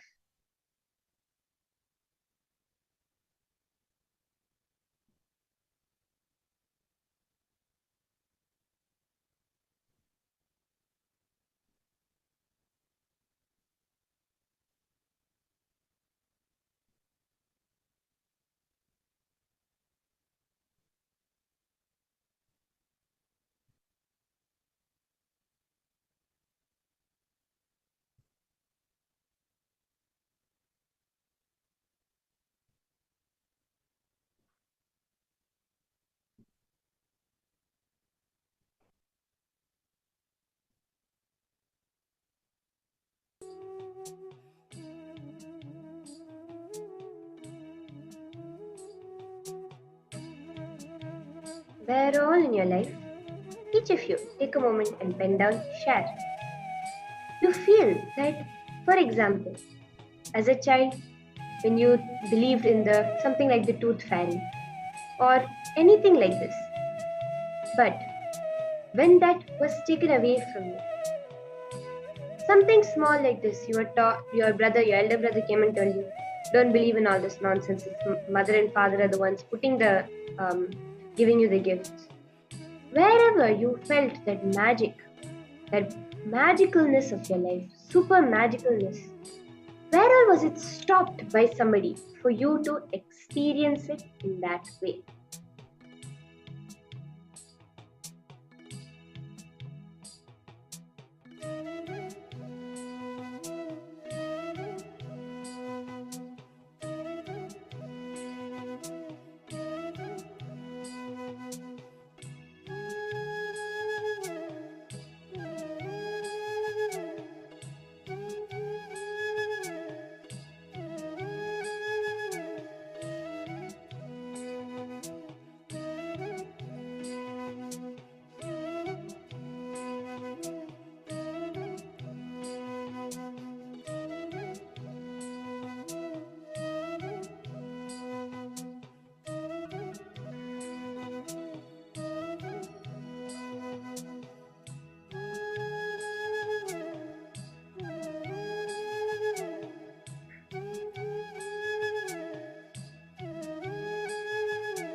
Write down any such incidents you're able to remember. If any of you have any questions, feel free to also post that in the chat if you're not understanding the process. Hope all of you are cognizing this process completely.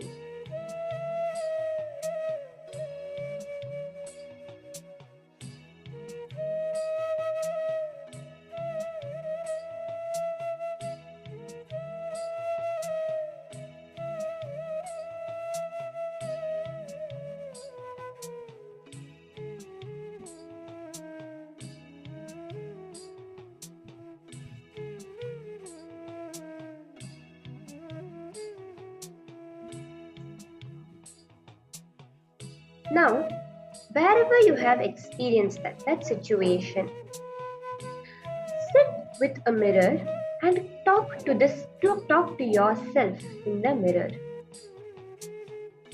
You complete with the situation, the incident, complete with yourself by talking to yourself in the mirror.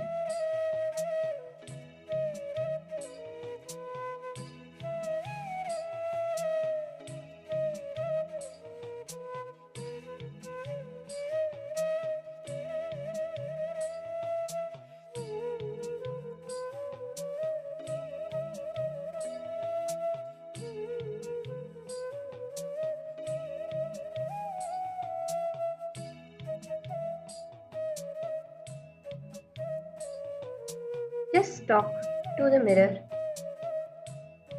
and use that to complete.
complete with each situation, each incident.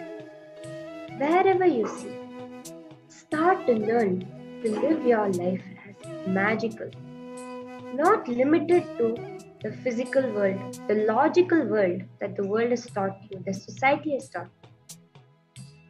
Make your own life magical.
Understand that this is a very powerful technique to help you settle with the unclutched space.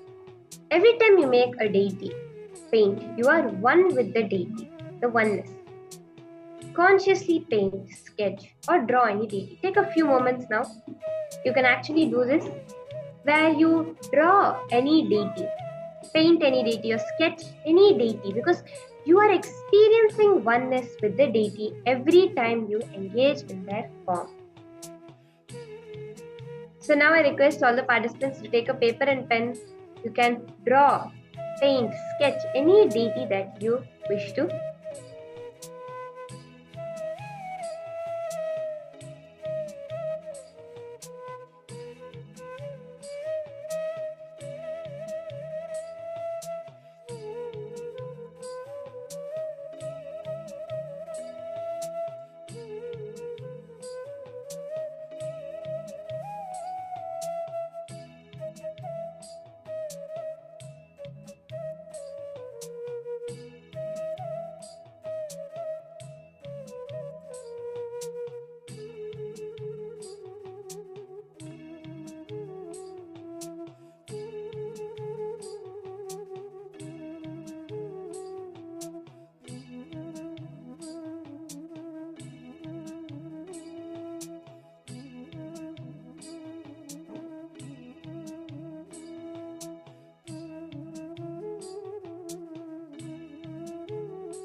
Take a few moments. I request all the participants to draw your deity.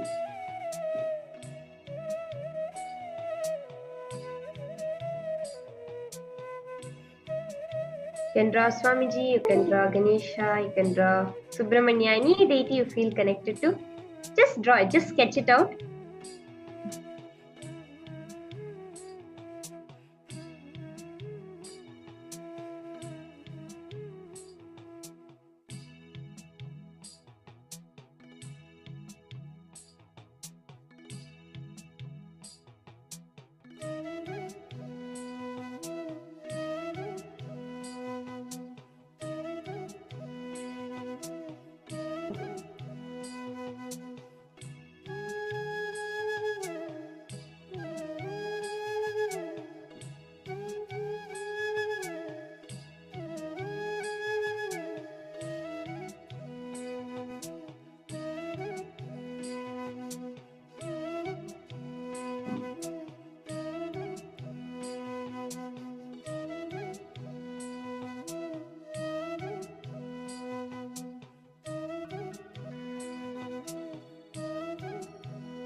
Are we all done?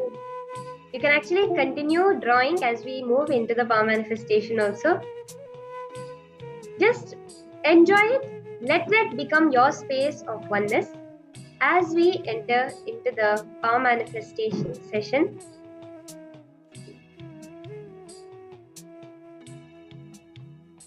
Where we will be continuing manifesting the power of Dura Shruti.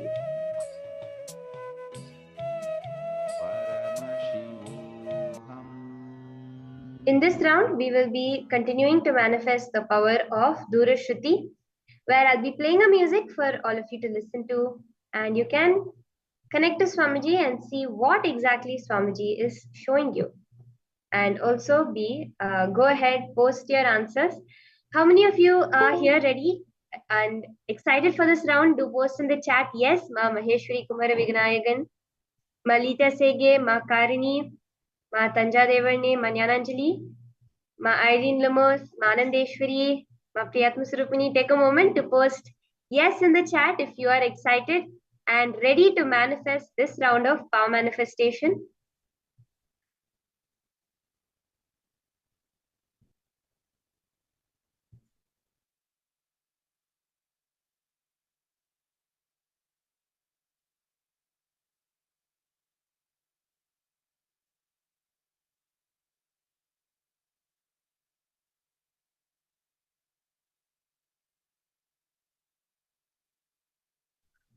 Yes, so now I'll be starting with first muting myself and playing a music, which I'll be listening to, and then all of you can also look in through your inner space, connect to Swamiji, and see what exactly is that music? What is the sound that I'm listening to?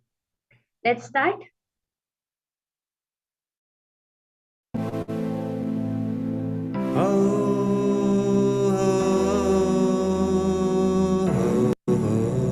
Shiv Paramamsa Nithyananda Gurudev Kailasa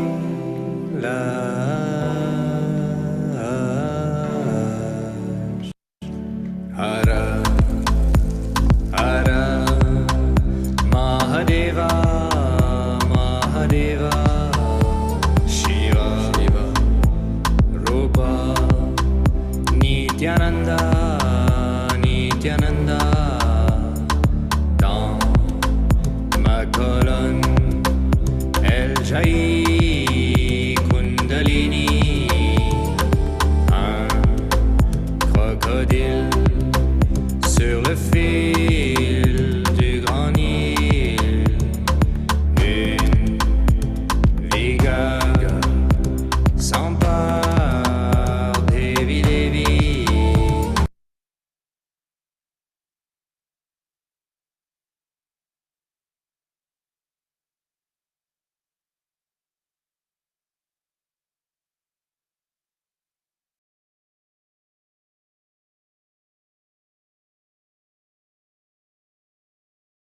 Okay, sorry, I think there was some technical issue through which the audio was actually coming through that you were all able to hear the song I was playing.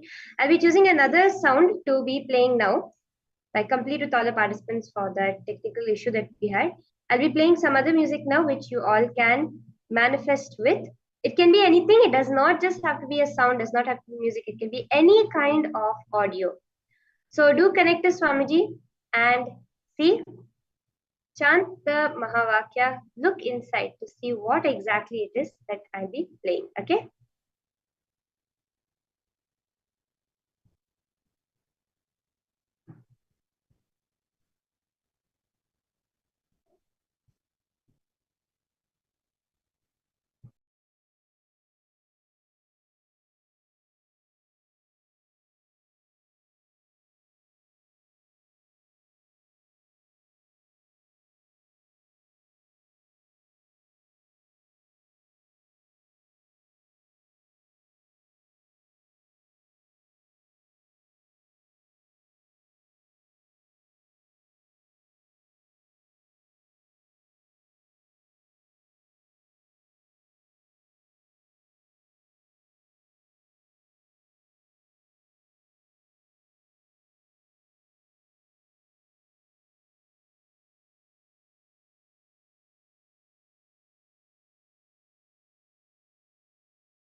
Yes, now I request all the participants to go ahead and share what was Swamiji showing you through your third eye.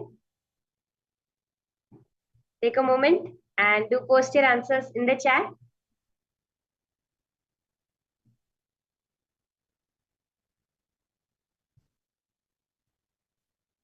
Whatever it may be, background noise, tunes, words, anything Swamiji showed you, you can post it in the chat.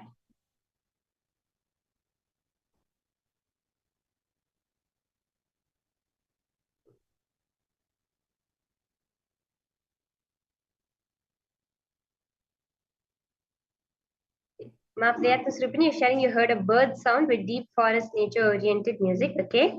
Ma Karini, you could also go ahead and share.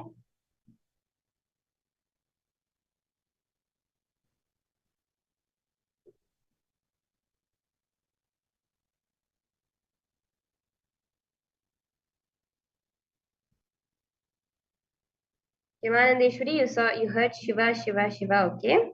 Ma Maheshwari Kumaravinayagan, I request you two to go ahead and share.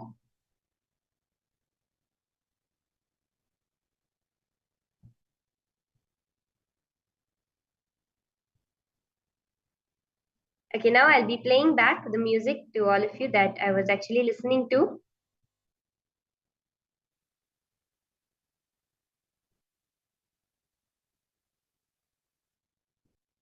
I don't search for my other half because I am not half. Understand? I am already full. I am complete. I am not searching for my other half because I am not half. I am complete. Complete. I am not half. I am complete. Complete. I am already full.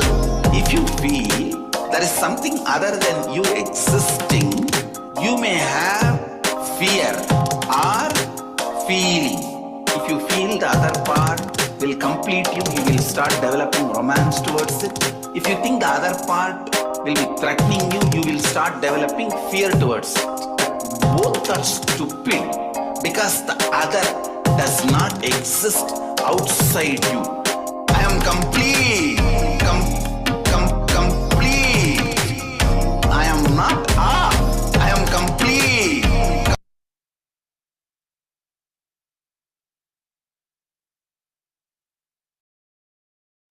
Yes, so as you could all just now hear, this is the exact thing that I was playing. It's actually a beautiful, powerful cognition from Swamiji. Okay, I see many people are posting. Actually, Priyatma Surpini, it does have a very nature-oriented music if you listen to the background music. Let's do one more round. Now, Ma Yonana Catherine, Ma Anandeshri, Ma Priyatma Surpini, all of you can participate in this next round of power manifestation too. Where I'll be playing another thing. It can be anything. See again, don't go with your mind. Don't try to guess what it may be. It can be any kind of sound, can be any kind of audio. Anything it is, just connect to Swamiji and you'll see how the answer just gets downloaded inside of you.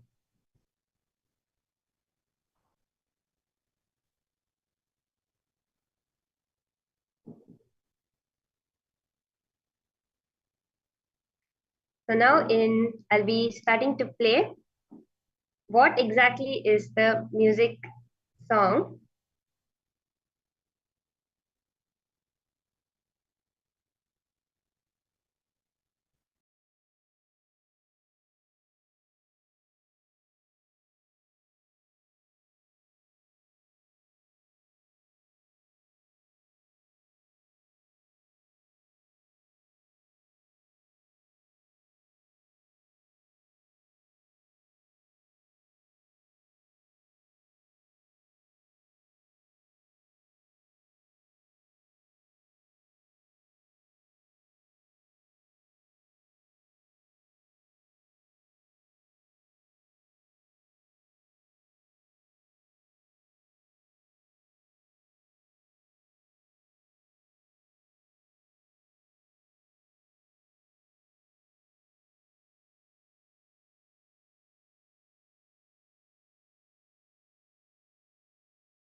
Yes, now I request all the participants to take a few moments.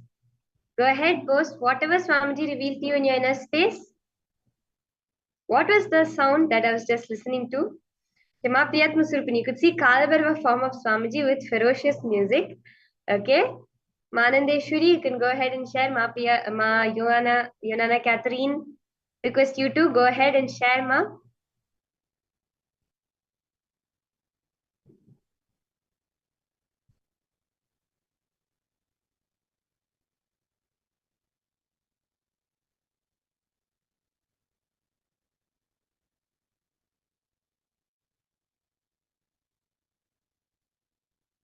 Okay, I'll now play the music back to all of you.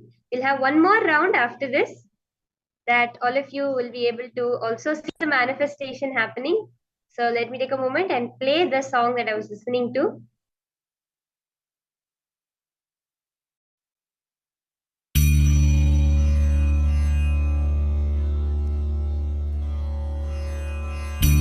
ஞானங்கள் கோரி நித்யானந்த கணபதியை துதித்து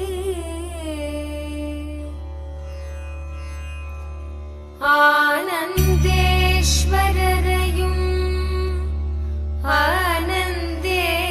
ஆனந்தேஸ்வரியையும் வர்ணித்து ஆனந்தேஸ்வரி கல்யாண வைபோகமே ஆனந்தேஸ்வரி கல்யாண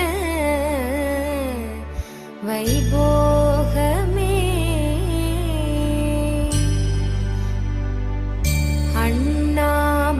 அண்ணாமலையோனே ஆதிசிவரூபா அண்ணாமலையோனே ஆதிசிவரூபா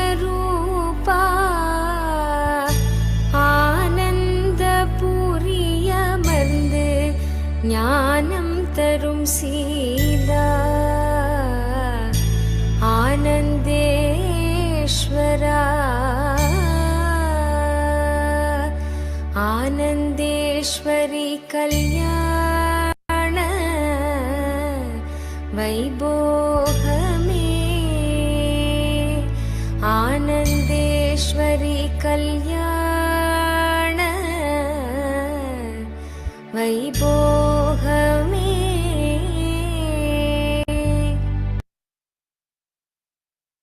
Yes, so this was the music that I had played. It's actually a very beautiful song about the marriage of Paramashiva and Parashakti, Anandeshwara and Anandeshwari in the Vidudi temple.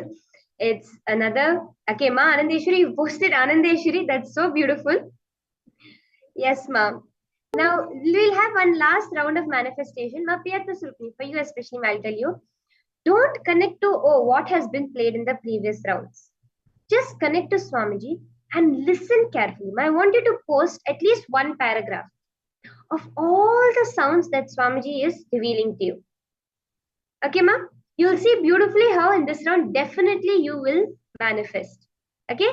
So let's now, I'll be playing the next music for all of you to listen to.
Yes, I request all the participants now, you can go ahead and post your answers.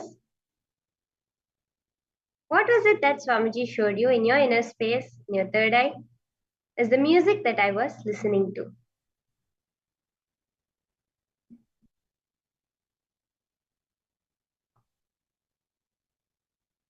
Take a few moments to post your answers.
Go ahead and post whatever Swamiji showed you, revealed to you in your third eye.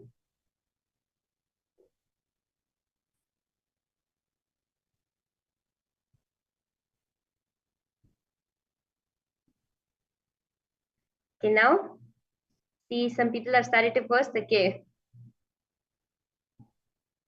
Okay, Mahapriyatma Subrani have posted a very beautiful thing.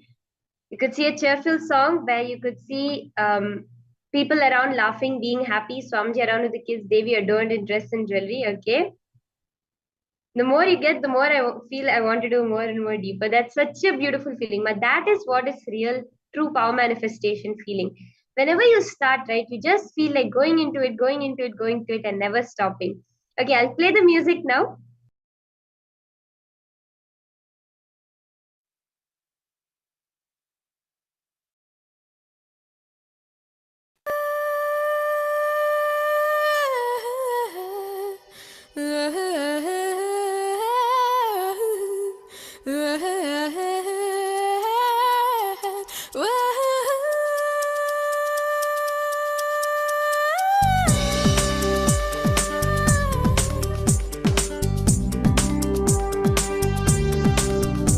न दातो न माता न बन्धुर्न दाता न पुत्रो न पुत्री न भृत्यो न भर्ता न दातो न माता न बन्धुर्न दाता न पुत्रो न पुत्री न भृत्यो न भर्ता न जाया न विद्या न वृत्तिर्ममैव न जाया न विद्या न वृत्तिर्ममैव गतस्त्वं त्वं एका भवानी गतस्त्वं त्वं एका Bhavani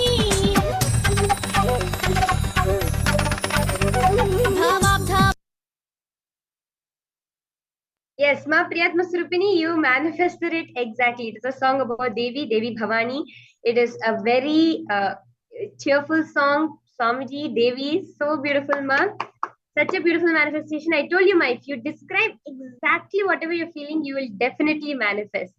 So now I hope all of you enjoyed that power manifestation. Ma Priyatma Surupini, don't worry. We will have more rounds of manifestation further today. But with that, we are entering into the next session. A beautiful, powerful session from Swamiji about the exact initiation we're all going to be receiving today. Today, we are all going to be receiving a very, very beautiful and powerful session from Swamiji about how to awaken the God particle within you, the experience of Nithyanandoham. I am Swamiji. So let us now understand about this powerful initiation, Nithyanandoham, the science of awakening the God particle through anti-sound.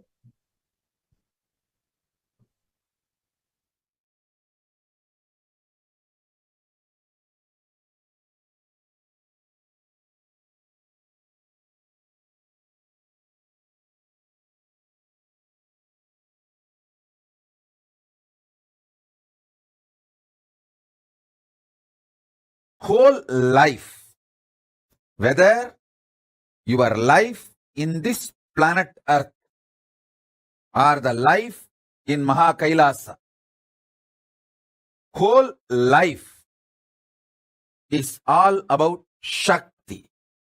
Understand? Everything about life is Shakti. Shakti is the life. Shakti is the God particle. Shakti is the law of the life. Understand? Your sex is nothing but your Shakti to handle the high hormonal gush. Your business success is nothing but your Shakti to handle high adrenaline meetings and high adrenaline thinking. Listen. Everything I am defining clearly as it is. If you understand, your sex is nothing but your ability to handle high hormonal Shakti. You will be absolutely successful in your sex. You will neither feel you are undersexed nor feel oversexed. You will neither suffer that feeling you are suppressed and you are deprived. Simply you know your Shakti and you know the power of your Shakti, how it manifests. Listen. Shakti manifests into life. All your business success is nothing but your ability to handle high adrenaline meeting, high adrenaline thinking. All strategy is nothing but ability to keep yourself in the high adrenaline gush. Are you able to understand the word? High adrenaline meeting. There are many meetings with your client, with your boss, with your customer, with your team lead. You need your body to handle the high adrenaline gush. The more high adrenaline meeting you are able to handle without letting you get stressed, you are successful in your business. You are successful in your business. Listen. Why do you think you Hindus are the richest ethnic community wherever you go and settle down? Because fundamentally, the vegetarian lifestyle, non-alcoholic lifestyle gives you the body to handle high adrenaline gush and high adrenaline thinking, high adrenaline meetings. Hey, all of you understand? All of you understand? NRIs are the most happiest people in the world. It's not that I'm talking. The surveys are telling, even in England, the Hindus who are settled in England are the most happiest people. There are many articles and surveys. Hindus are the richest ethnic minority in 69 countries. US, Canada, Australia, UK, Trinidad Tobago, Fiji, Mauritius, Union Island.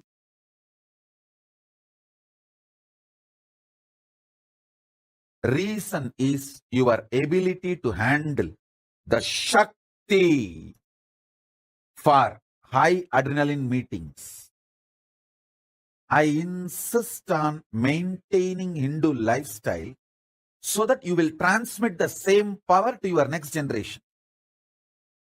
Even those who got habituated for regular alcohol and non-veg have started only recently in this 1 or 2 generation.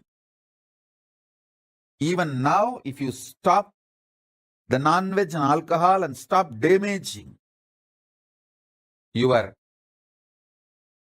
genes and DNA, you can transmit this highest Shakti to handle high adrenaline meetings, high adrenaline thinking.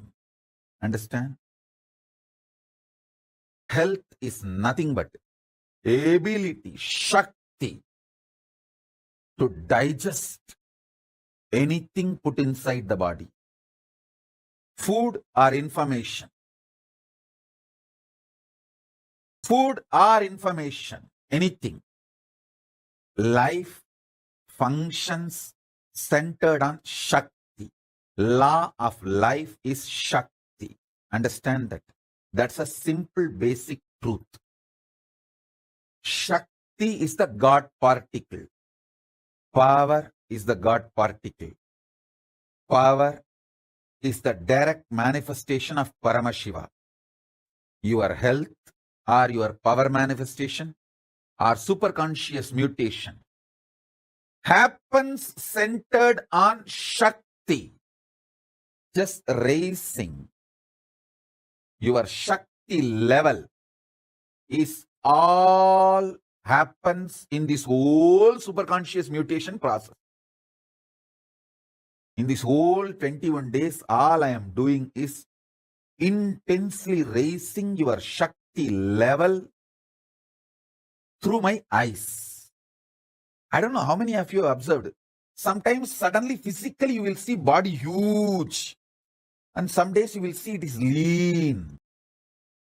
Some days you will see it vibrates, shining. Some days you will see it is just silent, mild flow. You will never see the body same way because somebody who is living inside the body, somebody who is living inside this body is using this body. Understand? You can never come to any conclusion seeing the external appearance of my body about me or my health. No doctor can come to any conclusion about my health. Suddenly you will see I will remove 30 kg weight out of the body within just 3 months. And I will add 10 kg in a week. Again after that I will remove 15 kg, 20 kg in a week. Now I need more water inside the body for this whole initiation. I have just added the weight. Once the program is over, suddenly you will see that I removed 15 kg weight. It's an atomic power station. Maybe I can say strong nuclear force atomic power station. Listen. Life is all about power. This whole initiation is all about power. Shakti. Law of life is Shakti. I am not saying might is right. I am saying success or failure, good or bad, everything happens based on the power, Shakti. Your strength and ability to operate and handle Shakti. Whether the longevity of your life or active hours of your life or anything you manifest is Shakti centered. Whether in business, relationship, life, it is all about Shakti. The moral of the universe is Shakti. Universe has no other separate moral. Societies will have its own moral. Somebody goes to Ramakrishna and asks Ramakrishna, what is this? This Narendra. Narendra is Vivekananda. Vivekananda's pre-monastic name is Narendra. This Vivekananda is eating non-vegetarian. Ramakrishna laughs and tells, even if he eats beef, the DNA of the beef will be converted into his DNA, not that beef's DNA will affect his DNA. He says he's such power, fire. The beef, the meat that DNA will be converted into his DNA. That DNA will be impacted. But the meat or beef cannot impact Vivekananda's DNA. And he says, I will not tell Vivekananda to stop. Let him eat what he wants. He did not tell Vivekananda to stop. Till the end of his life, Vivekananda continued to eat non-vegetarian, smoking, and once in a while, everything. But nothing affected him. The power he radiated, the power he manifested. God. In the shortest period, it's all only 130 years. He left the body in 1902. So 120 years, not even 130 years, only 120 years now. 1902, he left the body. July 4th. July 4th, 1902. Now it is 2022. So 120 years only. Do you know the largest Hindu organization is Ramakrishna Movement? Largest Hindu organization. Central itself is more than 100,000 ashrams. Their ideology centered, but not legally under them is another 500,000. Legally under their control is 100,000 organization. Legally not under their control, but ideologically centered on Ramakrishna Vivekananda. It's called Ramakrishna Mission. See, Ramakrishna organization has two parts. Ramakrishna Mat, Ramakrishna Mission. Ramakrishna Mat, legally and spiritually under their control, is 100,000 organization. Ramakrishna Mission, spiritually they are the head, but legally not under their control. Like a franchisee. That is 500,000 organization. This whole thing, Vivekananda's Shakti. What a power he radiated. So understand, the intensity of consciousness getting raised to the higher frequency is Shakti. It's like making the milk into curd, curd into butter, butter into ghee. Ghee is used to burn as a lamp. From that lamp fire, you catch the anjana. Adding it with the energy, that becomes jnananjana. Jnananjana is the essence, purest form of the milk. How many of you are understanding? From milk to jnananjana. You would have never thought of this angle. How the milk becomes jnananjana.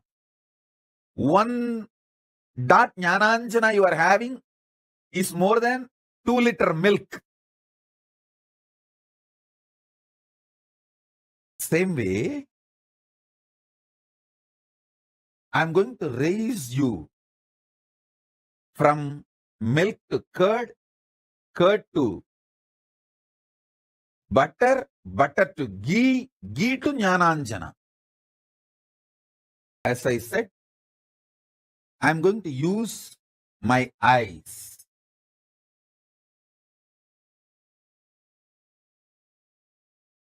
Most of us have this problem. Once in a while you think about seeking does not make you 30 years seeker. Understand?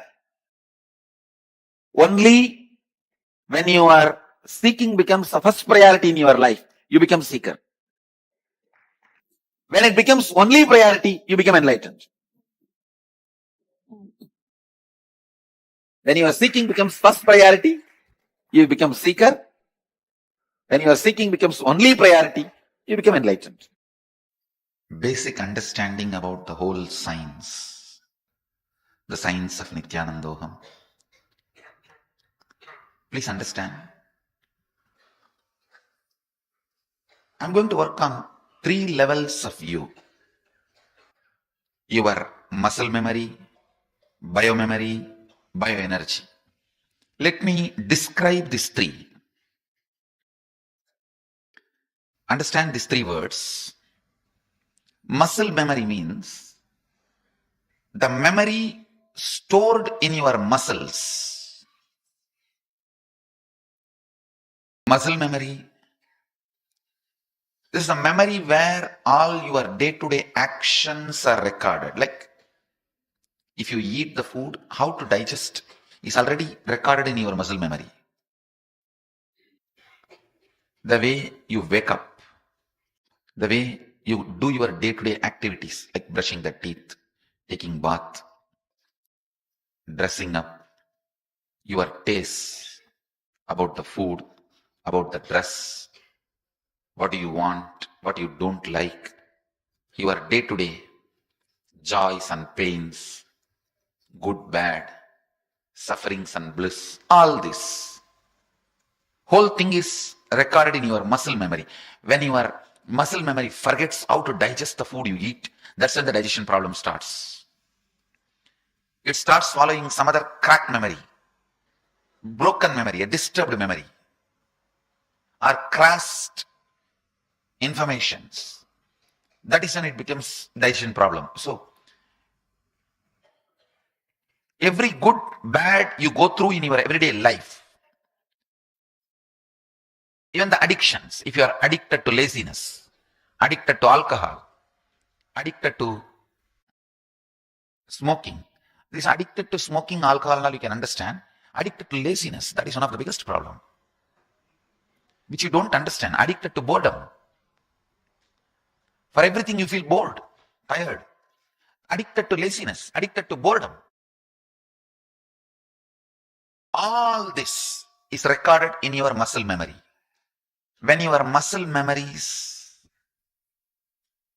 make patterns, they can make or break your life. For example, if you are not able to lift even 1 kilo weight, that is the pattern of your muscles. If you are able to lift 10,000 kg weight, that is the possibility of your muscle memory. Understand? Both are actually, end of the day, belongs to your muscle memory. If you feel, oh, even 1 kg I can't lift, I will have this pain, this pain. Sometimes people, if you lift with the right hand, you have left hand pain. No, really. When you decide strongly you can't lift, your own knee pains lifting your own body. So the muscle memory is responsible for many of your impossibilities, many of your possibilities. If your muscle memory is reprogrammed, it can lift anything. I am not unscientific. I am not wrong. I am not giving false hope when I say, if your muscles can be programmed, it can lift anything. Please understand, I am not giving you any false hope. If your muscles can be programmed, if you are convinced about the purpose and if you are programmed, you can lift anything. Really. I am not giving you any false theories. I am not giving you any stupid stories. I am not doing anything unethical. I am not saying anything unethical. One, in the Vedic tradition, whatever master does, that is dharma, ethics. Second, even the so-called normal society's ethics, the word I am uttering is a proper science. Before proving some of the theories proposed by scientists will look impractical, so you may call them foolish, impractical, sometimes even unethical. What I am saying is not even before proving. It is an established science in Vedic tradition. Many had this power. Very recently, a very great personality, Swami Chinmay, Sri Chinmay. Sorry, not Swami Chinmay, Sri Chinmay. I don't know, any of you have seen him? He lived in New York. He could lift anything. Anything. Not just elephants. He used to lift elephants. How many of you have seen his pictures lifting elephants? And not only that, anything which can be lifted, he can lift. Really. In India, he lifted on train. Because he asked the US government did not allow him to lift the train. He came to India. In India, you don't need permission, so he just lifted. No, really. He lifted the train. It's established science. When it is restricting, it is pattern. When it is empowering, it is possibility. I'm talking about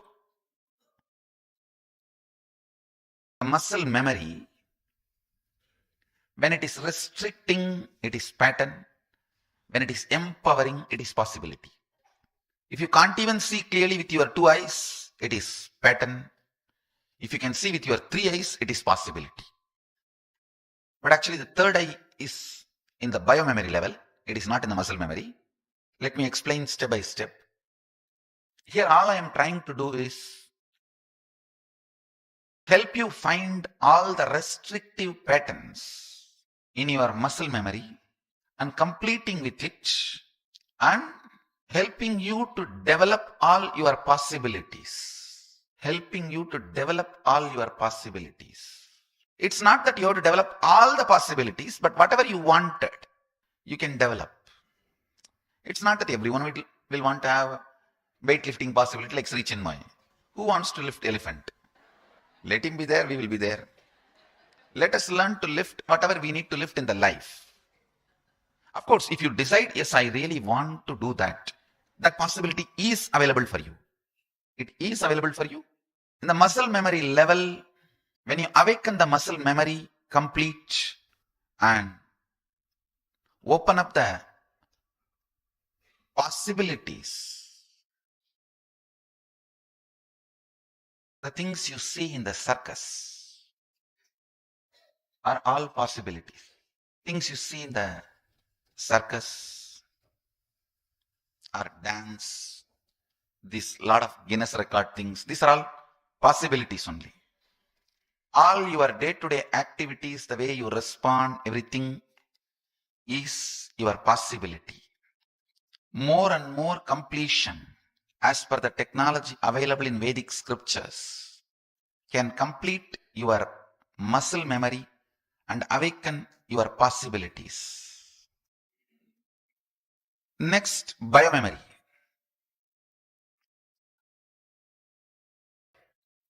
Biomemory is the space where you store the memories about how you feel about you, how you feel about world, how you feel about life, how you feel about God. If you feel He is there for you. If you feel He is not there, He is not there for you. That's the beauty of God. He never forces Himself on anybody. If you strongly program your biomemory, He is not there, He will not be there for you. If you strongly program your muscle memory, your biomemory, He is there, He will be there for you. Whatever ideas you carry in your biomemory, if it is restricting, it is incompletions. If it is empowering, it is powers. See, when you are empowered in your muscle memory level, it is possibilities. When you are empowered in your biomemory level, it is powers. You start expressing powers. Possibilities come by practice. Powers come only as a gift. How much ever you practice, you will never get third eye. I'm telling you. By practice, you will never get. Your 2 eyes may close, but never the third eye will open. It only comes as gift.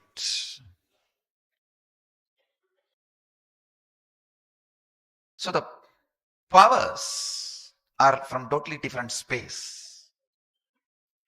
The idea you have about you, if it is very suffocating, we call that as incompletion. Same thing. If it is completed, and the expansive truths are embedded in your biomemory, that becomes power. So if you have an idea with even with two eyes, I'm not able to see clearly, that is incompletion in biomemory. If that is completed and your biomemory was given as a gift, I can see even through three eyes. That is power. That can be done by the proper use of sounds and vibrations, which I do it in Shivoham process. Very recently, the scientists have established that just by sound your DNA can be reprogrammed. Did any of you see that research? They established it. 60,000 years before Mahadeva established it. Awakening your muscle memory can be done by techniques, and awakening your biomemory can be done by Shivoham process using sound and light, means verbalization, visualizations. The third core you is bioenergy. The real you in you. The real you and real me are one and the same. Please understand. Your muscle memory and my muscle memory is different. The way you wake up, eat, dress up, everything is different. And the way I eat, wake up, dress up or digest, everything is different. Your muscle memory and my muscle memory are different. Your biomemory and my biomemory are different. The way you hold you, the way I hold me is all different. The way you hold God, the way I hold God is different. But your bioenergy and my bioenergy is one and the same. Please understand. Your bioenergy and my bioenergy is one and the same. The bioenergy of Rama, Krishna, Mahadeva, worst terrorists, murderers, you, every bioenergy is same. That there's no difference. All the difference is only in the muscle memory and biomemory, not in bioenergy. There we are all one. The unified field of consciousness. When your bioenergy is sleeping, it is called God particle. When it is awakened and able to awaken others, God particle, it is called God. When your bioenergy is sleeping, it is God particle. When your bioenergy is awakened and it can awaken others' bioenergy, it is God. That's all.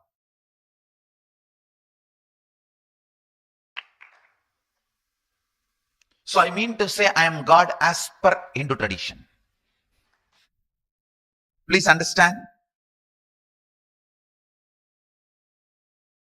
Don't be offended by this. Don't be offended by this. Because I am very clear, the meaning I am giving is as per Hindu tradition. And I am not claiming anything.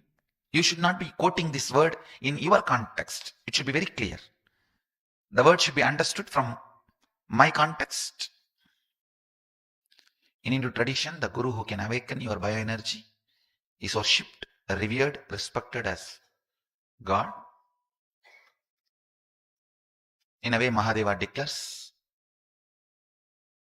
in Guru Gita, a sacred scripture, he is much more than God. Because he can give you the experience of God.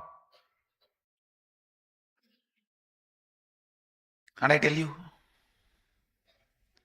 when I receive the worship as Guru, naturally I am declaring, I have a capacity to fulfill that responsibility. I'll do it. There are some things I should not tell, but you should listen. That is, I'm God and I will do the job. I should not tell this, but you should listen to it. That is one of the biggest problem. What to do? I should not tell, but you should listen. I should not tell because it will look very arrogant and disrespect. Because I'm playing within the frame of this human body.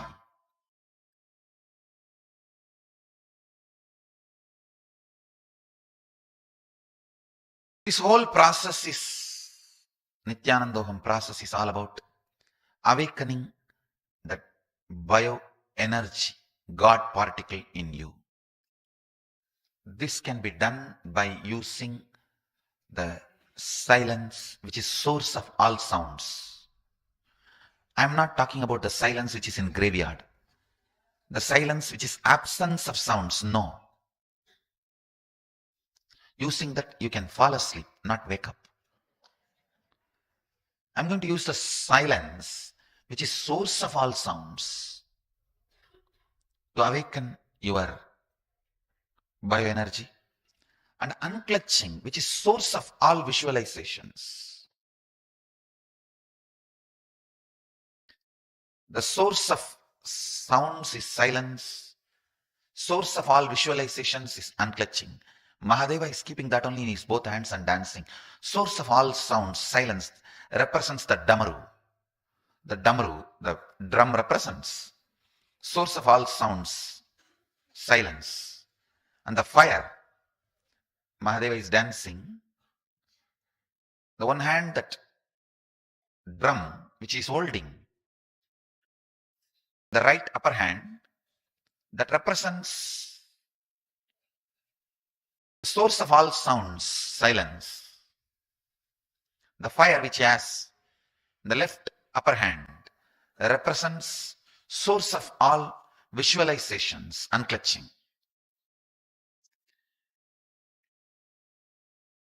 One more line I should not say, but you should listen.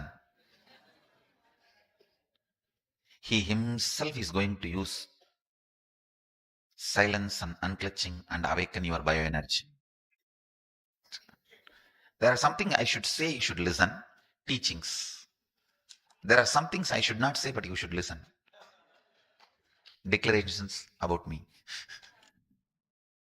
So this whole process is about using the unclutching and silence. Actually, that is what I'm doing when I'm throwing my fingers and hands in the air. That is what exactly I'm doing. I'm creating that source of sound and sending it to awaken the God particle bioenergy in you. That is why such extraordinary experiences are happening.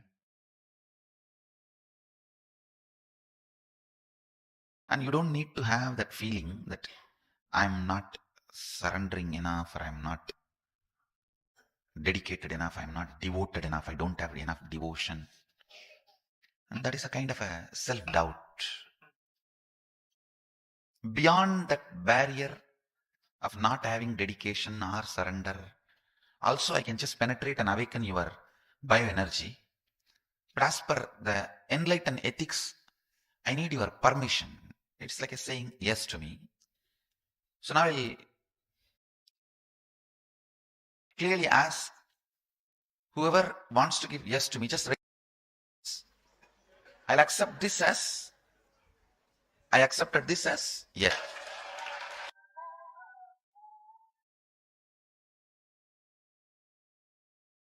I accepted this as your yes. So whenever I be giving the instruction, you will see here I'll be using more V, because in bioenergy both are one and the same. I'll not be using much I will not be using the word like let your Kundalini awaken. You will see me using the word let our Kundalini be awakened, let everybody here. Because here, the Nithyananda process, there is no you and me, because you, me both are one and the same. So when I utter that word, us, we, our, all that, I give the meaning of the people who raise the hands now and me. That's the meaning. So I take this as the yes. That's all is required as the enlightened ethics. It's a tradition, not to enter into the space where the person is not allowing. It's a ethics of an enlightened being. Anyhow, now that that is cleared, you can be relaxed. You can be in peace. That's all actually, nothing much to tell. During each process I lead you, as I said, for the for the new participants, I'll make you guys do a simple process and all that, just to make you understand the depth of the work I'm doing. So that, see, the problem is sometimes the human mind is so arrogant. If it is directly given, it doesn't believe it is given. No, really. You may be thinking that you already had the power of third eye reading. Now, sometimes people think if it is given very straight, in 1 or 2 days, they think, oh, maybe I already had and I did not check it. And now suddenly when I tried, I think it is working. Now people tend to do that.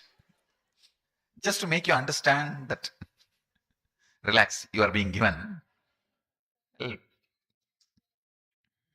You will be doing some spiritual practices and basic understandings, and I'll also create a strong space for all of you to quickly complete with that initial things and then establish that strong feeling connection and raise up. My blessings. Actually, sometimes people think all these are very costly. No, do you know how I got this? No, really, I just want to tell you guys, this is the world's largest Guinness-sized Rudraksh. How I got this, for the equivalent weight of this Rudraksh rice from Thailand only I got.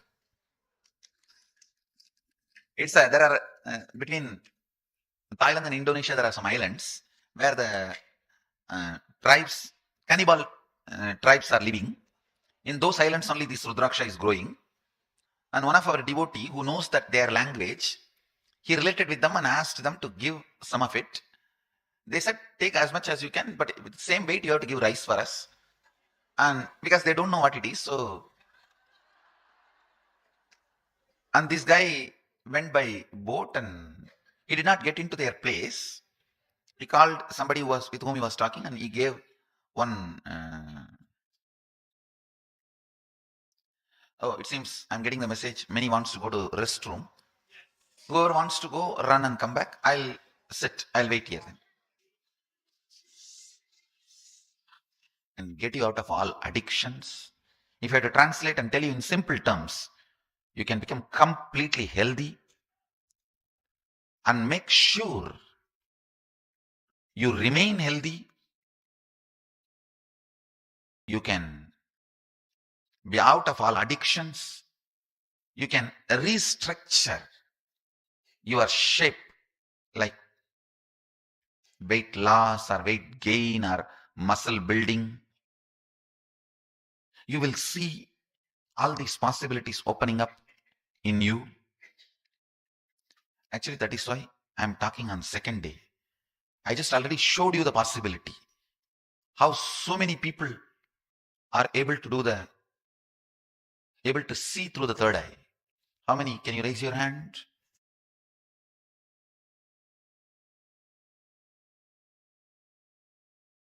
Just to tell you, it is a science.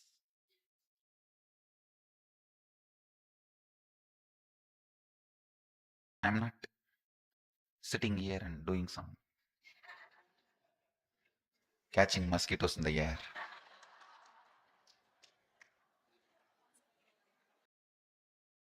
I'm catching you in the air,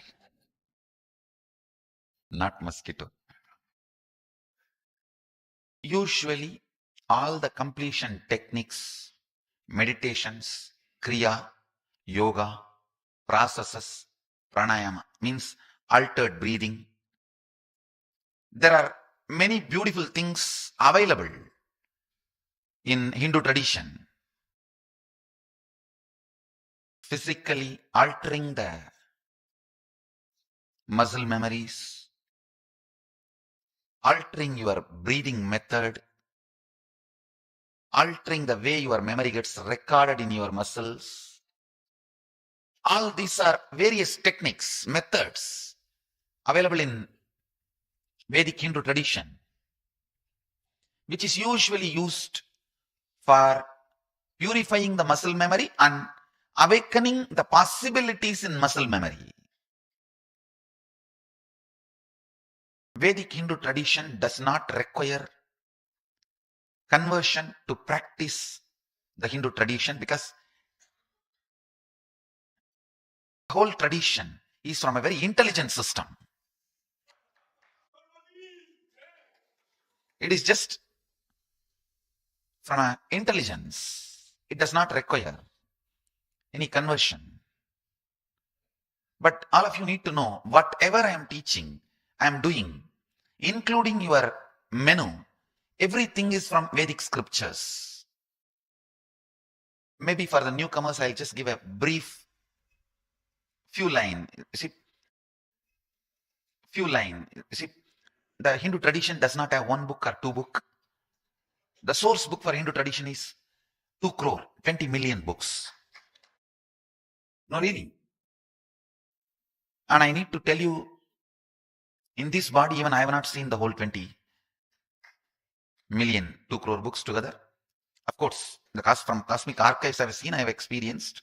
That is one, but it's a large resource. We call it as 2 classification. Shruti, the truths heard by the great rishis, and Smriti, the same truths remembered by the great rishis as it can be practiced. These are the 2 major classification. Whatever I am doing, the whole thing belongs to the first category. The first category is the most authentic resource. We call it Veda and Agama. Both belongs to the first Shruti category, means the heard. The truths experienced, heard by the great rishis. Mahadeva is the first rishi. If you are new to Hinduism, I just have to introduce the god who is standing in the center. That deity represents Mahadeva. He is the first master. He revealed the Veda and Agama, both. The deity, that side, it's a goddess, Devi. She represents the feminine aspect of Mahadeva. She is the first disciple, and this side, it is my deity. It represents me. So Mahadeva gave the whole science to Devi. From Devi, the next masters. And I am the present available, at least for all of you. So that is my deity. So whatever we are doing is from Veda and Agamas. Even if you ask me what you ate in the lunch, I can give you the original quotation, the original verse where your lunch is described. To that precision, I celebrate scriptures. Please understand. The word follow is too small, shallow. We celebrate scriptures. You can ask me what I am writing in the palm when I am doing the process. That detail I can give you scriptural reference. To that detail I can give you scriptural reference. The whole thing is a foolproof, time-tested, well-established, but non-available science.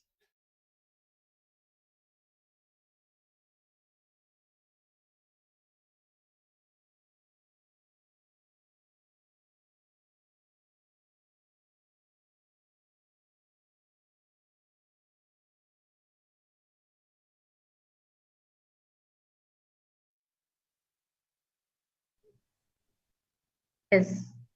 Nithyanandam to all the participants. Nithyanandam to all of Nithyanandam, Priyata Surupri, Marandeshri, Lita Sage, Nithyanandam to all of you.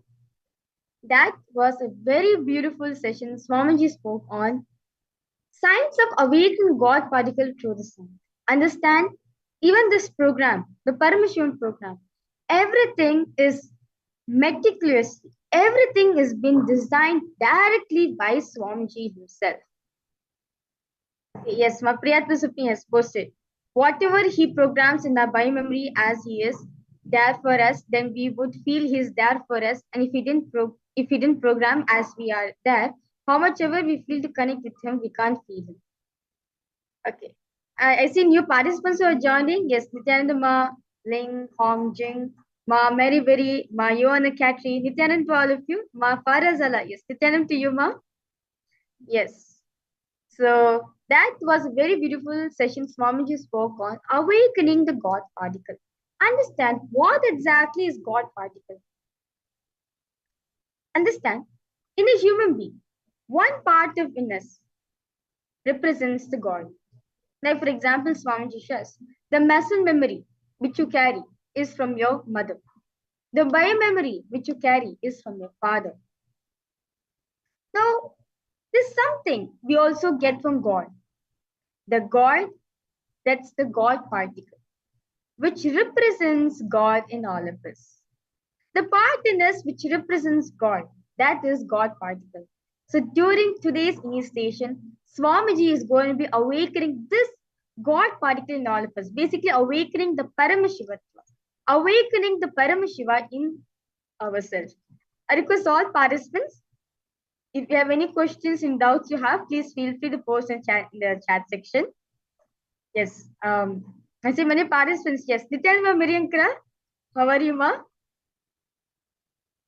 Yes. I request you to share your experience, ma. How was it for you? And yes, Mayona and Katri, Nityan to all of you, ma. Request all of you to post. How are you? And is there any, if any doubts or clarification you guys have, please feel free to post in the chat section. Yes. Mayona, I request you to post, ma. How was your Atlinga with you, ma? Because few days ago you were saying that you're facing this issue with your Atlinga. I request you to post, ma. Any manifestation Swamiji did through your Atmalinga. And yes, ma priya to simply for you also, ma. Did any change? Of course, changes happen. I request you to post your experience, ma. Yes, so with this beautiful understanding we got from this session, let us now move ahead to understand deeply on what Swamiji is going to do in today's darshan. Understand the reflection of God in you. That is God particle. That is what is Kundalini, soul and consciousness. See, understand whenever Swamiji does process for all of us, whenever we attend Swamiji's process, Swamiji says first, I'm awakening your Kundalini, I'm awakening your Paramashiva in you. That is your God particle, which is nothing but a reflection of Paramashiva in ourselves. Very beautifully, all of us learn that what Paramashiva is the one who's ruling in the whole cosmos. It's the same Paramashiva who is also doing the 5 actions through all of us. How is it he's performing these 5 actions through all of us? Well, it is through the God particle. As Swamiji says, the reflection of God particle in you, that is God particle.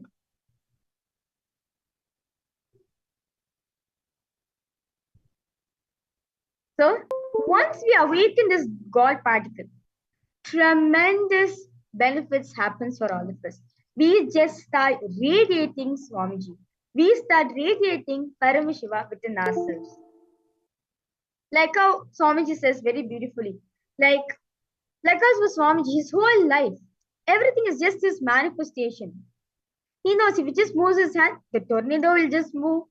Or if he just touches a being, that person immediately heals, comes over suffering. Or just one hug from Swamiji, he releases thousands of karmas.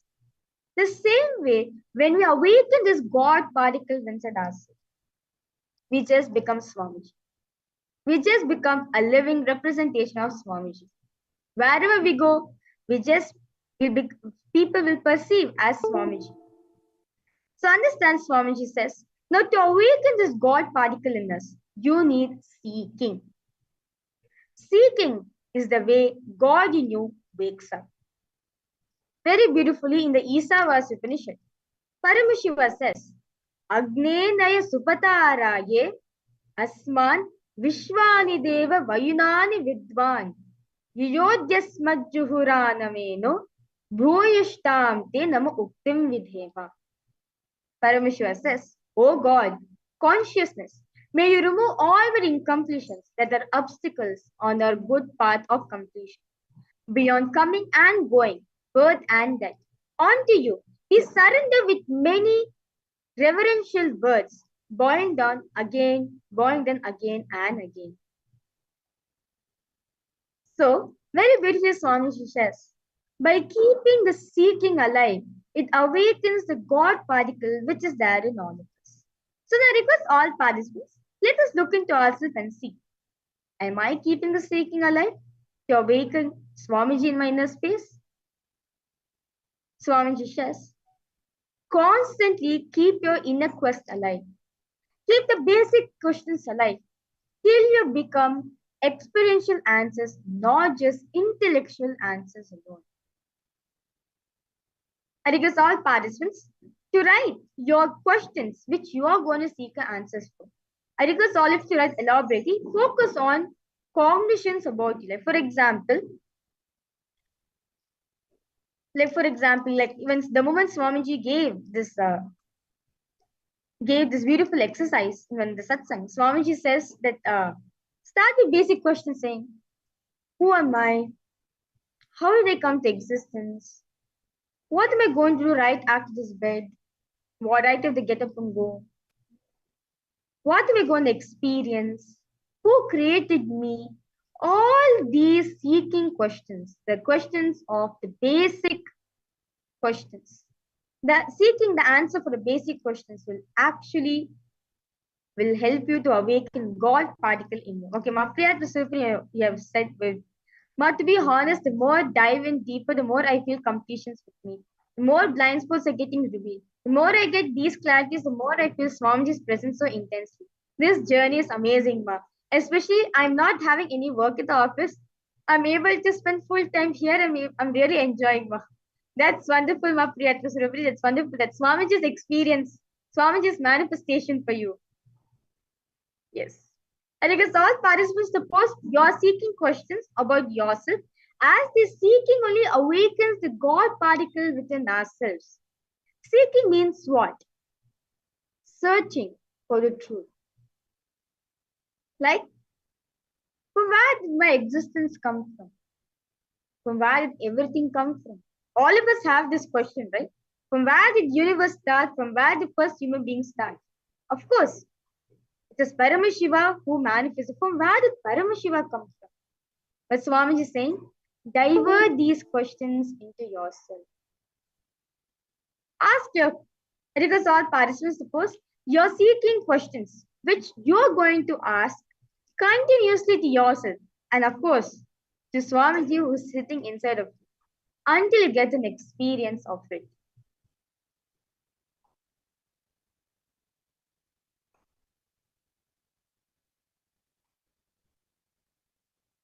I request all participants to post if you have any questions and doubts you have, please feel free to post in the chat section.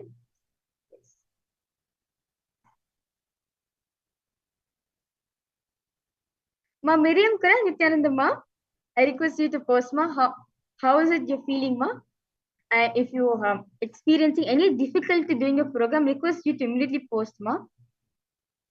And if you have any questions and doubts you have, please feel free to post in the chat section.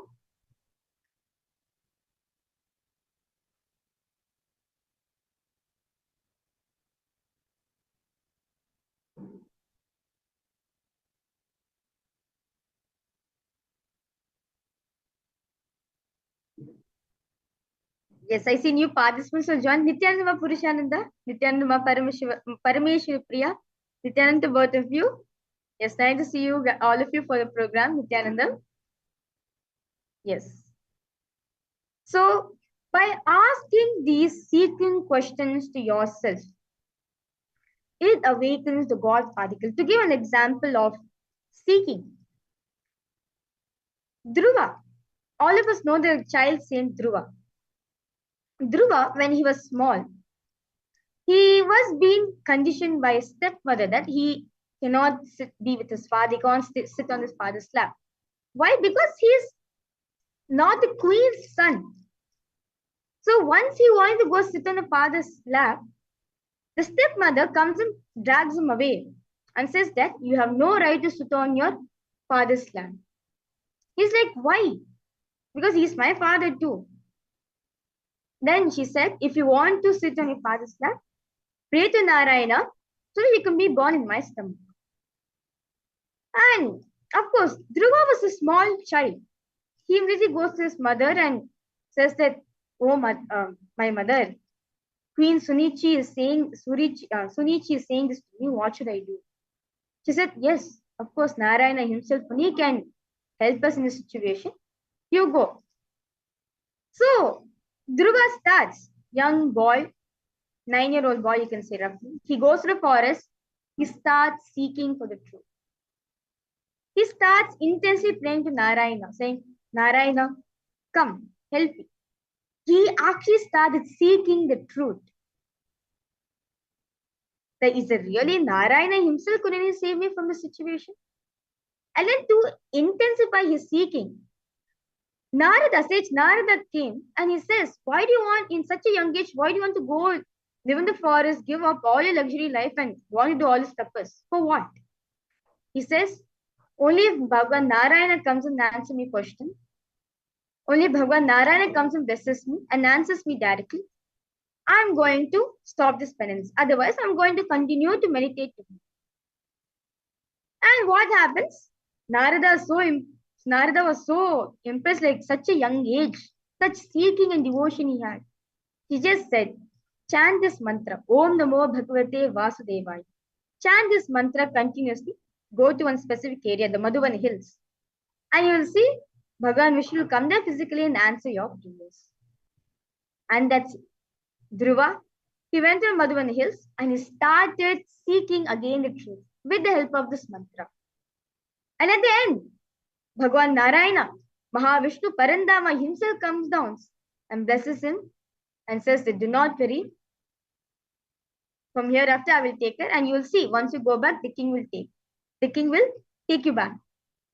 And also, not just that, he also says very beautifully that as you rule as long, you will rule much wiser than your father. And at the end of the day, when you leave the body, you'll become a North Pole star as the Dhruva Tara. And after it, of course, Parandama's blessings, his father accepts him back. So understand this story tells you even a small child to experience God within himself, he had to seek for Mahavishnu. As it Swamiji shares very beautifully, seeking awakens the God particle in you. When you seek continuously, the quest for your answers, the quest for your questions, you will see the Paramashiva in you wakes up and gives you your experience. Who am I? What is this life and death? How to understand who am I? What do? I am here. Where do I go? Who am I?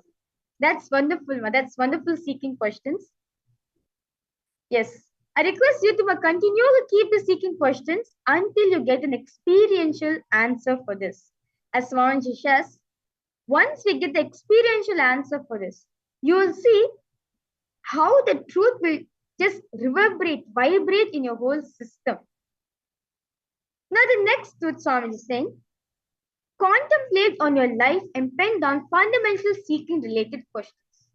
For example, what am I doing in this life? Every day, what am I doing? What is it that is exactly moving me? Pushing me towards where I'm supposed to reach? Where am I supposed to reach? What is my real goal in life? Am I living a conscious life?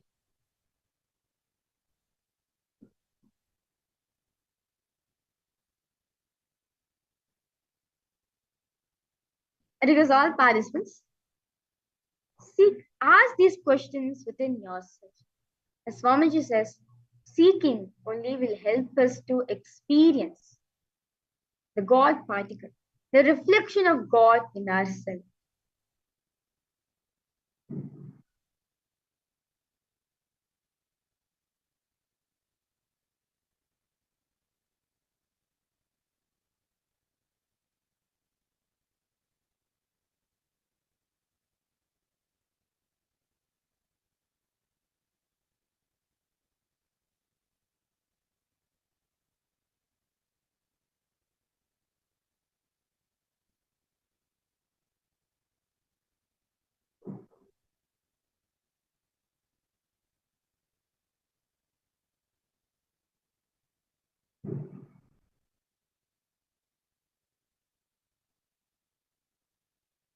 Going on asking these questions within yourself.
Paramashivoham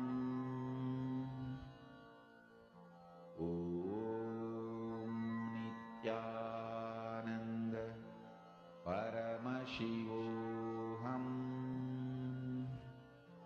Om Nithyananda Paramashivoham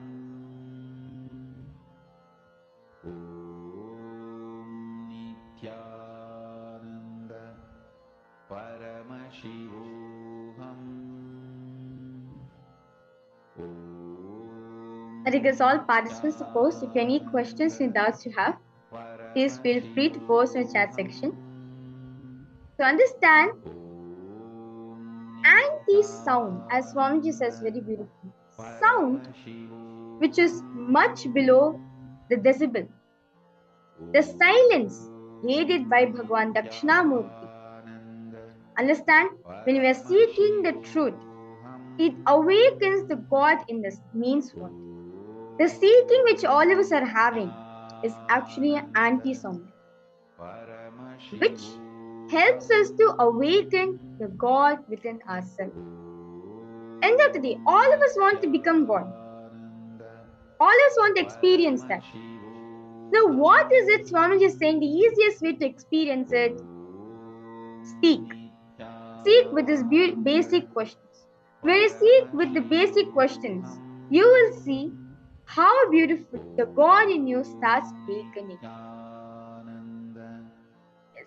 Ma Miriam Kra, Manindeshwari, Ma Mary Berry, Ma Priyata Surupti, Ma Yona, Ma Kanishwa Natarajan. I request all of you to post your understandings and your experience. If you have any questions, doubts you have, please feel free to post in the chat section. So understand, seeking helps you to awaken the God particle within you. Just by seeking for the truth. Swamiji says very beautifully, that itself will take you to experience that ultimate. So with this beautiful understanding we get from this session, let us now move ahead to the power manifestation.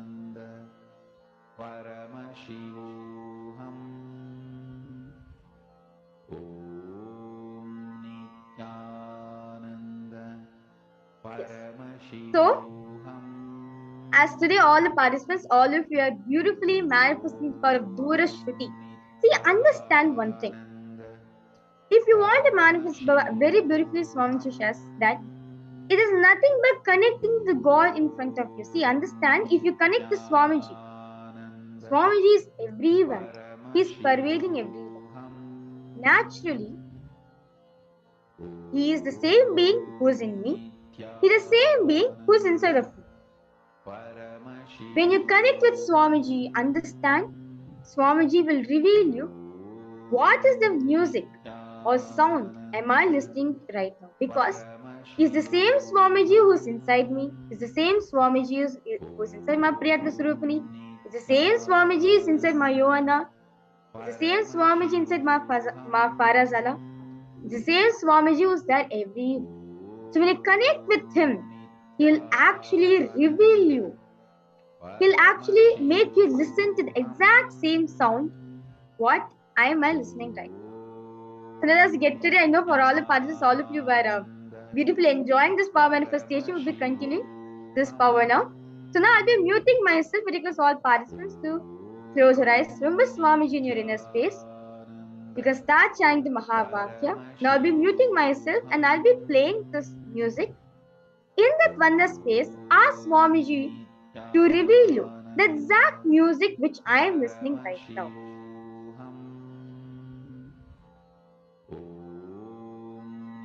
Nithyananda Paramashivoham ओङ्कारि Parmeshwari षोडशी Parashakti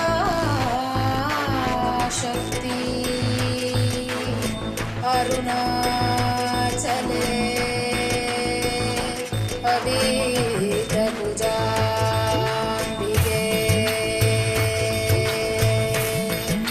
मधुरापुरी Meenakshi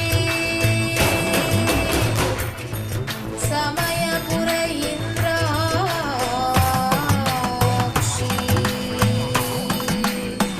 Kanchi Kamakshi Kashi Vishalakshi Kailash ज्ञानाक्षी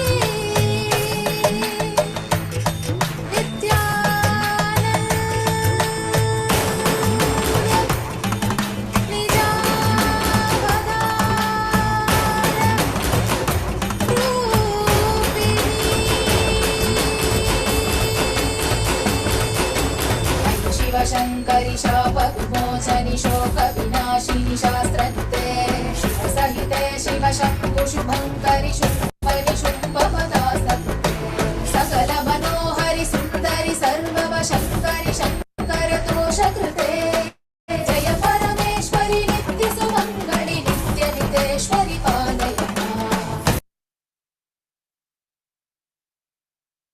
Yes. And I request all participants to post whatever Swamiji has revealed to all of you.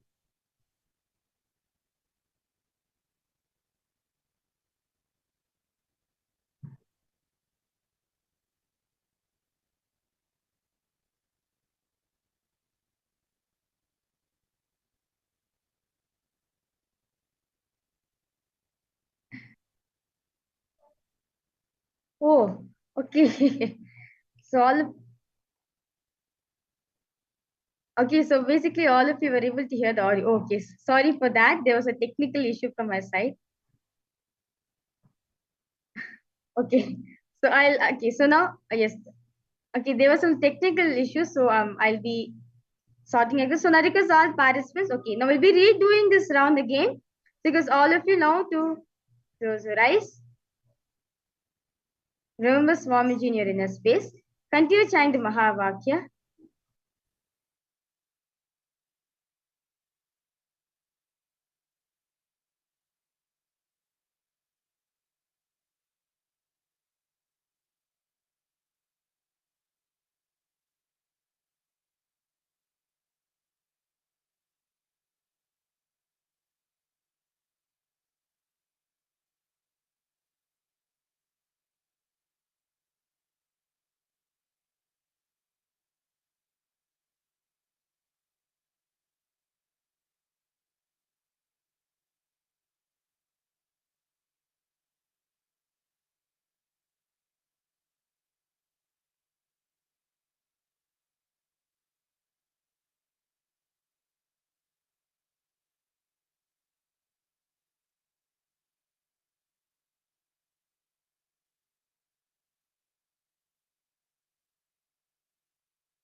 Yes, Nithyananda, am I audible for all the participants right now?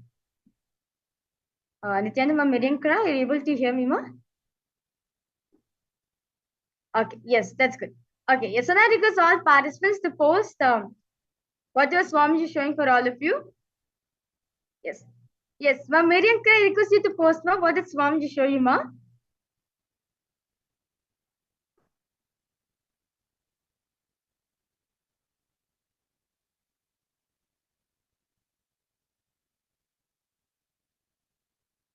Yes, ma Farazala, ma Parameshwari Priya. Okay, only black. Do not worry, ma. Do not worry. Celebrate them. See, ma Miriankara, see, ma, whatever incompletions you're having, drop it at Swamiji's feet. Okay, ma? See, as you said that this is a problem which you're facing. See, now, I request you, ma Miriankara, now whatever, all the, I request you to actually attend throughout the whole day program, ma. You will see by attending to various different exercises, the internalization exercise and the power manifestation, it actually starts healing you, ma. You will see slowly, as days goes by through Swamiji's initiation, you'll actually able to come out of depression itself, ma. So do not worry, ma. Even if we yet to manifest, so do not worry about it. Okay, ma? I just request you to, when the power manifestation is being done, actively participate. When internalization exercise is being conducted, internally participate. So when you see, ma, because each and every single thing in this program, when it comes to the yoga, to the acharyas to be conducted, even the internalization exercise, even the satsangs to be played. Each and every single thing is designed directly by Swamiji for us to experience the best of Paramashivoham, for us to experience the God particle within ourselves. So, ma, just by entering this Paramashivoham program, it actually heals lots of healing within your inner space and also your outer space also. Yes. So all the participants, all of you are excited. Okay, so let me verify all the answers for all the participants.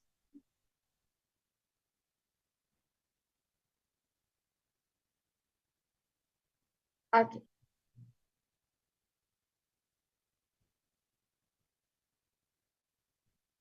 Yes. So this is a beautiful song.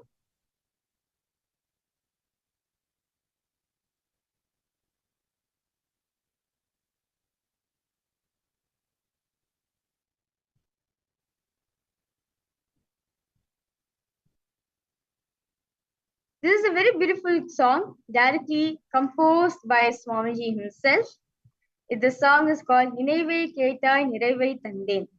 So it's very beautifully Swamiji had composed this song. So let's now listen.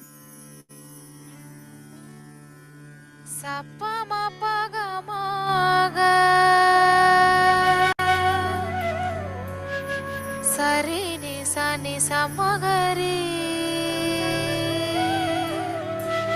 sa pa ma pa ga ma ga sari ni sa magari ni re sa நினைவை கேட்டாய் நிறைவை தந்தேன் நினைவை கேட்டாய் நிறைவை தந்தேன் அகமது கேட்டாய் சுகமது தந்தேன் அகமது கேட்டாய் சுகமது தந்தேன் நினைவை கேட்டாய் நிறைவை தந்தேன் அகமது கேட்டாய் சுகமது தந்தேன். Yes. So I will say Ma Priyatma Supri. You are very persistent, that's wonderful. That's wonderful, Ma Priyatma Supri.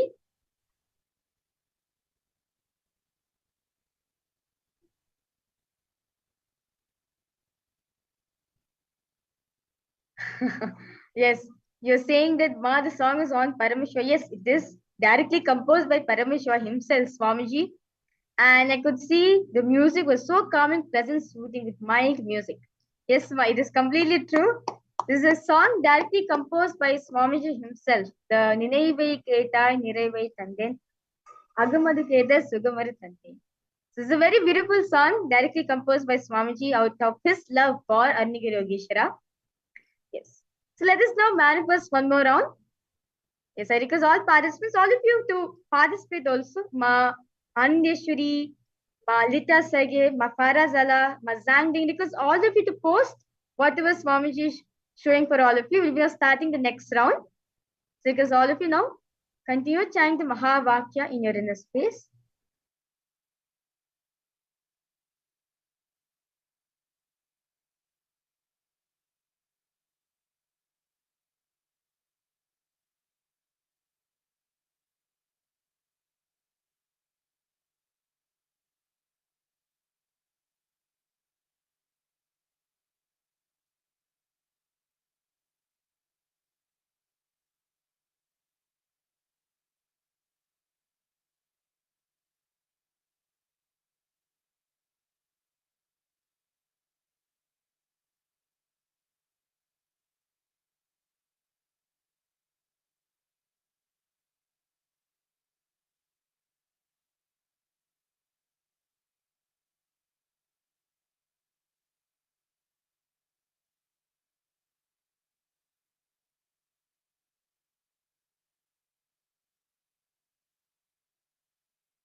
Yes. And I request all participants to post what did Swamiji show for all of you.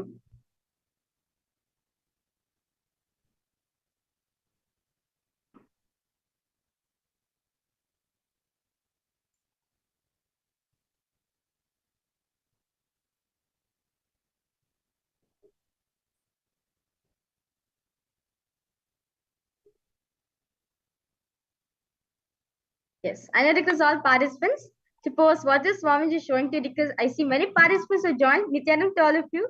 Nithyananda, Ma Dahanananda. Yes, Nithyananda. Okay, Ma Purushananda you have posted. Ma, the song itself seems to be so cheerful as could feel the fun and beats of the song makes us to dance. Moment when the song is heard, it makes us to dance to the beat. Such fun, cheerful song. Also could feel a male voice. Okay, that's wonderful.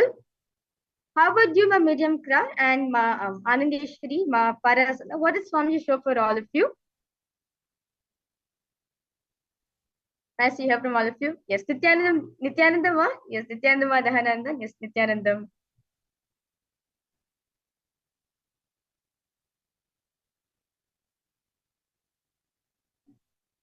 Okay.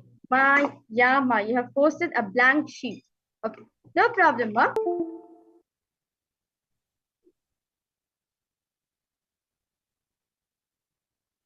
Okay. Ma, yeah, Ma, I request you to close your eyes, Ma. Chant the Mahavakya. Swamiji will actually show you, Ma. I'm able to see that Swamiji is actually showing, he is revealing the answer to you, Ma. I request you to close your eyes. Chant the Mahavakya 3 times. You'll see Swamiji will be telling you the answer, Ma. How about you, Ma Farazala? What did Swamiji show to you, Ma? And Ma Miriam Kra, what did Swamiji show to you too?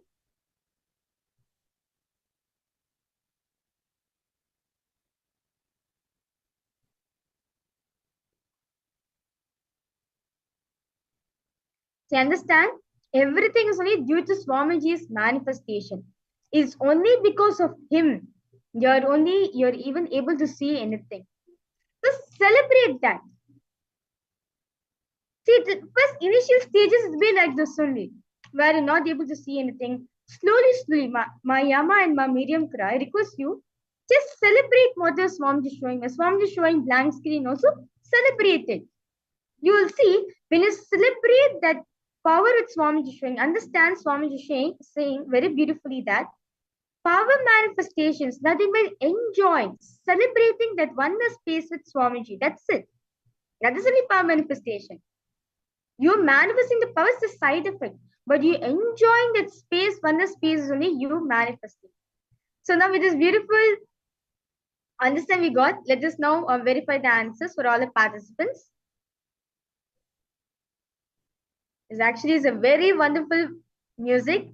This is actually the Swamiji's song for entry, like in the year of 2010, 2012, and 11, even 13 also.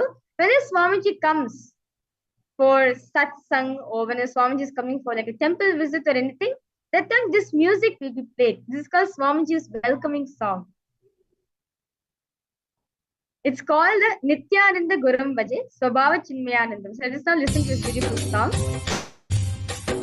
स्वभाव चिन्मयानन्दं कृपापूर्णं जगत्पतिं हरिषड्वर्गजेतारं नित्यानन्दगुरुं भजे स्वभाव चिन्मयानन्दं कृपापूर्णं जगत्पतिं हरिषड्वर्गजेतारं नित्यानन्दगुरुं भजे स्वभाव चिन्मयानन्दं कृपापूर्णं जगत्पतिं हरिषड्वर्गजेतारं नित्यानन्दगुरुं भजे स्वभावचिन्मयानन्दं कृपापूर्णं जगत्पतिं हरिषड्वर्गजेतारं नित्यानन्दगुरुं भजे ईक्षणात्रयविध्वंसं गुणावस्थाविवर्जितं सर्वदेवं सर्वमदं नित्यानन्दगुरुं भजे ईक्षणात्रयविध्वंसं गुणावस्थाविवर्जितं सर्वदेवं सर्वमदं नित्यानन्दगुरुं भजे ईक्षणात्रयविध्वंसं गुणावस्थाविवर्जितं सर्वदेवं सर्वमदं नित्यानन्दगुरुं भजे. Yes, that was the wonderful music of Swamiji's welcoming song, like in the years of 2000, 2011, 12, in the earlier days.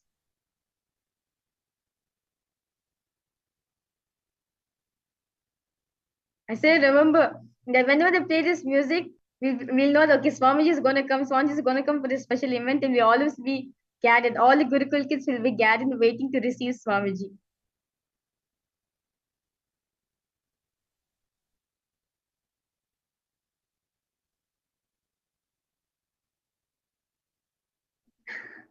Okay. Okay, Ma Miriam Kare posted. No, I didn't hear or see anything. Ma, okay, Marindesh has posted.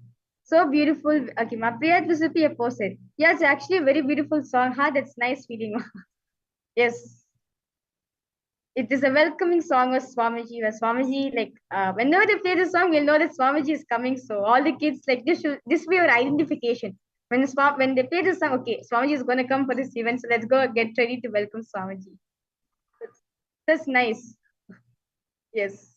So understand to awaken this God. Okay, Ma Priyatus Rupi, I would say that you have manifested, man. That's wonderful. Well, it does create lots of joy and cheerfulness within us because this is a song Swamiji used to come. It's like Swamiji's welcoming song. That's wonderful. Yes. So very beautifully, all of us understood that once we keep the seeking alive, it awakens the God particle within ourselves. See, understand, Swamiji says, the only thing which needed for you to awaken the God, the awaken the God particle within yourself is just keeping the seeking alive. What happens with seeking alive? Understand, once we keep the seeking alive, all the unwanted inner chat. See, understand, most of the time within in our inner space, can't you see some kind of sound, music going in our inner space? Once we start this seeking, it'll actually, the inner chatter which you have will slow down. To one point of time, your inner space just be silent. Your whole being, your whole system radiates pure silence. In that space, truths, tremendous truths will be revealed to all of you. At the amount of time, you awaken the God particle within you. You awaken the God within your inner space. In today's darshan, Swamiji is going to be using the power of sound and anti-sound, power of silence, to awaken the God particle within ourselves, to awaken Swamiji, to awaken Paramashiva within ourselves. With this, we'll be moving ahead to one of the important sessions where all of us are waiting to get his blessings, the blessings of Bhagavan Dakshinamurti, Asra Guru Shukracharya, and Deva Guru Brihaspati. As Swamiji says, the Adi Guru is Bhagavan Dakshinamurti. Guru, master, means the Ananda Spurana of Paramashiva, the bliss experience of Paramashiva. As today we're going to be receiving the darshan of Bhagavan Adi Dakshinamurti and Asra Guru Shukracharya and Deva Guru Shukracharya, let us understand from Swamiji what a guru means. What is it to have a guru in your life? And how can we manifest our best realities just by having guru? As Swamiji says very beautifully, guru is the ultimate relationship one can ever have in this life. As very beautifully Guru Gita states, Guru is the one who gives his name and fame just for disciples' enlightenment. Let us understand deeply on this topic directly from the ultimate Guru, Swamiji himself.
in the Brahma Vidya Sampradaya, Guru who transmits the understanding which is irrevocable, irretrievable,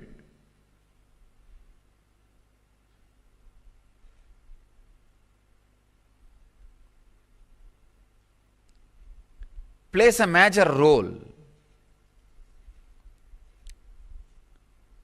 in the path of devotion. God, your chosen deity, plays a major role. In the path of yoga, the technique plays a major role.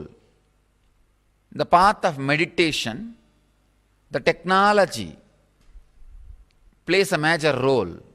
When I use the word technology, I mean all the things around meditation, around the technique. With yoga, you may not need a music.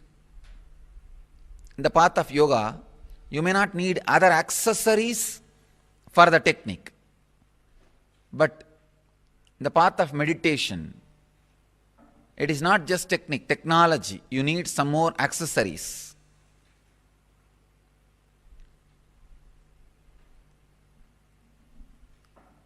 In each path, you need some things for the ultimate to happen in you. But in Brahma Vidya Sampradaya, the one and only requirement you need is Guru. That's all.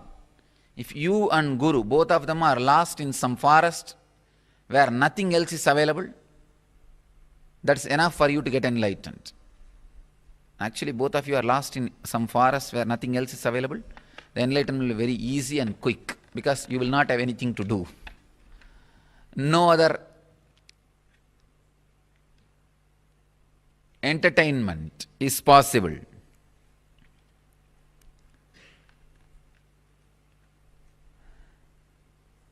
That is the reason always the Brahma Vidya Sampradaya, the Guru and disciples get lost in forests. Paramashiva does 5 actions: creation, sustenance, rejuvenation, putting in delusion, and liberation. First 4, creation, he does by sitting in Brahmaloka. As a Brahma, he manifests and creates. Maintenance, he does by lying down in Paramapada as Parandama. Rejuvenation, he does as Maharudra in Kailasa, from Kailasa itself. Putting in delusion, he does through many of his forms like Bhikshadana, all those forms he took just to put people in delusion. Liberation, for liberation, he always comes down to planet Earth. He has to assume human form. The form he assumes for liberation is Guru. Keeping liberation as a predominant activity, the form he assumes is Guru.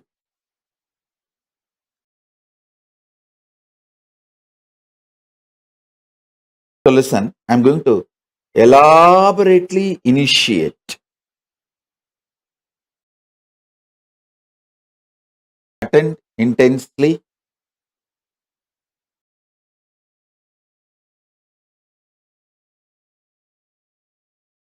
This is going to be most powerful initiation because I am basically Guru.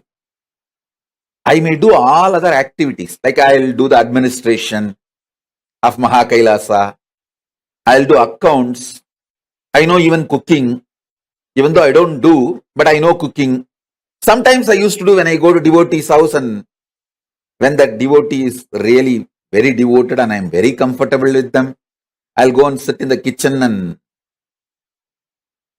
do some dosa, khichdi, puliyodare, all these kind of things, and simple food. And I'll be playing. You will see the early days photographs between 2000 to 2010. If you see, you will see a lot of photographs in the Nithyananda, where I go to devotee's kitchen and sit there, and even in Biddi, I'll be making some dosa. I think maybe between 2000 to 2010, mostly you will see. I may know many things, I may do many things, but basically I am Guru. I am Guru. The deep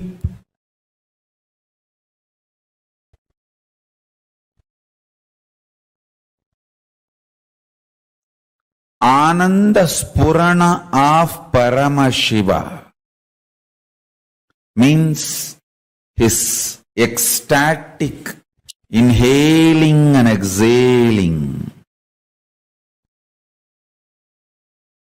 reaching to planet Earth is Guru, his own extension, his own amsa, his own manifestation, his own incarnation. Understand? Ananda Spurana of Paramashiva is inhaling and exhaling his prana pana vyanodana samana movements, his breathing space, reaching out to the whole humanity, is Guru, is his incarnation happening on planet Earth. His very space manifesting here on the planet Earth is Sri Kailasa. The way he wants to grace the planet Earth, humanity, each one of your life, he demonstrates his compassion by happening as Guru, manifesting himself as incarnation and entering your life. Understand? Recognizing Paramashiva himself is entering in your life as Guru is the most blessed thing you can achieve, the greatest achievement on planet Earth. Understand?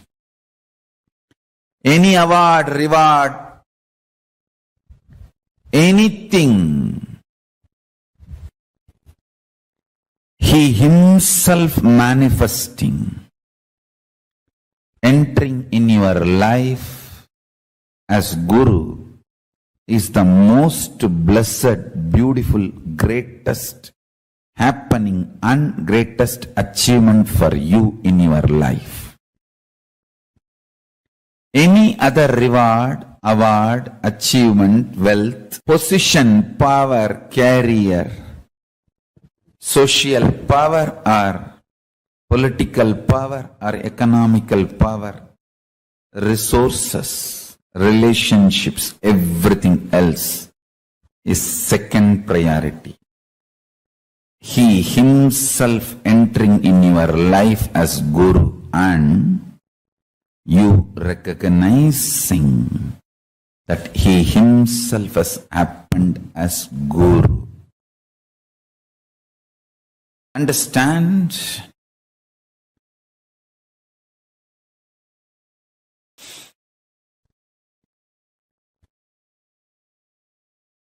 Power, enlightenment, knowledge,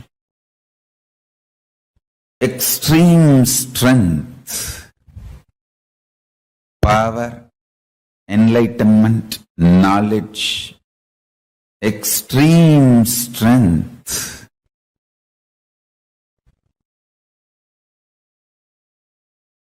All these great happenings, all these ultimate happenings,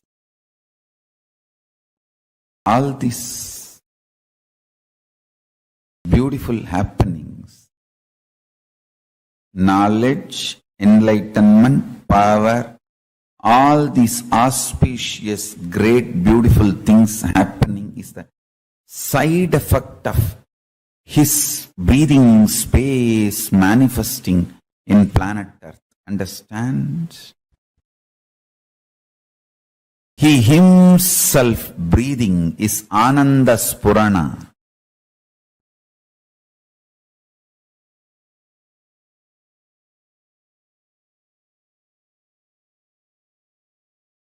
Paramashiva's two dimension.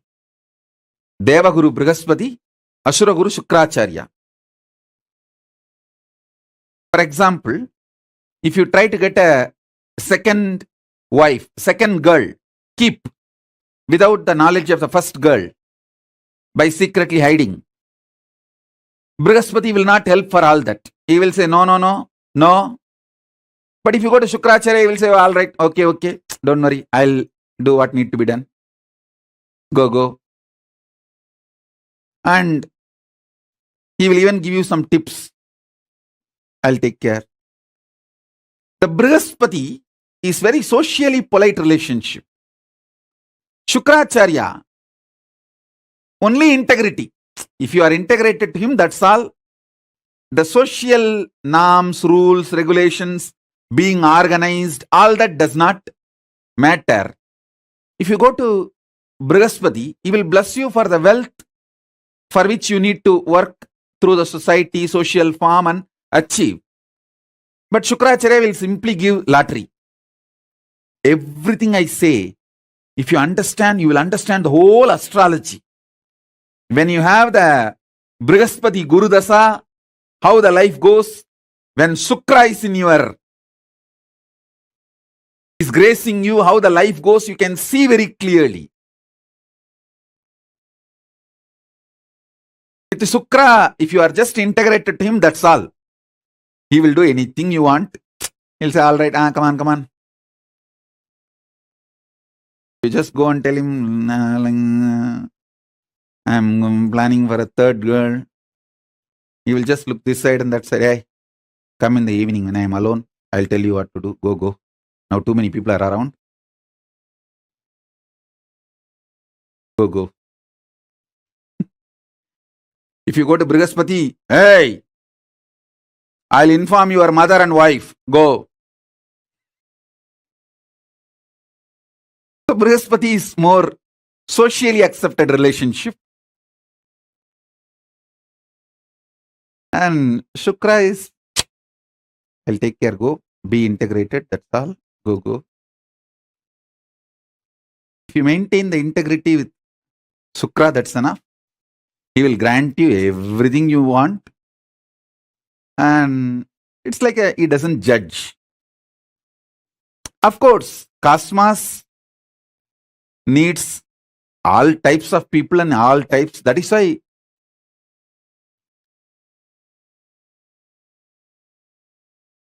Paramashiva himself manifests as Brihaspati and Shukra both. Both are Paramashiva's own manifestation. It's not that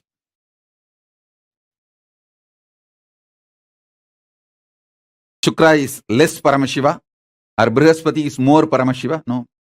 Brihaspati is more for the people who are organized, socially polite. Shukra is more for the people who are very raw. And that is the way people are. And he accepts everyone. And he will even give Sanjeevani Vidya. Even for the playboys, he will give Sanjeevani Vidya and how to make Somarasa, all this knowledge. If you are just integrated to him, that's enough. Deva Guru, Asura Guru. Both are centered on Parama Guru, Paramashiva, Dakshinamurti. I'll infuse, listen. The Deva Guru is absolute power of trust. Asura Guru is the absolute power of love. The trust Brihaspati, love Sukra, both are from Dakshinamurti. I'll infuse Dakshinamurti in you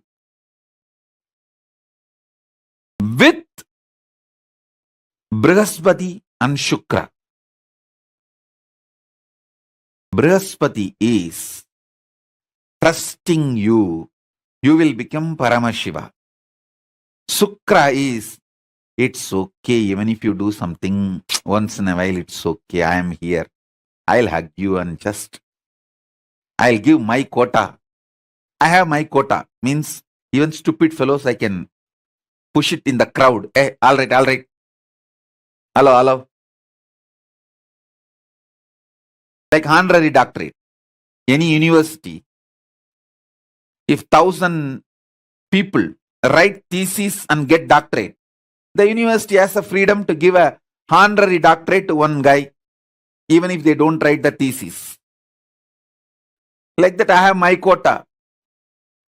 Granting in my quota, okay, that is Shukra. That's why he's Asura Guru. Even for demons, he allows, okay, all right, pass it. When he was young, he does intense tapas to Paramashiva to become one with Paramashiva. His tapas was so intense. Paramashiva appeared and asked him, what do you want? I want to become one with you, not only spiritually, conscious-wise. Whatever I carry, even this body should become one with you. Paramashiva said, what to do? He just swallowed him. He gave the boon. Paramashiva gave the boon and just swallowed him. Shukra went inside and started doing tapas inside happily. Inside the stomach of Paramashiva is the best place to live. He just lives inside Paramashiva's stomach blissfully. Not only achieves oneness with Paramashiva, his whole biomemory, everything becomes so powerful, empowered, he becomes literally Paramashiva. And then Paramashiva tells him, hey, you become literally so much me. It is time when I am expanding and making this universe to carry my energy and bless people. Listen carefully. In India, we have temples for each of these planets. All of you should know, in Sun Temple, the statue of Sun, deity of Sun will be there. As per Agama, how the sun looks, that deity will be there. In the Brihaspati temple, the Brihaspati will be there. In Shani temple, the Shani will be there. In Shukra temple, only Shiva deity is worshipped as Shukra. Shukra has no separate deity. Kanjanur is the temple which is under Madurai Adinam. The Kanjanur temple is under Madurai Adinam. That is a Sukrastalam. There, the Sukran deity, there is no separate deity for Shukra. Paramashiva will be hugging Parvati in union and he is manifesting the universe. That form is Shukra. You can understand the power of Shukra. And Paramashiva says,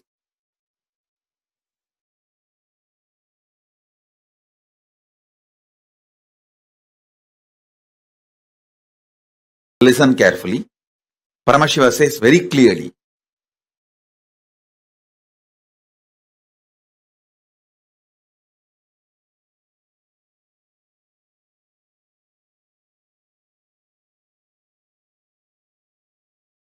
listen, these words are too important. He says, when I decide to expand, my passion to give, when you are in high peak, how you give. Paramashiva, if he is in high, that's the time he manifests this universe. So he doesn't see logic, he just gives. This is the Shukra. You can see very clearly, it is Shiva and Parvati. Shiva and Parvati, Shiva actually keeps his hand on the hip of the Parvati. This form is called Anaithalundanadar. This is the Shukra deity.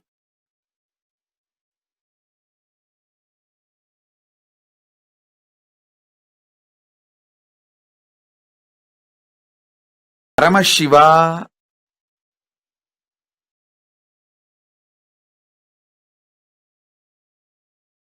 when he just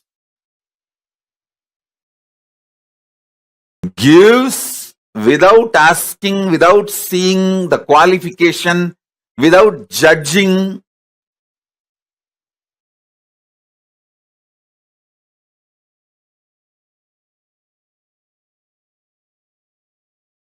that energy of Paramashiva is Shukra.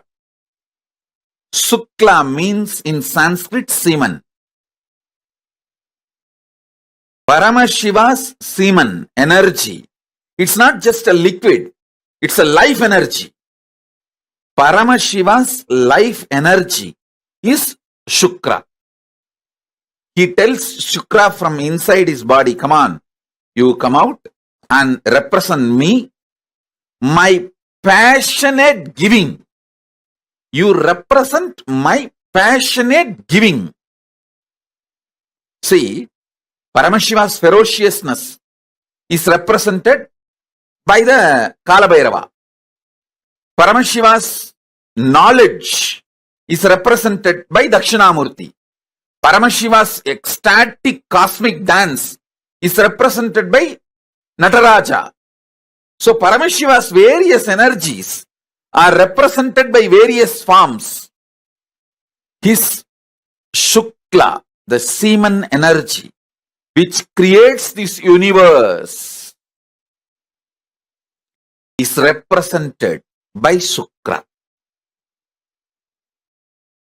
So through the Paramashiva's Shukla, Shukra comes out and plays the same role as Paramashiva.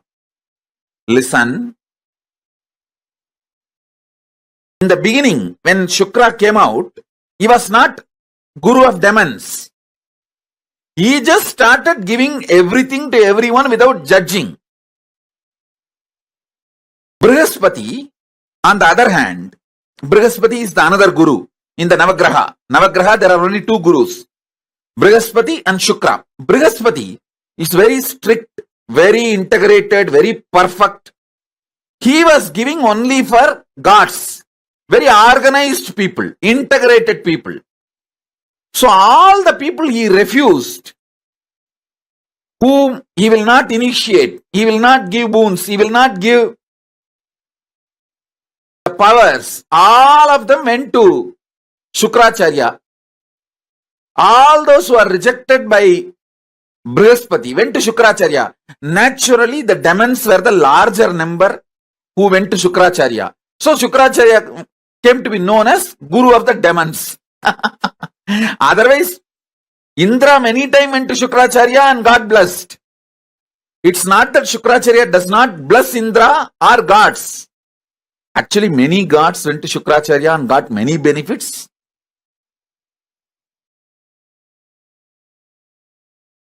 Even Skanda said to be received some boons and weapons from Shukracharya.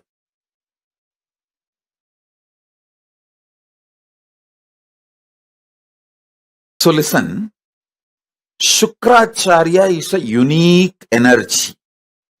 Guru's Brihaspati, Deva Guru dimension, gives you all the right things you ask.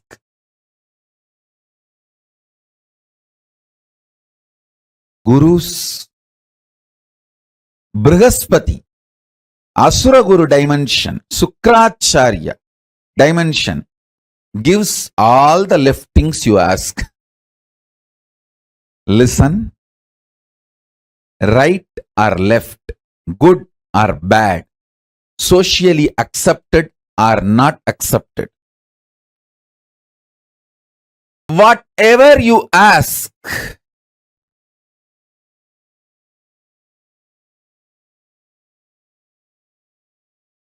Shukra blesses. Don't take these words lightly. Shukra really manifested yesterday. It is actually lottery. See, Shukra manifests like a lottery.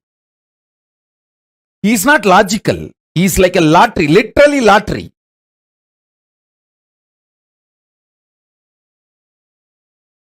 Many times people ask me, oh Swamiji, I am so sincere. I follow everything you say, but I don't get blessed for money. This fellow is a drug addict and he does all the wrong things, bad things, but he is showered with wealth by you.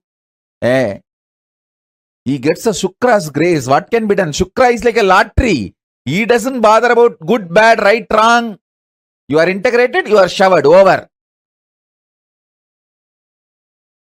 Everything you asked yesterday is done.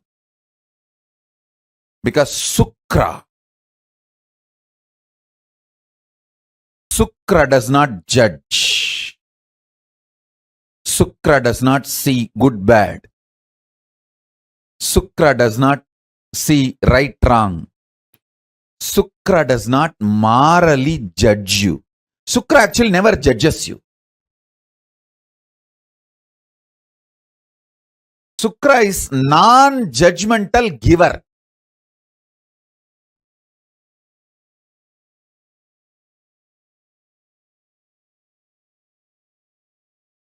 If you go to Brihaspati saying that you are addicted to alcohol and that is causing a lot of problem, Brihaspati will give you guidance how to get out of the addiction, how to clean up that addiction pattern, to become healthy, all that. If you go to the Shukra with the same problem, hey, I'll give you Somapanam. Drink, you will enjoy, but your health will never be disturbed.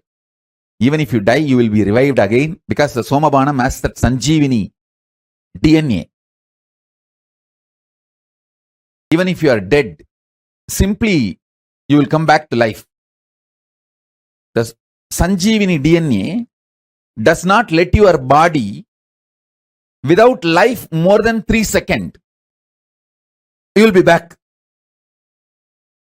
So the way Shukra deals things are totally different. Even if you die due to overdosage, in 3 seconds you will be back to life. Shukra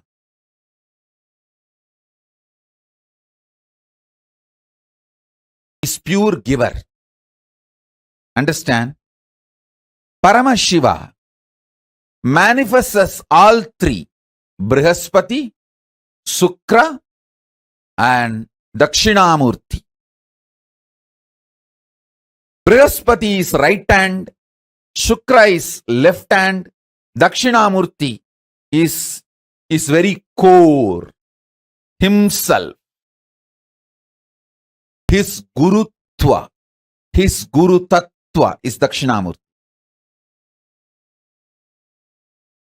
Listen.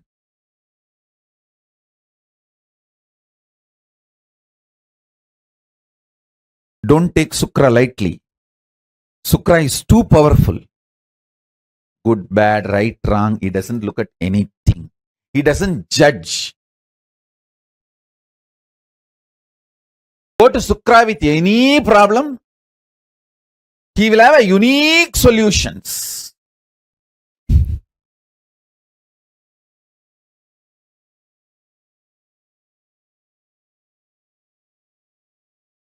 Brihaspati, he sails the socially accepted path, which is for the devatas, like organized living. Shukra is like a path breaker. He always finds path by breaking paths.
Nithyanandam Paramasukadam केवलं ज्ञानमूर्तिं द्वन्द्वातीतं गगनसदृशं तत्त्वमस्यादिलक्ष्यम् एकं नित्यं विमलमचलं सर्वदी साक्षिभूतं भावातीतं त्रिगुणरहितं सद्गुरुं तं Namami.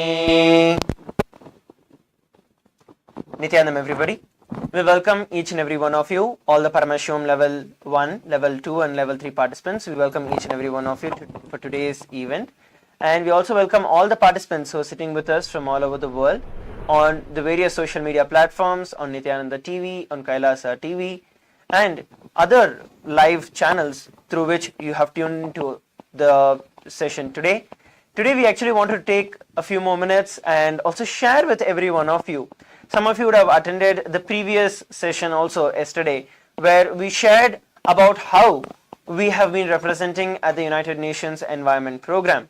So this is something that has been going on over the last 1 week, where you may be aware the 6th Assembly of the United Nations Environment Assembly is currently going on. The UNEA 6 is actually happening, and it is being hosted by the United Nations Environment Program in Nairobi, Kenya.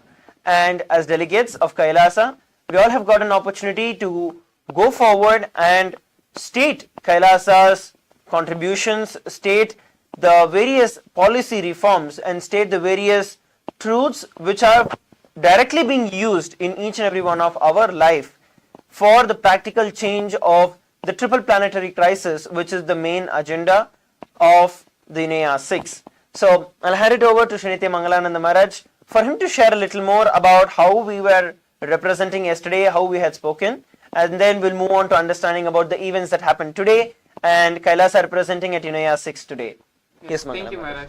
So, as you all are probably aware, day before yesterday, Kailasa represented at the Science and Business Forum, Science and Business Policy Forum, where the projects, the initiatives, the hard work of the Supreme Pontiff of Hinduism was presented and highlighted, which received a lot of positive reciprocation, and it also actually led to a lot of people wanting to collaborate and wanting to have relationships and diplomatic agreements to further the mission of the Supreme Pontiff of Hinduism of sustainable growth and protecting the environment and nature. As the Supreme Pontiff of Hinduism himself has uttered many times, is that global peace starts from within us. And it was based on this founding principle, it was based on this powerful cognition, this spiritual tattva. Kailasa yesterday had represented in the United Nations, presenting all the various projects, all the various initiatives started by the Supreme Pontiff of Hinduism towards achieving this future for ourselves and for the rest of the world as well. The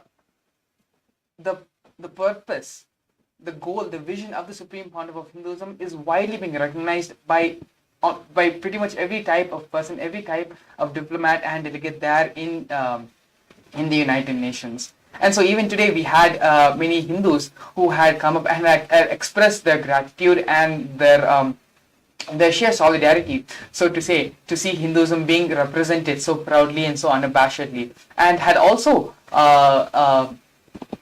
spoken about the Supreme Pontiff of Hinduism as well, and how the voicing of their support and their solidarity towards Kailasa and towards what the Supreme Pontiff of Hinduism has achieved over the past 27 years. So these are some of the things which have been going on, and it is nice to see Hindus and people of the United Nations, delegates of the United Nations Assembly themselves, as well as delegates from other parts of the country, other parts of the world, all of them harmoniously and unitedly standing with the Supreme Pontiff of Hinduism and standing with the mission of Kailasa for bringing this agenda to the world.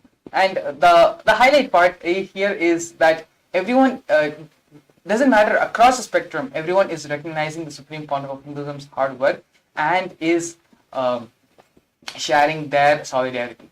Actually, that is very true when it comes to the aspect of understanding the sheer volume of work that the Supreme Pontiff of Hinduism has done in just 27 years. the volume of work that we have done in over 100 different countries in all the spiritual embassies, right from the very lifestyle that the Supreme Pontiff of Hinduism has been teaching each and every one of us. These are all directly in alignment and directly contributing to the UN SDGs or the various agendas that is put forth by the United Nations for the global peace, for tackling the triple planetary crisis, for the environment, whether it is a climate change, whether it's the pollution, whether it's the biodiversity loss. All of these are being tackled by the very truths, the spiritual truths that are being taught by the Supreme Pontiff of Hinduism. These, the Supreme Pontiff of Hinduism has not only made as an individual experience for you and me, but as a replicable science. Today we have spiritual embassies in over 100 countries where this science is successfully practiced, and how through the holistic approach we are able to contribute to the planet to become better, for it to become a successful working replicable model. And that is what the UN actually recognized very specifically, and recognizing these efforts of the Supreme Pontiff of Hinduism, spearheading these ideas and these great initiatives. As we all know, Kailasa's international agency, the Kailasa's Uniting Nations for Green Home, through this Uniting Nations agency, Kailasa has over 100 different initiatives just towards the global peace in terms of taking care of the environment, in terms of protecting and living harmoniously with the environment. And these initiatives are recognized by the United Nations, and they had featured Kailasa on their official website as well, recognizing this very achievement and this very hard work and effort of the Supreme Pontiff of Hinduism by achieving the replicable, successful working model to tackle the triple planetary crisis. So you all can have a look at the post, the website where they had featured Kailasa on their website as well, officially giving us the platform to voice out. And Kailasa also presented its statement today at the UNEA 6. And yeah, I'll have Prerequisite Maharaj share further details about that with us. Thank you, Maharaj. Yes. Today, we had the opportunity to present Kailasa and meet with the various different dignitaries, presidents, ministers from so many different countries, and we met with over about 25 ministers from different countries, the environment ministers who are presenting their aspects from their own countries. We met with all of them presenting Kailasa's contributions, Kailasa's commitment, Kailasa's contribution to the whole world to protect the environment, to take care of the environment through the Hindu aspects, through the Hindu truths, which is the oneness. We connected with so many different dignitaries and statesmen from different countries and presented the Kailasa aspect to all of them, connecting with them and expressing our commitment, expressing the Kailasa's commitment for the global environment. Yes. Yeah, true. And today was actually one of the important days in the UNEA 6, as we had the various different presidents and prime ministers and vice presidents, along with the ministers of environment, foreign affairs and other ministries, had joined in, marking, because today was the day where each of the head of states and each of the countries actually gave in their statement about protecting the environment, about how they are going to be implementing these policies. Over the last few days, we've been coming together, drafting various policies about how and what each of the governments are going to be utilizing in their own country towards this, towards reducing the carbon footprint, towards taking care of the environment, towards moving towards a more sustainable future, and so on. So we had our representation from Kailasa as well, and we also had presented our official statements, and we also had our inputs into the official draft that is being drafted out, which all of us, it would be out from the United Nations very soon for all of us as the outcome of the UNEA 6, which is ending tomorrow. So as part of this draft, we were involved in the drafting procedures, and today was one of the most important days where each of these countries had come in and shared their credentials, and at the same time their views, their inputs, and how they are going to be implementing all of these in their countries. So today is actually a very beautiful day where all of us got to share our thoughts, our inputs, and how Kailasa is able to successfully replicate this. So this is a basic overview of what had happened, and of course there were a lot of delegates who had come in from almost 197 countries around the world. We had delegates come in, representatives of each of those countries with whom we had met. And Kailasa is actually one of the most important things that people wanted to learn about, since even if you look at the very way that we are dressing, right from the rudrakshas that we are wearing, the clothes that we are wearing, the kandi, the golden, the necklace that we are wearing, everything is produced ecologically in a sustainable manner. So the very lifestyle as revived by the Supreme Pontiff of Hinduism, as described in the Vedas and Agamas by Paramashiva himself, is something that makes us live in harmony with Mother Earth. So that naturally takes care of everything else that is there, because it is fundamentally rooted into our very fabric. So when the people are actually looking at it, when the delegates, when the statesmen, when the bureaucrats are having a look at this and to understand, okay, it is a lifestyle which has been established, which is also being replicated in over 100 different places, that really catches their attention. That really makes them understand, okay, there is something which is different. Because normally the approaches that we are taking, a lot of talking goes on to say that, okay, we need to do this, we need to do that, we need to do this. But when it comes to the grass level, the grassroots of implementing it, that is where the difficulty comes in. And here the Supreme Pontiff of Hinduism has successfully implemented it at the grassroots levels, being able to really penetrate and help each and everyone in that grassroots level, and at the same time working globally towards building this future. Once again, if you would like to be a part of this, actually now all of you have an opportunity where you can represent Kailasa at the various international forums, at various UN conventions which are continuously happening. And Kailasa has represented in various environment issues, Kailasa has represented in various youth issues, educational issues, and it has been affiliating with, collaborating with the United Nations on various of these topics. We also have a lot of other events that have been stacked up throughout the entire year.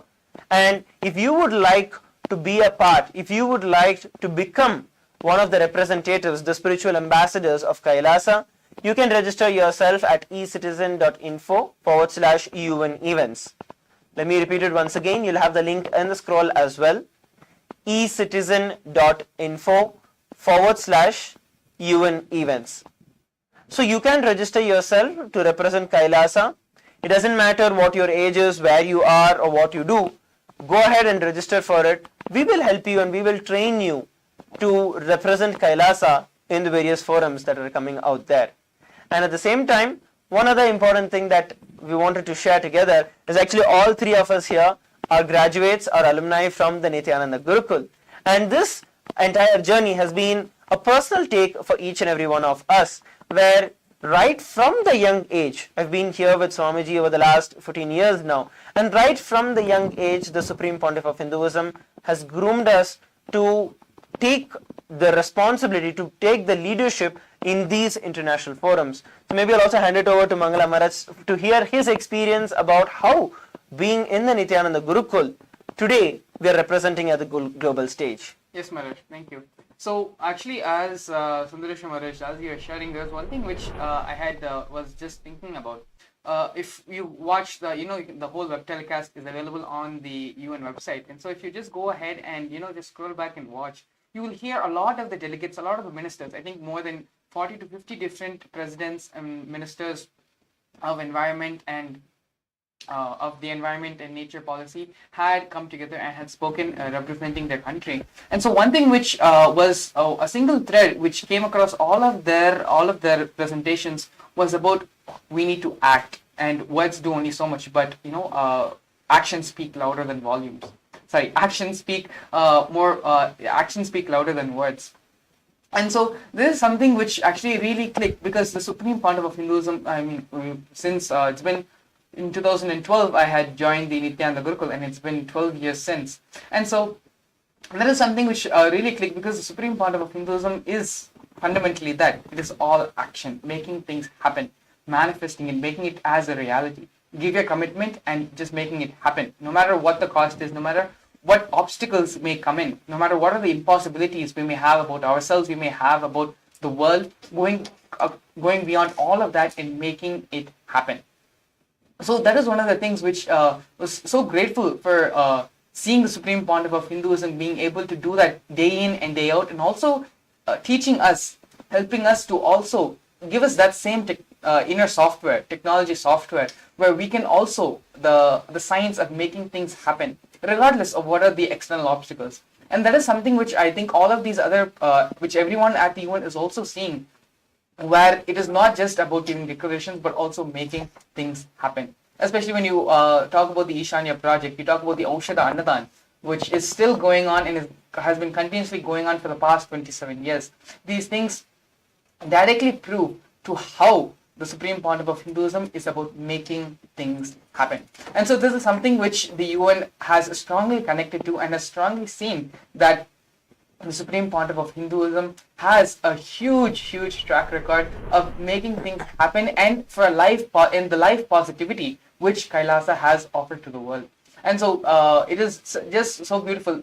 Like while growing up, these things you don't realize, these things you don't understand necessarily, but it's just the compassion of the Supreme Pontiff of Hinduism, his meticulous training, the vision which he has for all of us is much larger than we can even begin to imagine for ourselves. And so it's just with a lot of gratitude after seeing going to the United Nations over the past couple of days and seeing how systematically, how beautifully the Supreme Pontiff of Hinduism has prepared each and every one of us for the various roles, for the various ways we are contributing and we are supporting in making this happen.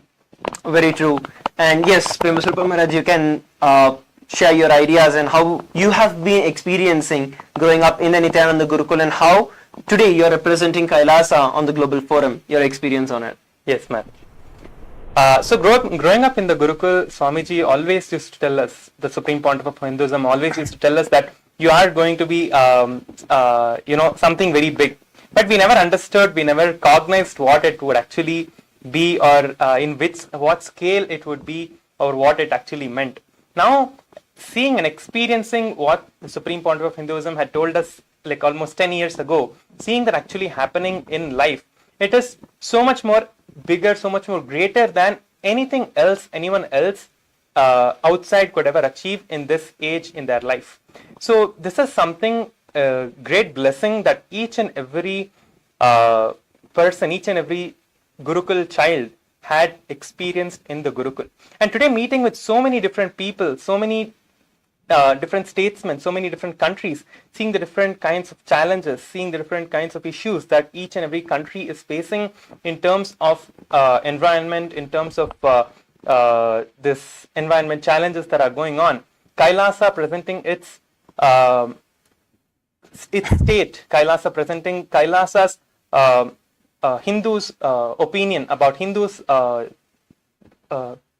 solution for these different problems that are going on was really wonderful and amazing. And each and every dignitary was able to connect with what we had to offer to them, what Kailasa had to offer to the whole of the world, and they were able to connect with what we were expressing to them and giving to the whole world.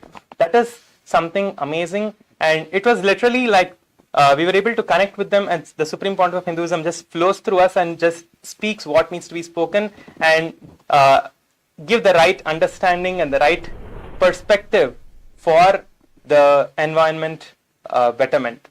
Beautiful. And I just wanted to share my experience too. Growing up in the Nithyananda Gurukul, right from the very young age, I remember Swamiji continuously sharing that you are all going to become the world leaders, you're all going to be representing Kailasa, you're going to be speaking in the world stage, not just speaking, but making the change happen or driving the change forward, leading the change that is going to be taking place. And today, I see that as a personal reality in my life. Even at one point in time, like you see, when you grow up, you look at all of this as, wow, something so big. But now when you look at it actually manifesting in our day-to-day life, to say that, okay, this is how it is. And it's not just that you go somewhere, you speak and you come back. No, that is not what is happening right now.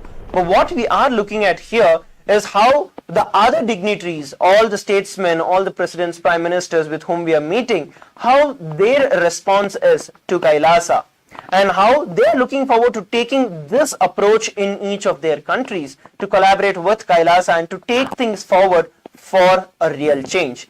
So today, when I look back at myself growing up in the Nithyananda Gurukul, that is one of the most blessed thing that has ever happened in my life, because from the young age, Swamiji has instilled all these powerful cognitions in each and every one of our life, foreseeing the best future for each and every one of us.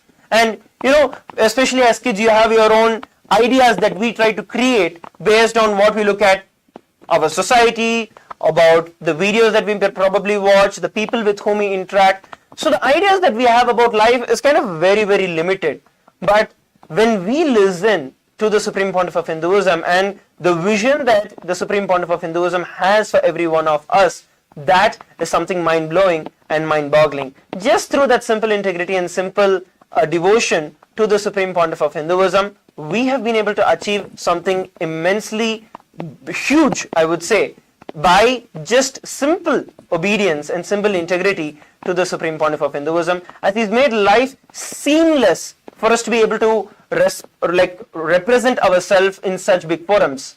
If at all I were outside, leave apart representing in bigger forums, I would not even be in any of these things, probably living another mundane life, stuck in the regular problems of life. But today I am here representing Kailasa due to the blessings of the Supreme Pontiff of Hinduism and the persistent grooming that the Supreme Pontiff of Hinduism has groomed each and every one of us into.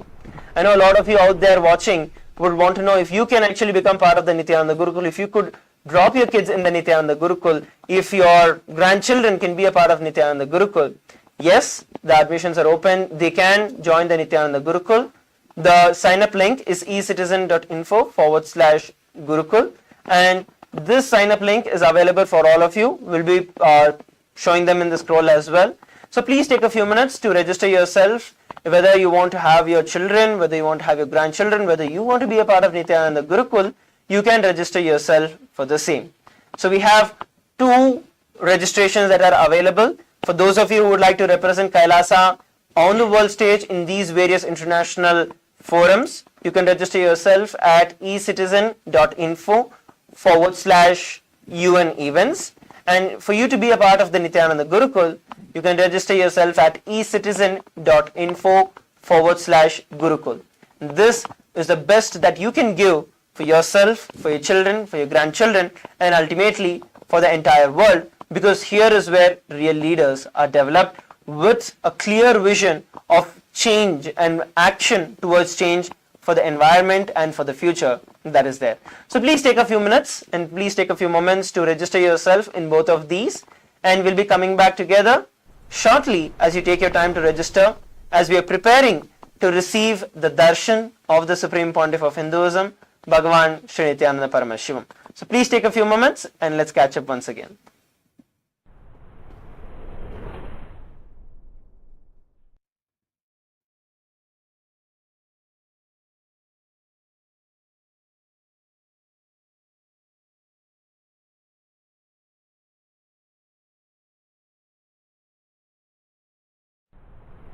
Thank you very much, Mr. Alfa.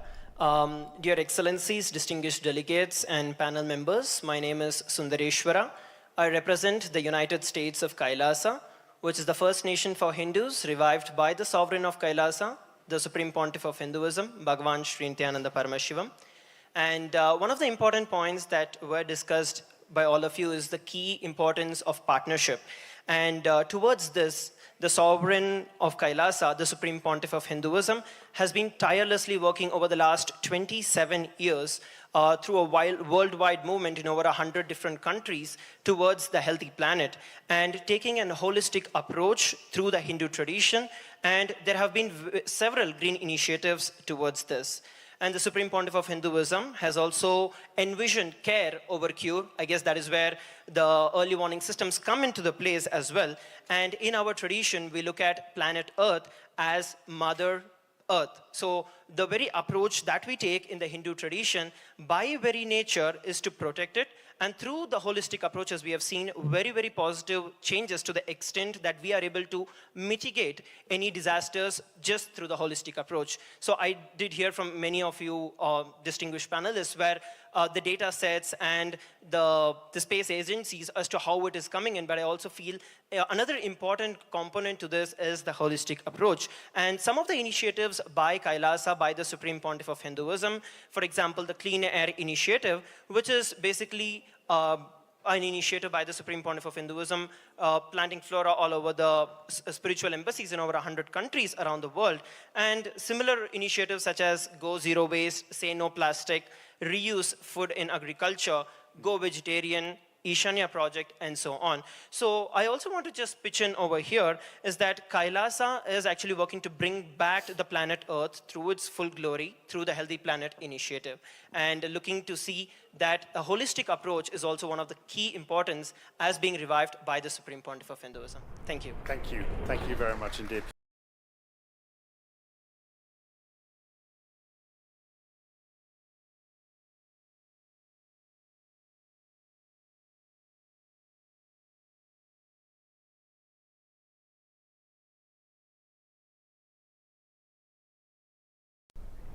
Thank you very much, Mr. Alfa.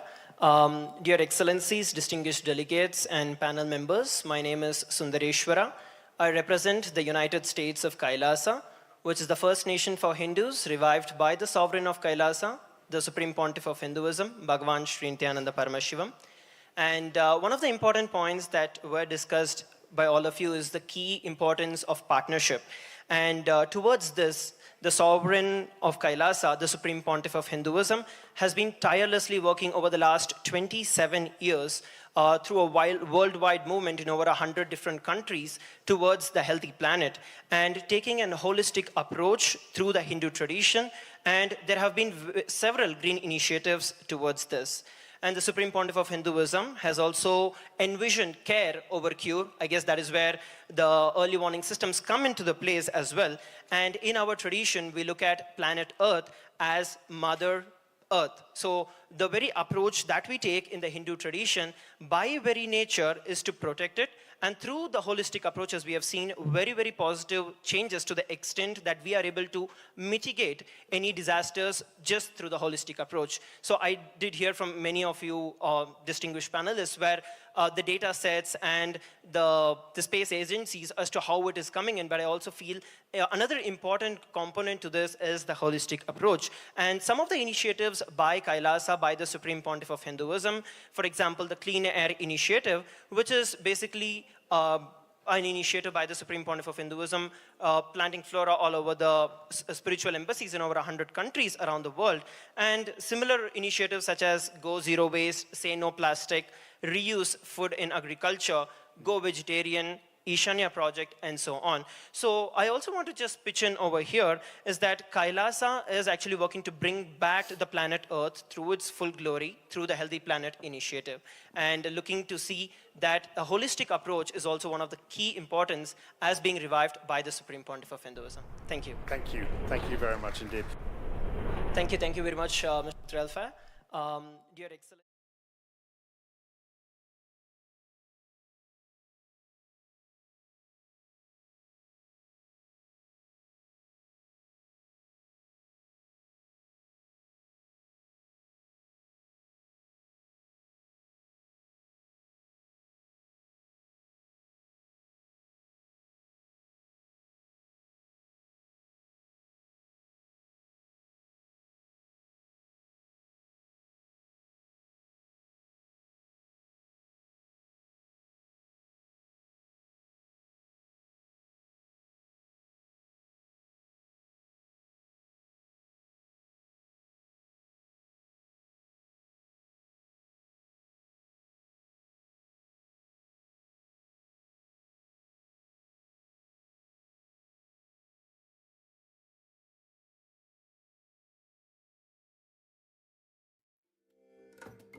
I bless you all.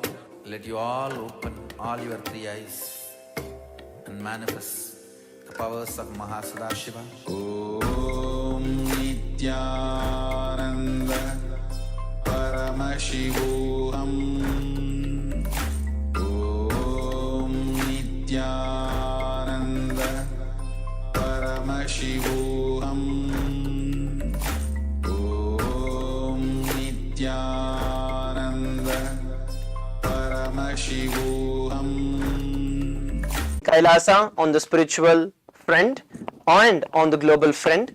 By being Kailasa spiritual ambassadors, you can register yourself at ecitizen.info/UN events, and at the same time, if you'd like to have your children, your grandchildren, yourself join the Nithyananda Gurukul, you can do that by going over to ecitizen.info/Gurukul. So now, let us prepare ourselves to receive the darshan of the Supreme Pontiff of Hinduism. We're going to be having the live darshan. The Supreme Pontiff of Hinduism himself is going to be gracing and blessing us today. So while we prepare ourselves to receive the darshan of the Supreme Pontiff of Hinduism, let us take a few minutes to understand about the Bhava Samadhi darshan itself. And what exactly is Bhava Samadhi darshan? The very word bhava means attitude and aspect, and when the Supreme Pontiff of Hinduism embodies the various deities of Paramashiva, the various manifestations of Paramashiva, when we experience that same space through the darshan, we experience the Bhava Samadhi darshan of the Supreme Pontiff of Hinduism. It is a way where we directly connect with the individual and various manifestations of Paramashiva through the living manifestation of the Supreme Pontiff of Hinduism. The aspect or the bhava through which the Supreme Pontiff of Hinduism is manifesting, when we are in oneness with that aspect, that is Bhava Samadhi darshan. So let's understand about the signs of the Bhava Samadhi darshan. What happens during the Bhava Samadhi darshan is that the deities, which are the Archavataras of Paramashiva, they reflect the very consciousness and the manifestation of the expression, the superconscious energy of that individual deity. But many times we are not in a position where we can directly catch that energy. All of us go to temples, all of us have seen deities. We respect, we revere, but it's not that easy to catch the ultimate manifestation of Paramashiva through the deities in the temple, and that is where avatars come in place, where they bridge the gap between the human beings and the ultimate consciousness when they come down in the physical embodied form. So whenever we have the Bhava Samadhi darshan of the Nija Avataras manifesting these various dimensions of Paramashiva, we are able to connect with those individual deities, we are able to experience the energies, and we are able to experience the grandeur of those great manifestations of Paramashiva in each and every one of our life. And this very science of Bhava Samadhi darshan is also very beautifully mentioned, and it is also very clearly scientifically recorded as well, because it creates a beautiful energy field just by the meditation on the avatar. All that you have to do literally is just sit and have the darshan, look at the darshan, have the darshan of the Supreme Pontiff of Hinduism manifesting Paramashiva himself. And during the Bhava Samadhi darshan, there's a very interesting phenomenon that actually happens, which science is actually catching up to. There's something called as the mirroring of neurons. As we all know, there are millions of neurons, if not trillions of neurons in our brains. And what happens is when we are together in the same place, or when we look at a certain happening, especially here when we have the darshan of the Supreme Pontiff of Hinduism, what happens is that when the Supreme Pontiff of Hinduism is manifesting these manifestations of Paramashiva, the very physical body of the Supreme Pontiff of Hinduism reverberates with that extraordinary energy. So what happens when we have the darshan of the Supreme Pontiff of Hinduism is that our neurons also start vibrating at the very same frequency as the Supreme Pontiff of Hinduism, elevating the very state of consciousness that we are in. Our entire body, our entire mind, our entire being, just without any movement, without any effort, immediately, instantly experiences this superconscious awakening, which is radiated by the avatar. the Bhava Samadhi Darshan is not actually something that we are actually looking in just a length, breadth and depth dimension that we look at, but rather what happens is at a quantum level where we are actually lifted out of the space and time dimension.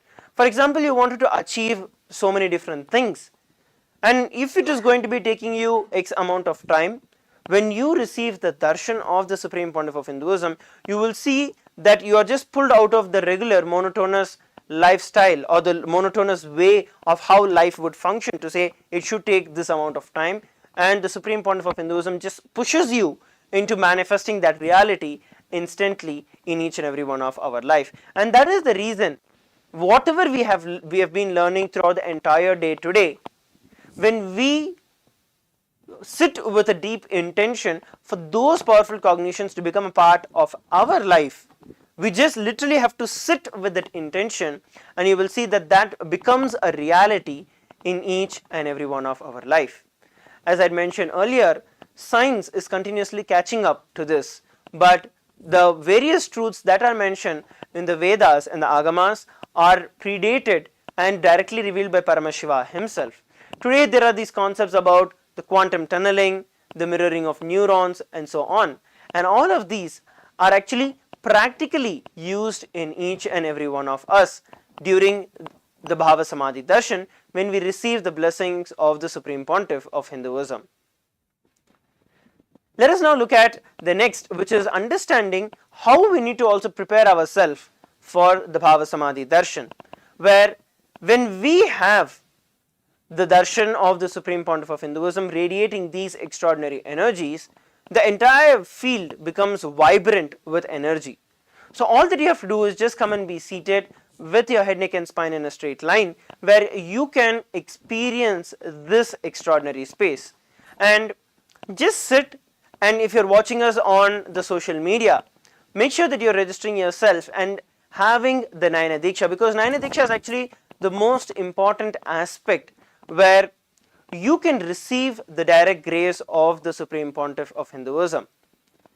All that you have to do is register yourself for the Paramashivoham that is going on right now, and from there you can directly have the Nayana Diksha, where not only you are able to see the Supreme Pontiff of Hinduism, but also at the same time the Supreme Pontiff of Hinduism is able to see you physically, and through that you receive the blessing. So let's take a few moments to register ourselves for the Paramashivoham program which is going on. You can either visit paramashivoham.org, or you can also visit ecitizen.info/Paramashivoham. Either way, you can register yourself for the Paramashivoham program. Please take a few moments so that you register yourself and come and be seated, so you can have the live darshan of the Supreme Pontiff of Hinduism, and at the same time you can also receive the grace and blessings to make each and everything that you want in your life as a reality. Please take a few moments to do so, and call your friends, your family and everyone to join us.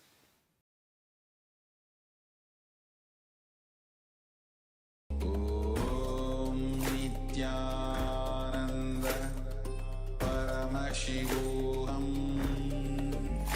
Om Nithyananda Paramashivoham Om Nithyananda Paramashivoham Om Nithyananda Paramashivoham Om Nithyananda Paramashivoham Om Nithyananda Paramashivoham Om Nithyananda Paramashivoham Om Nithyananda Paramashivoham Om Nithyananda Paramashivoham Om Nithyananda Paramashivoham. I hope that each and every one of you took a few moments to register yourself for the Paramashivoham program, and also call each and every one of your friends and family to receive the Bhava Samadhi Darshan of Bhagavan Paramashiva, manifesting as Bhagavan Dakshinamurti today.